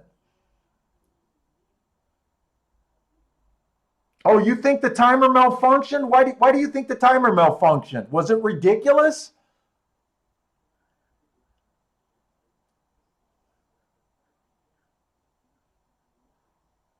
Oh my God, he is hustling. He's working hard to get that lead. You know what? I'm honestly more okay with the way the 1 ran than the 2 ran. At least the 1 gave hope. 22-1, that is fast, but why do you think the timer malfunctioned or did something happen at the second call? Wow, the 8 also closed to win that race. That's interesting because closers have a hard time on this dirt race. Oh my God, I was dead before the stretch. I was dead before the stretch.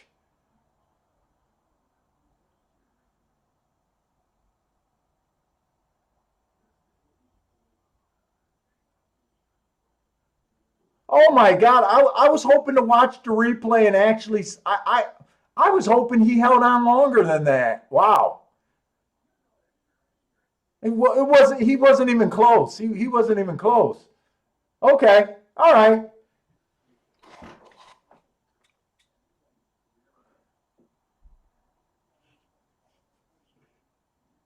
Oh, because it only showed 22 and 1 and it didn't show the second and third call. Maybe it did malfunction.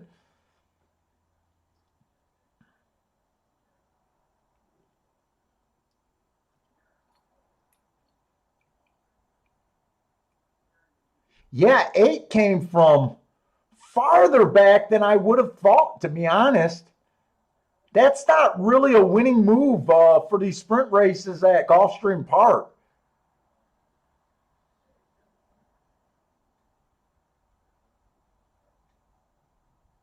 That's a nice little rally from him.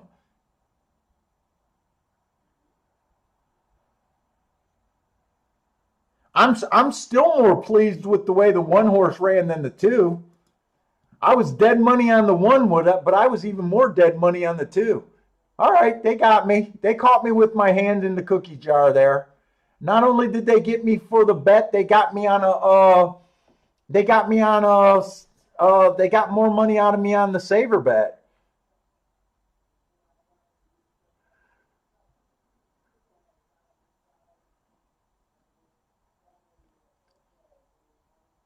They got me on both ends.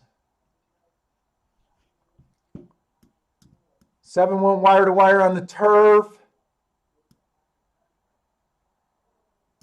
And boy, I'm missing a lot of these. I have not been updating this very good today. Let me see where I'm at here. Let me see where I'm at because I'm in a spot where I got to do a late day heroic. Let's see, 7 races, 1, 2, 3, 4, 5, 6. So I'm only missing one result today. I don't know which race I'm missing though.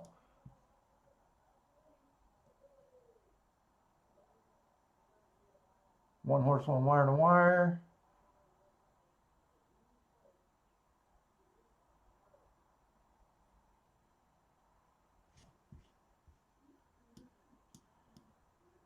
I think that's the one I'm missing, the 2 horse stalking in the 3rd race. 7 horse went wire to wire. That was on the turf. That was Bill's horse. Okay. 4 went wire to wire. I got that. That was the 25 to 1 shot. I'll just call that, I think, Stephen Marshall's horse.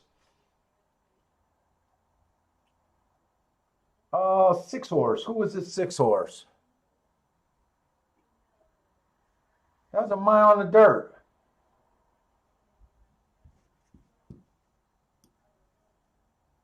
Six. What race? Oh, they're in the 9th race. Okay, I'm missing that. Okay. Oh wow. Oh, that was the race where Fletcher horse won. Okay. And then that race. So I should have 8. 8. Okay.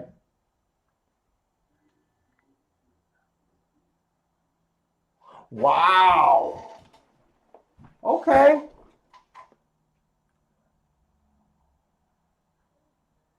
This is a complete opposite from the grids yesterday.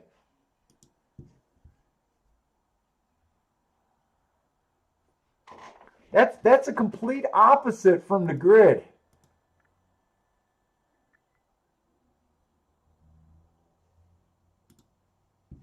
Let's see, here's the Turfway race. Stephen Marshall got the 9 and the 10 at Turfway. Good luck, Stephen. Cole is playing the fairgrounds. Yeah, Bill, I know you, I think you put up this horse early in the day, didn't you? I think I remember that you put up a pick for the 9th race. So I think you've been waiting for this guy all day, huh?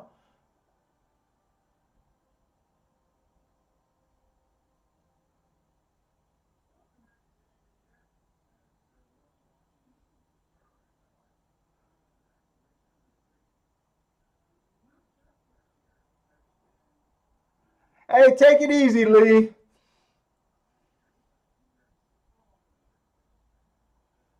Money in the bank. Nice, Bill.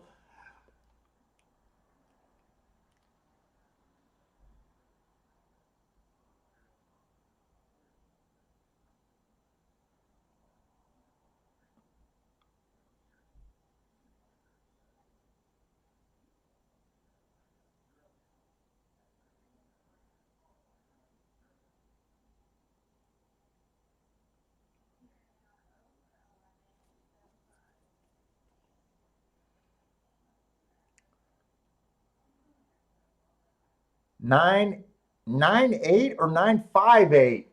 I was staring at the 9 and 8 so much. This 5 might have slipped in for second. I'm not even positive what I saw there. 9 definitely won the race, but oh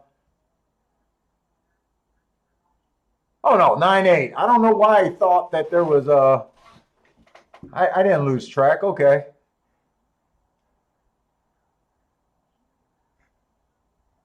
Ah. Hey Lewis, you gotta run over to that house and put your 2 cents in there. You gotta be the nosy neighbor.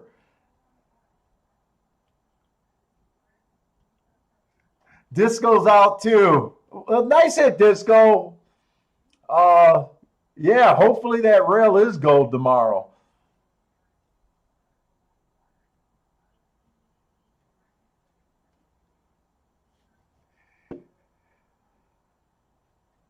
Hey, Disco, you're not watching the neighbor's house because you're involved, are you? You better watch out for your neighbor. He might be a snitch. That Lewis over there, he takes all the proceeds and go play poker and horses all day. He's the boss. You're in your truck. You're getting ready to make a getaway.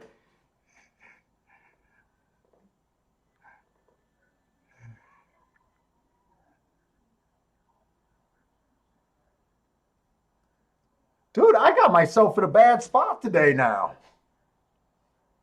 Parsons alive to pick 3 at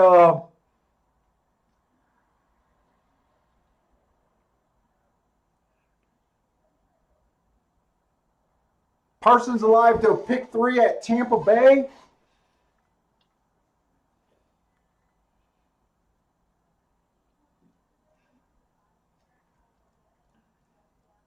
Yeah, I kind of got myself in a little pickle right now. The only ticket I hit today was a saver in the first race. So yeah, I'm down a bit today.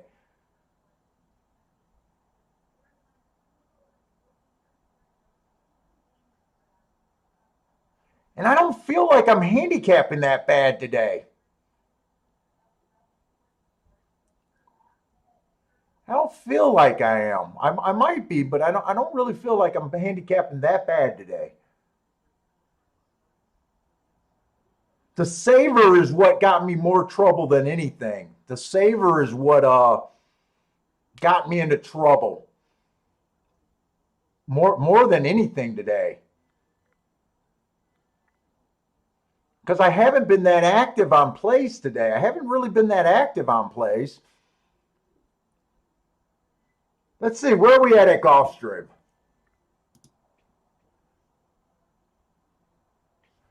We got the 9th and the 10th race. 2 turf races today, back to back. I'm kind of irritated about that because I usually they do a dirt, then a turf race, dirt, then turf. And I was looking at the grid and I was kind of thinking, all right, it's time to stop talking about the damn inside of the track at Gulfstream. But, you know, and I was going to make an adjustment for the last race, but I'm not going to have to deal with that issue. I'll be looking at a turf race. And so far today, speed and stalkers have been okay today on the turf route racing. I was kind of hoping to make an adjustment. And I really wanted one more dirt race. So I have 2 races at Gulfstream, and I think I definitely want to look at the last race at Tampa Bay. So that's this race at Tampa Bay. Okay, so I'm going to have to move.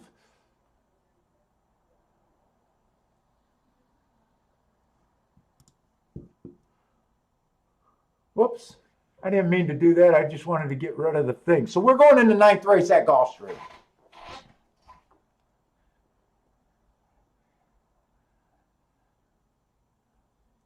Stephen Marshall just hit the pick 3 at Aqueduct. Hey, Stephen, was that another inside horse that closed that out for you? Is that a? Oh, okay, there you go. That's what I was getting at. Thanks for the inside tip at Aqueduct from Disco. So Disco looks like he was right about his call. Stephen Marshall took advantage of it. Congratulations for 447. Is that a 50-cent pick 3? That's a solid pick 3. That's even a solid pick 3 for $1.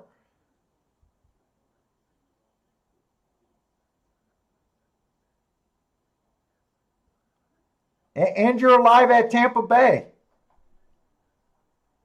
Oh, you know what? A dollar payoff, 447 and a pick 3. That's pretty solid.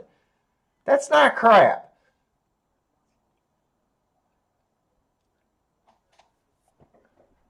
So we got what we got? Optional claiming 25,000. Mile and 16th on the turf. The one horse inside of the track was good last time he ran. He had the inside. He won. It was an early pressing day. He won while pressing. He was average. Nothing's really wrong with that race. 2 races ago, he earned the heart, so he came back and won right away. 3 races ago was a bad rail, so he had an asterisk there. So this horse had 2 excuses back to back, and then he won the first time that the track was going with him. So nothing wrong. Nothing looks wrong about him. It's just he looks okay. The 2 horse timer malfunction last race. Stalking closing day, he stalked. I'm really irritated that we can't. Oh, wait a minute. Was that a maiden race?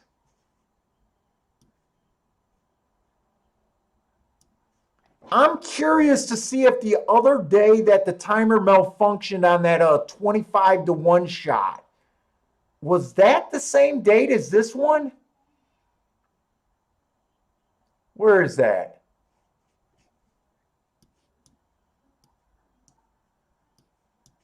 No. I want my little grabby finger. Come on, just go. That was the same day.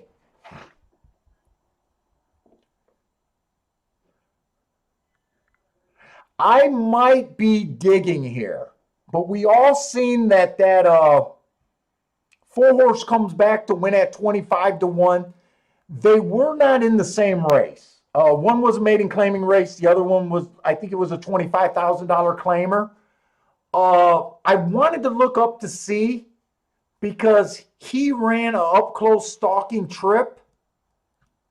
And I think that's a similar trip. What race is this? Am I in the right race yet? That's a similar running style to him. First race out, this horse won his first race out, running against the bias, winning. So he has showed some talent.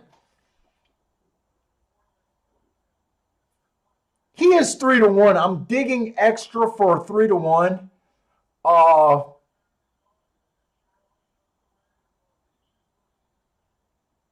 But I do find that interesting. I'm going to watch this horse with some interest. I don't know if I'm going to bet, but I will watch that.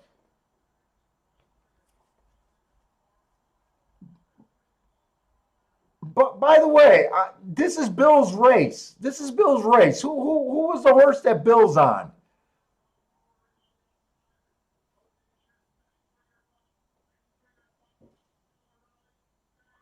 Oh, he just gave out the jockey.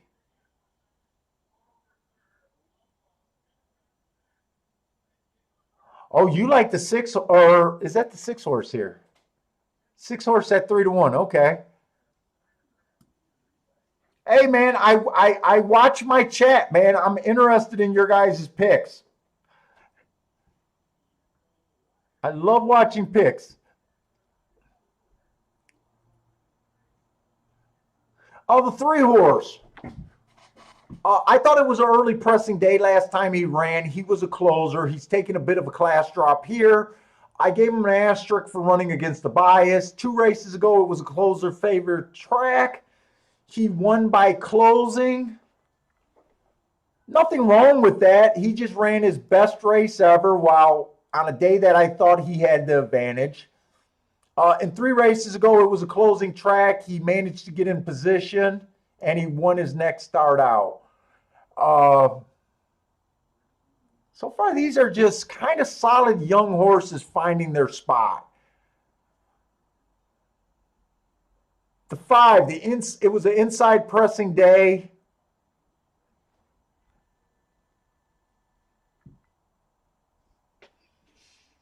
The 2 was on the inside. He technically closed. He came from 10 by 6 at the second call.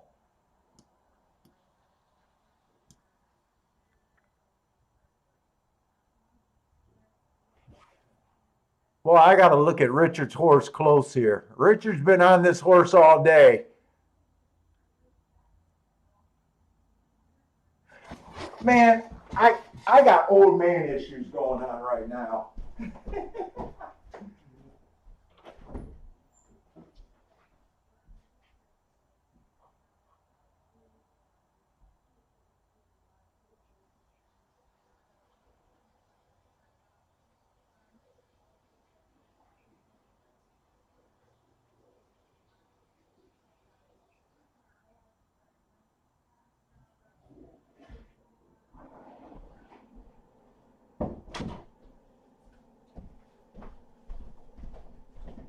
Jesus Christ, I need Beta Prostate to fucking sponsor me or something.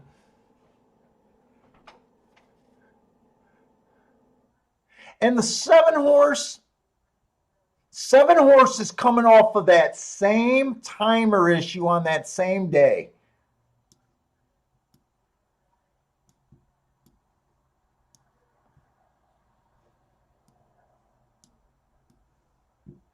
Dude, I get caught on these little patterns or something. I'm really interested to see if that ends up being a key day. I'm so interested in that. Right now, it's almost hard for me to think because I'm so. I got to look up Richard's horse. I got to see what Richard really likes about this horse. Let's see if I can look him up.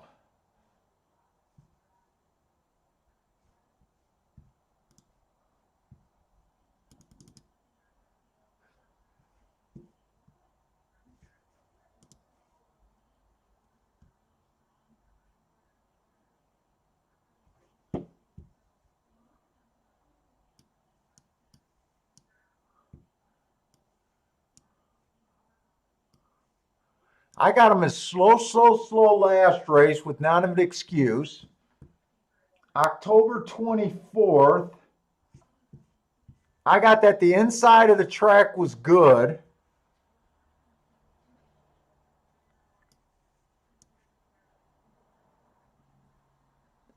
I got him as slow that day too. Slow. He was taken out last race at the stretch. I don't know what that really means. And then 3 races ago, I can't rate him. Well, I bet Richard has his reasons. Horse is taking some action there.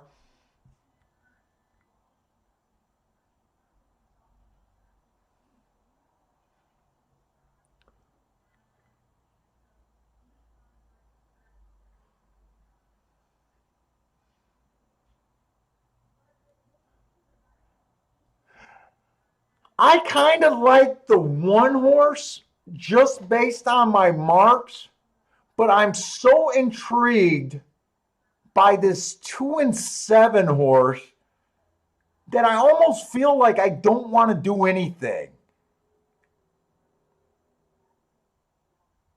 I'm almost like wanting to root for the 2 and the 7.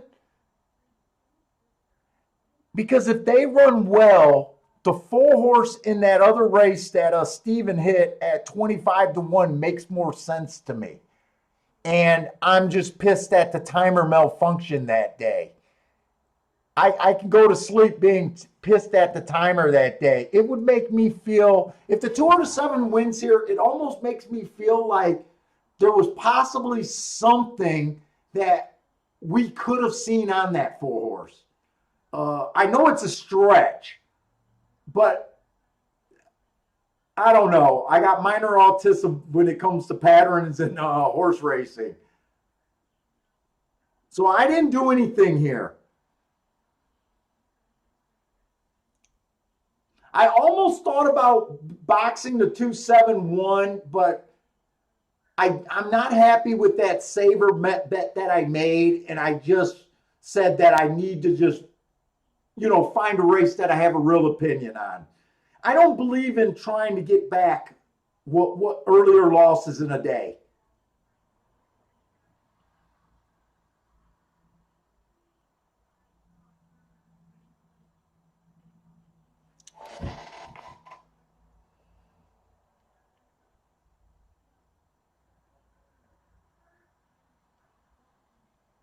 No, it doesn't mean that.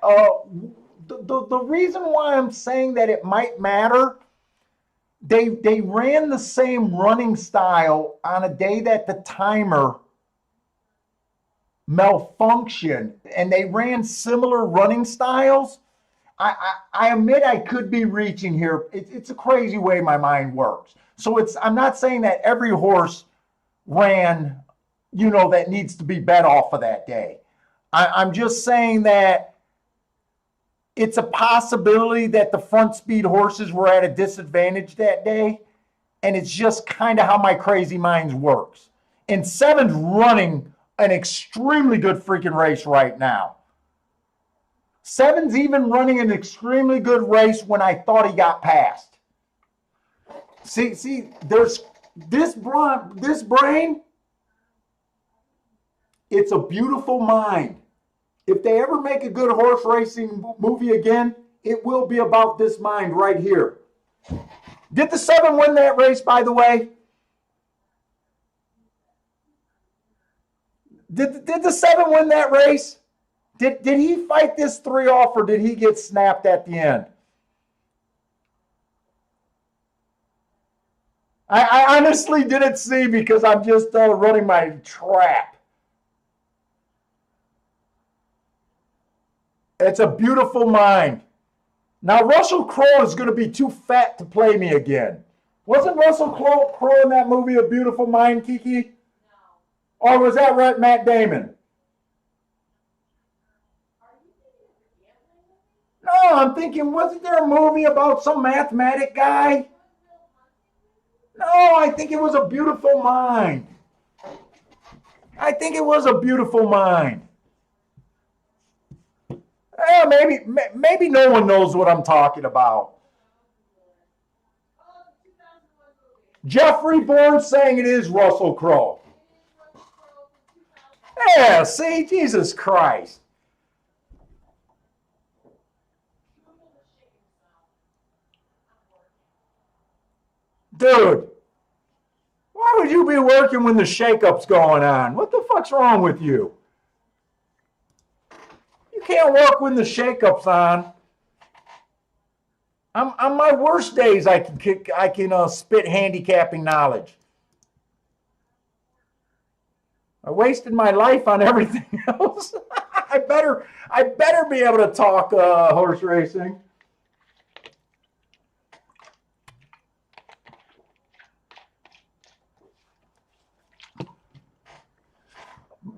By the way, guys, was that kind of a brilliant angle? I didn't pull the trigger, but was that kind of brilliant there? You guys might want to remember, and I am going to remember it, and it is going to be noted. December 16th. I think it was December 16th, the turf races. And like I was trying to explain to In, it's not every horses. It's horses that were close up to the pace. Horses that were close up to the pace might be useful for a bet back. Let me just get that. Oh, I pulled up the wrong form. Dude, if that proves to be a solid angle, there are days where you can feast for a long time if it proves to be a solid angle going forward. It was December 16th, the turf racing, the day that the timer malfunctioned. I'd be considering horses that were close up to the pace is what we're looking for. There was 2 horses that qualified in this race. One of them won at 7 or 9 to 1, and we already seen a 25 to 1 winner off of that. Might be a thing to consider.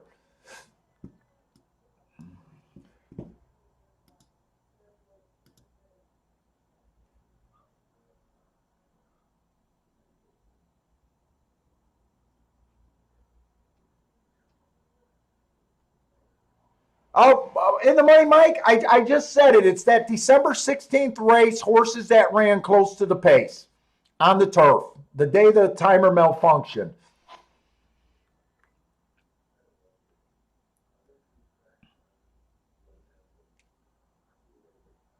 Oh my God, Jesus Christ, Kiki. I need to get milked or something.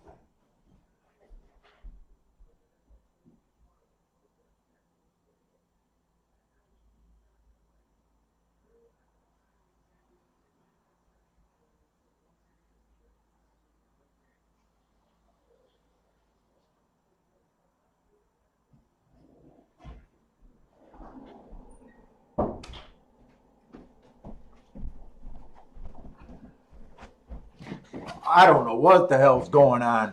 So you guys know what we're kind of looking at Tampa. We only had 1 race today. We were right about the running style. Couldn't connect there. I'm forced to look at these races quick again. The 1 horse had a bad rail last race, 4 to 1. He has the right running style. I really question him not really getting in position at the top of the stretch for a closer. I can't make a case for the 2 horse other than a drop in class. I'm just not that interested.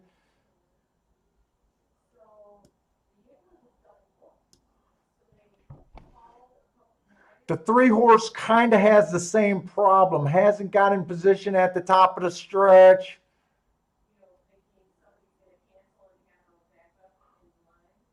I got to move quicker.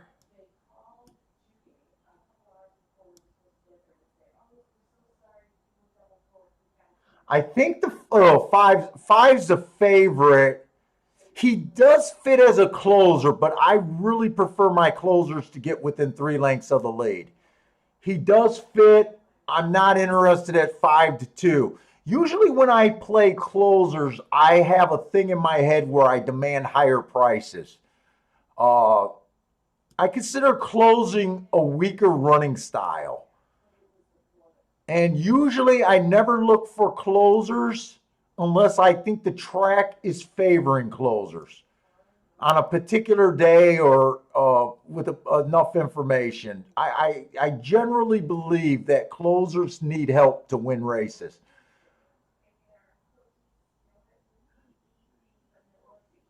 This horse can rate, and he got an excuse last race. Is anything offering like any value that I feel like I can't live without? Doesn't really get himself in position. What are we done with the 10 horse? So what is the pace this race?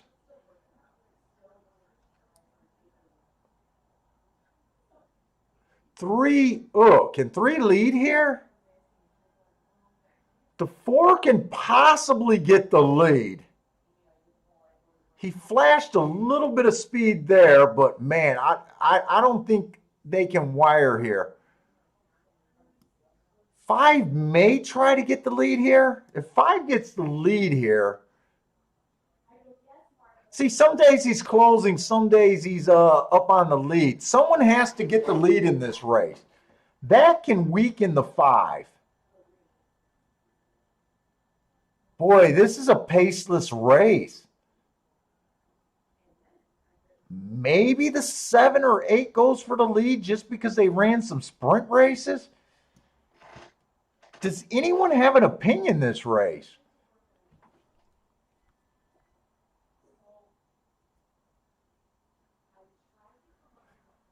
This 9 has technically been on the lead once. I don't really believe it's in his nature. I want to play this race, but I am having a hard time forming an opinion. Usually, even with the closer bias, you would like to see some pace in a race. It's usually, everyone kind of knows that a horse alone on the lead has an edge in racing because they can control things. The problem is the horse, I can't even tell who's going to get the lead here.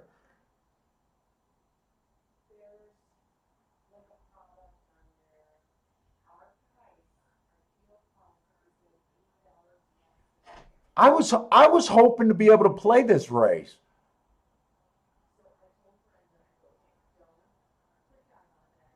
Is calling the 2 to get the lead easily. Maybe with the class drop and running sprints. Maybe. He did get the lead. Boy, this 9, I don't know, but is he lathered up on his neck? I thought I seen a lot of white foam on his neck. 23 and 2. These are not good horses. I think they're going to come from behind here.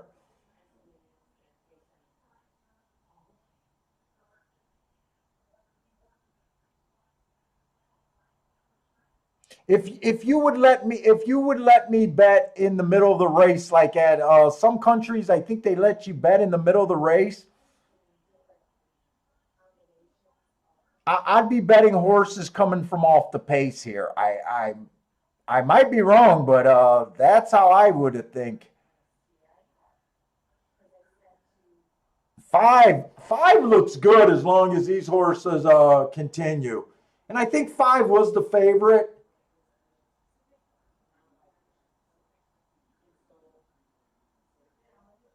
2 stopping to a crawl. 5 is flying. Whoop! 5 is trying to fly.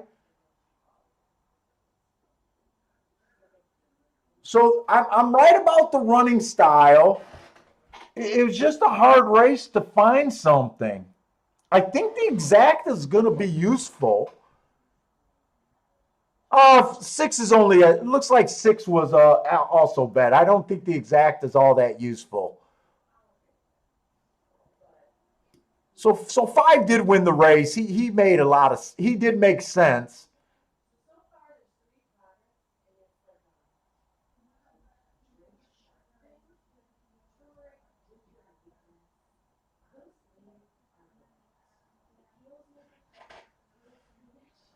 Stephen Marshall. Oh, nice! You hit the pick 5. Does it have any potential for a pay?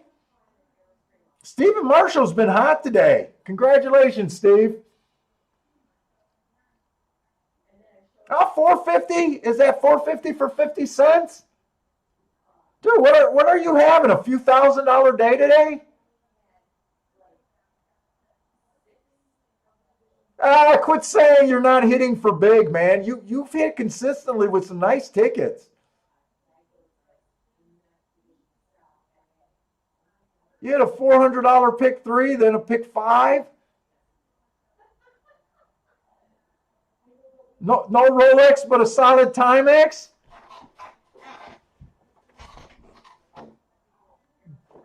What about one of those?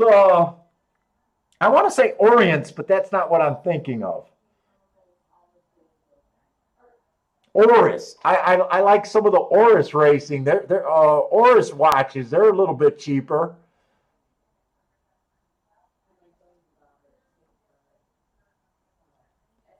Yeah, five made some sense there. I really liked it that he definitely came from behind.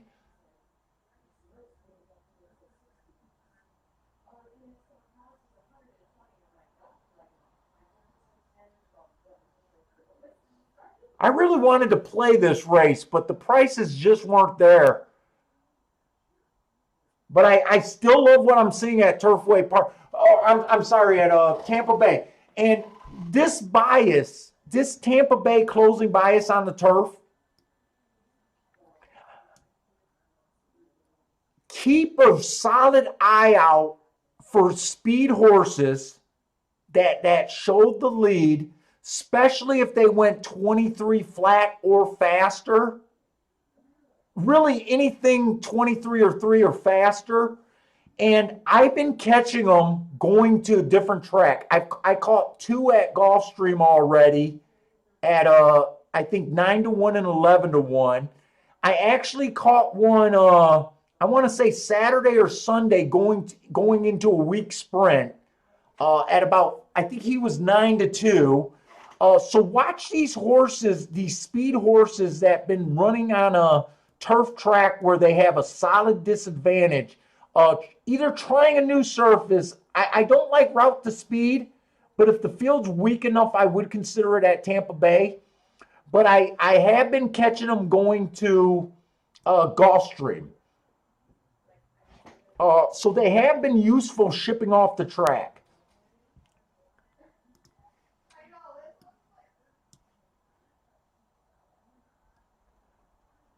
Yeah, Gulfstream should be paying huge on this.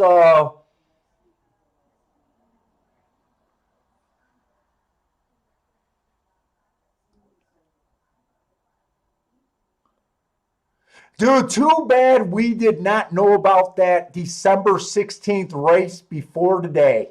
I'm going to go back in some of the old racing forms that I got, and I'm going to see if that just started today or if that happened in another couple races. I want to see if there's been a couple other horses coming back from December 16th. I will be looking that up this weekend probably.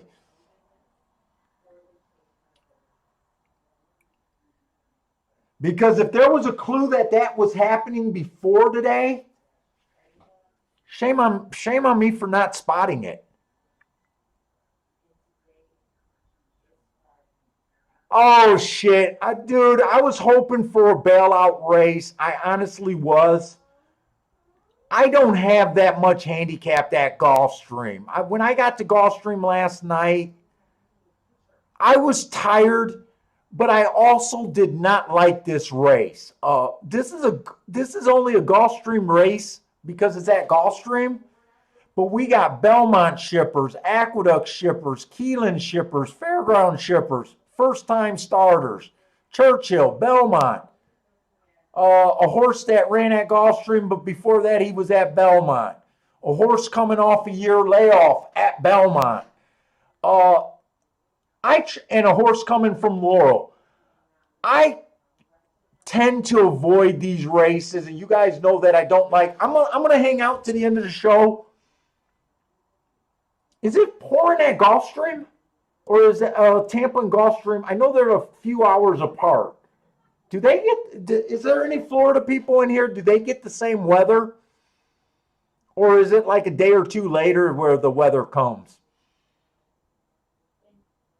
Parsons alive to the 8 in the double. Parsons, did you mark this race? Hey, Parsons, if you marked this race, give me a yes or no. And if you marked it, can you just send it to me?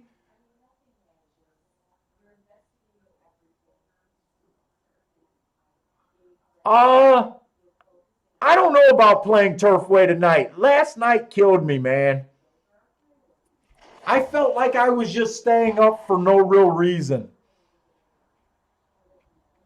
Oh, you did not. Shit, you're working on Turfway. Jesus Christ, Parson.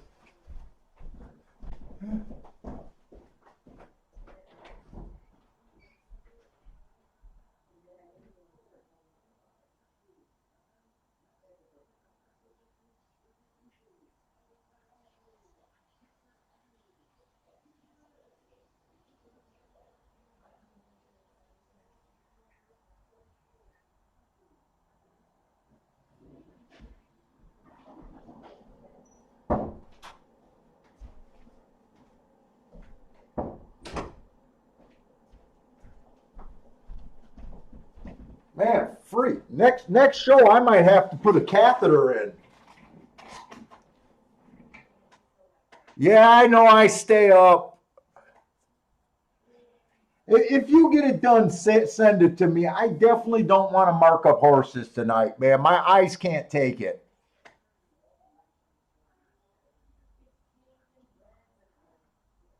Hey, Bob, is Equine Edge doing a show tonight? I do enjoy watching his show. And another question, Bob, do you just watch the show, or have you tried Equine Edge?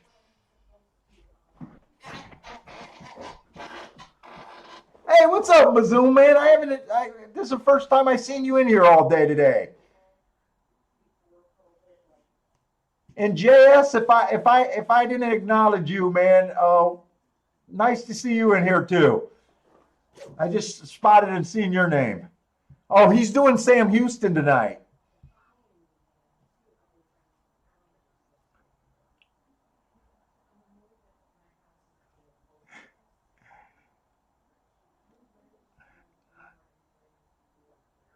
Yeah, no, you're just watching and exploring.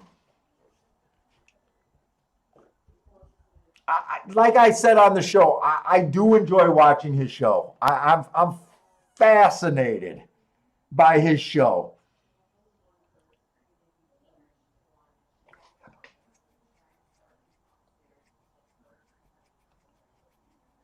Yeah, I don't watch him live. I usually turn him on as I go to sleep.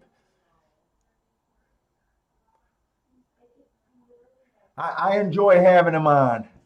Oh, he's doing a Sunday show, not a Saturday show.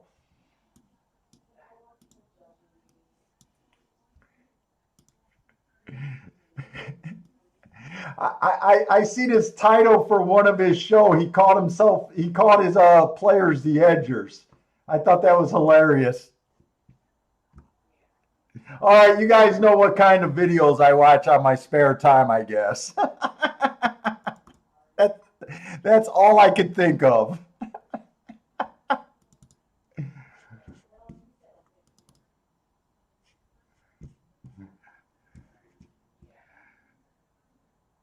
I'm going to try to look up some of these races, even though I know for myself I'm probably not all that interested, but you never know.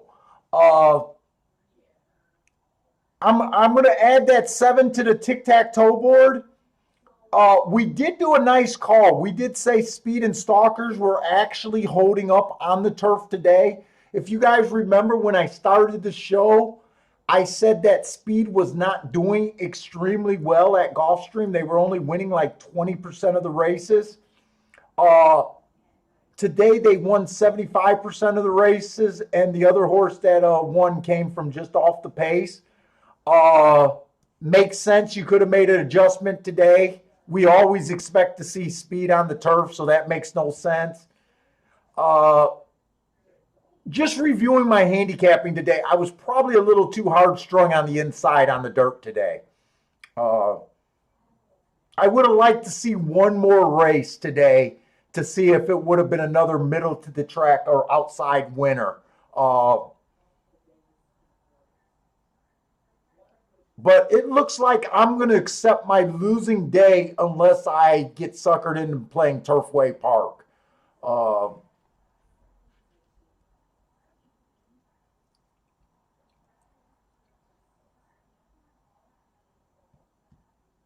But not too bad of a losing day. It was a bit of a losing day, but not bad for me. I guess that's the little kind of sunshine on my day. I feel like the handicapping's actually been really good. It almost feels like a day that the handicapping was a little bit too good to not be able to take advantage of anything, but it is what it is, and that's how it worked out. At least Bill came in and covered and gave out a 16-1 double, or 16-1 winner in his double. Let's see, October 22nd, inside. It was an EP day.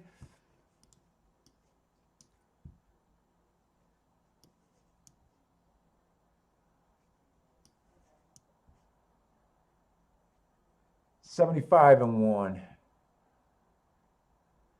I'm going to try to look up the New York horses first because it's more difficult switching back and forth. So I just try to look up as many of the horses I can quickly. He is just average.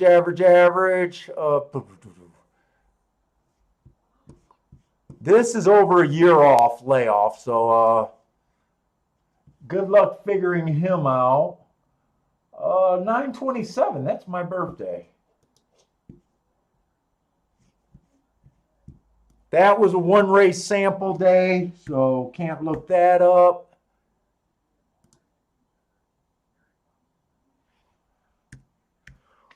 One race sample day, can't look that up. I can look up August 9th though.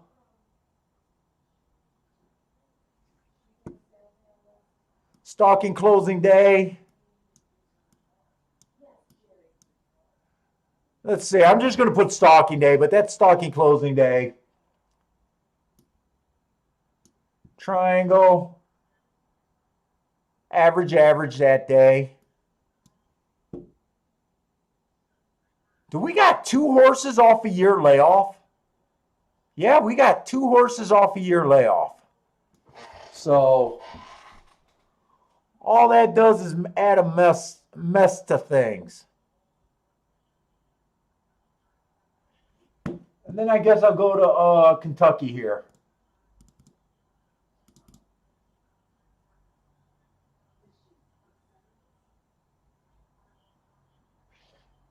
Dude, was I using Kentucky to do that last race? God damn it. I think I was using Kentucky to mark up my horses. I think I used the wrong file.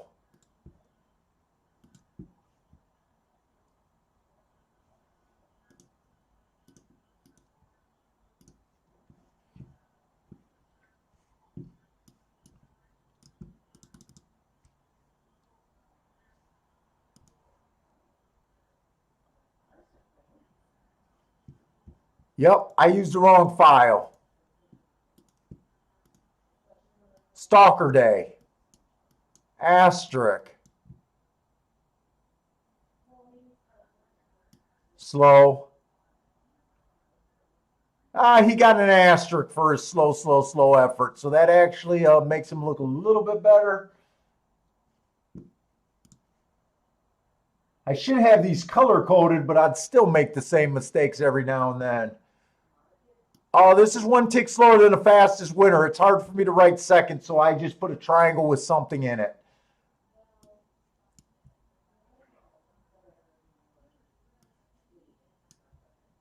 That was a stalking closing day. I'm just going to put stalker.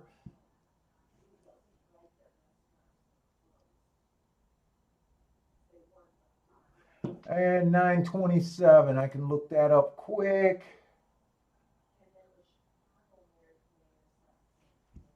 That was an inside stalking closing day. This horse rode with the bias. I usually don't put a mark for riding with the bias. I'm just going to put an equal sign right there for running with the bias.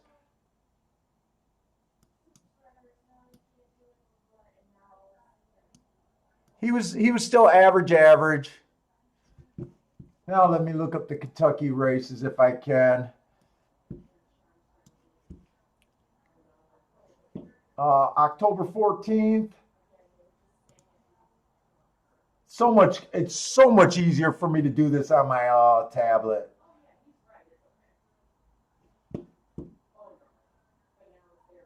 One race sample, so I just wasted a couple seconds.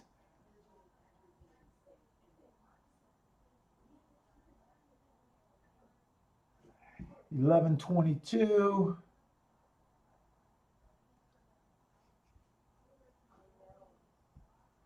One tick slower than the fastest winner. 47 match strides with the fastest winner. 72 was average. That's a pretty decent race.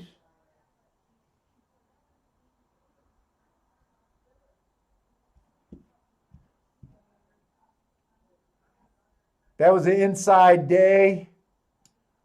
I think that's the first horse I gave an asterisk to. Kind of matched strides with a slowest winner. Slow. And slow. Is anything forming here?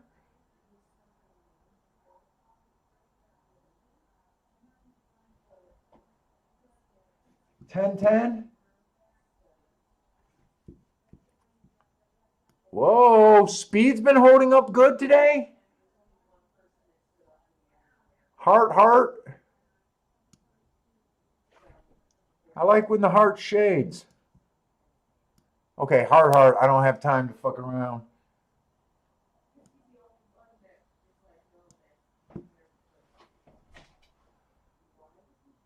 What is he at? 5-1?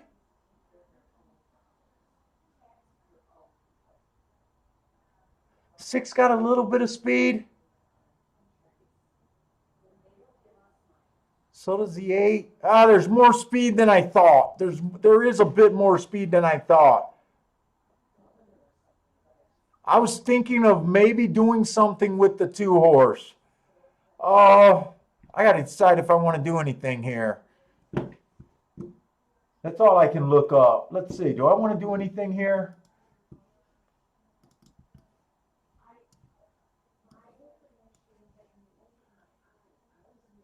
Cool. Hey, welcome to the show, Cool. That's the first time I think I've seen your name here.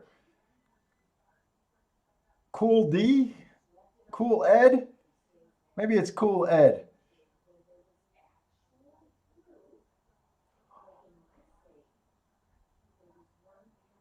Let's see. 2 kind of the best marks. I got a couple horses off a year. A first-time starter. Do I really want to deal with this race? And I'm rushing. 6 is a little bit interesting.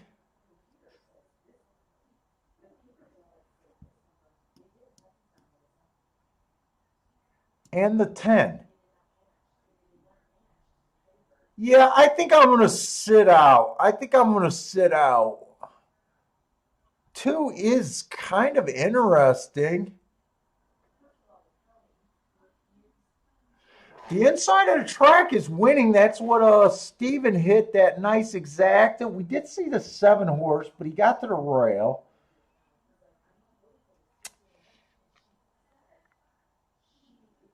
Two's 5-1. I'm not going to have time to do 9-2. No, I don't even have time.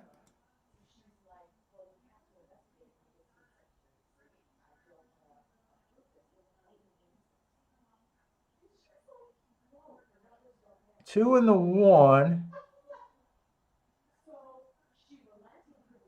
I was thinking about trying to do something with the 2. At 7-2, I'm not going to regret it if he won. If the 2 wins, I'm really not going to regret it unless the 6 gets first or second or the 1 horse. If it comes in 2-1, 2-6, I'll probably regret it. If it comes in 2-10, that's an exacta that it would have been nice to just cut down on the losses a little bit, but I won't regret it. So I think this 2 is getting a really easy pace right here. 24-3, 49-1. He does have a wall of horses following him, but that feels like a slow pace to me today. Please don't let this 1 get second if the 2 wins. Don't let this 1 get second. That's the only thing that'll really piss me off. Unless it's a 10 and the 10 is long. I'd never seen what the odds on the 10 was. 10's 5-2. He's the horse that I didn't care about.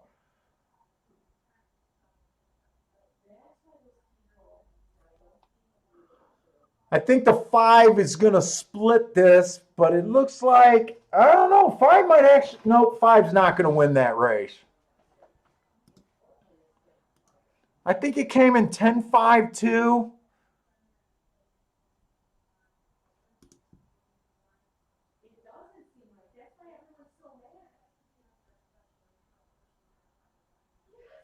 I wanted to win bets. I know I wanted to bet the win on the 10.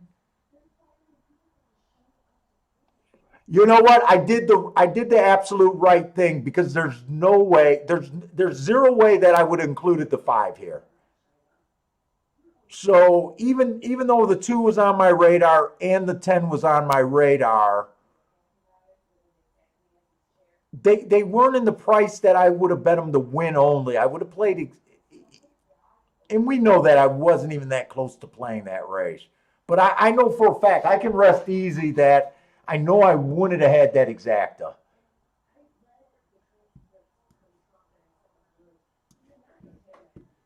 Oh, Howard's calling the 5 to win, huh? You think the 5 won that race? I didn't think the 10. I didn't think the 10 ever gave it up.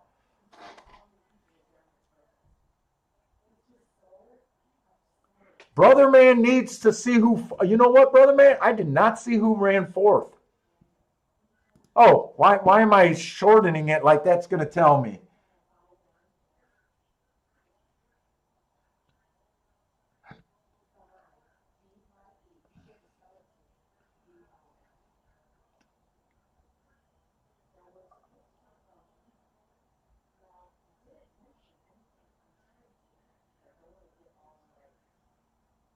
Steve had the 2 on top of the 610 exacta.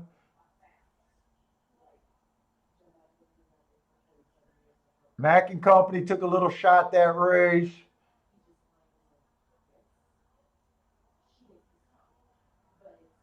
I don't see where anyone was on that 5 horse. Five horse was the I think Brother Man is needs whoever gets 4th. I really thought the 10 horse won that race.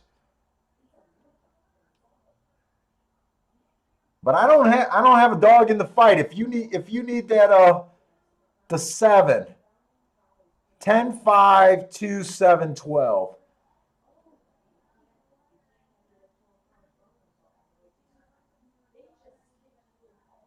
Bill Robinson played the 10 horse there.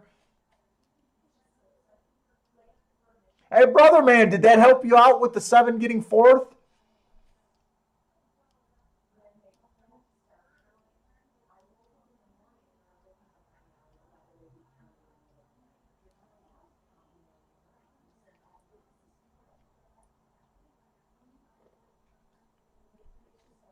Dude, I miss Florida. God, I want to go back there again. I don't know if Gulfstream ever opened up their horse racing section. I think the casino's open, but I'm not sure. I'm not sure you're allowed to go and watch the races on the backstretch or anywhere.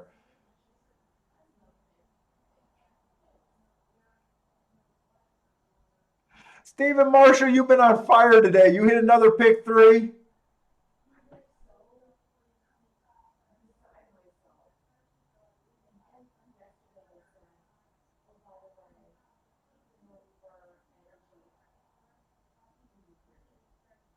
Oh shit, you had both. You had no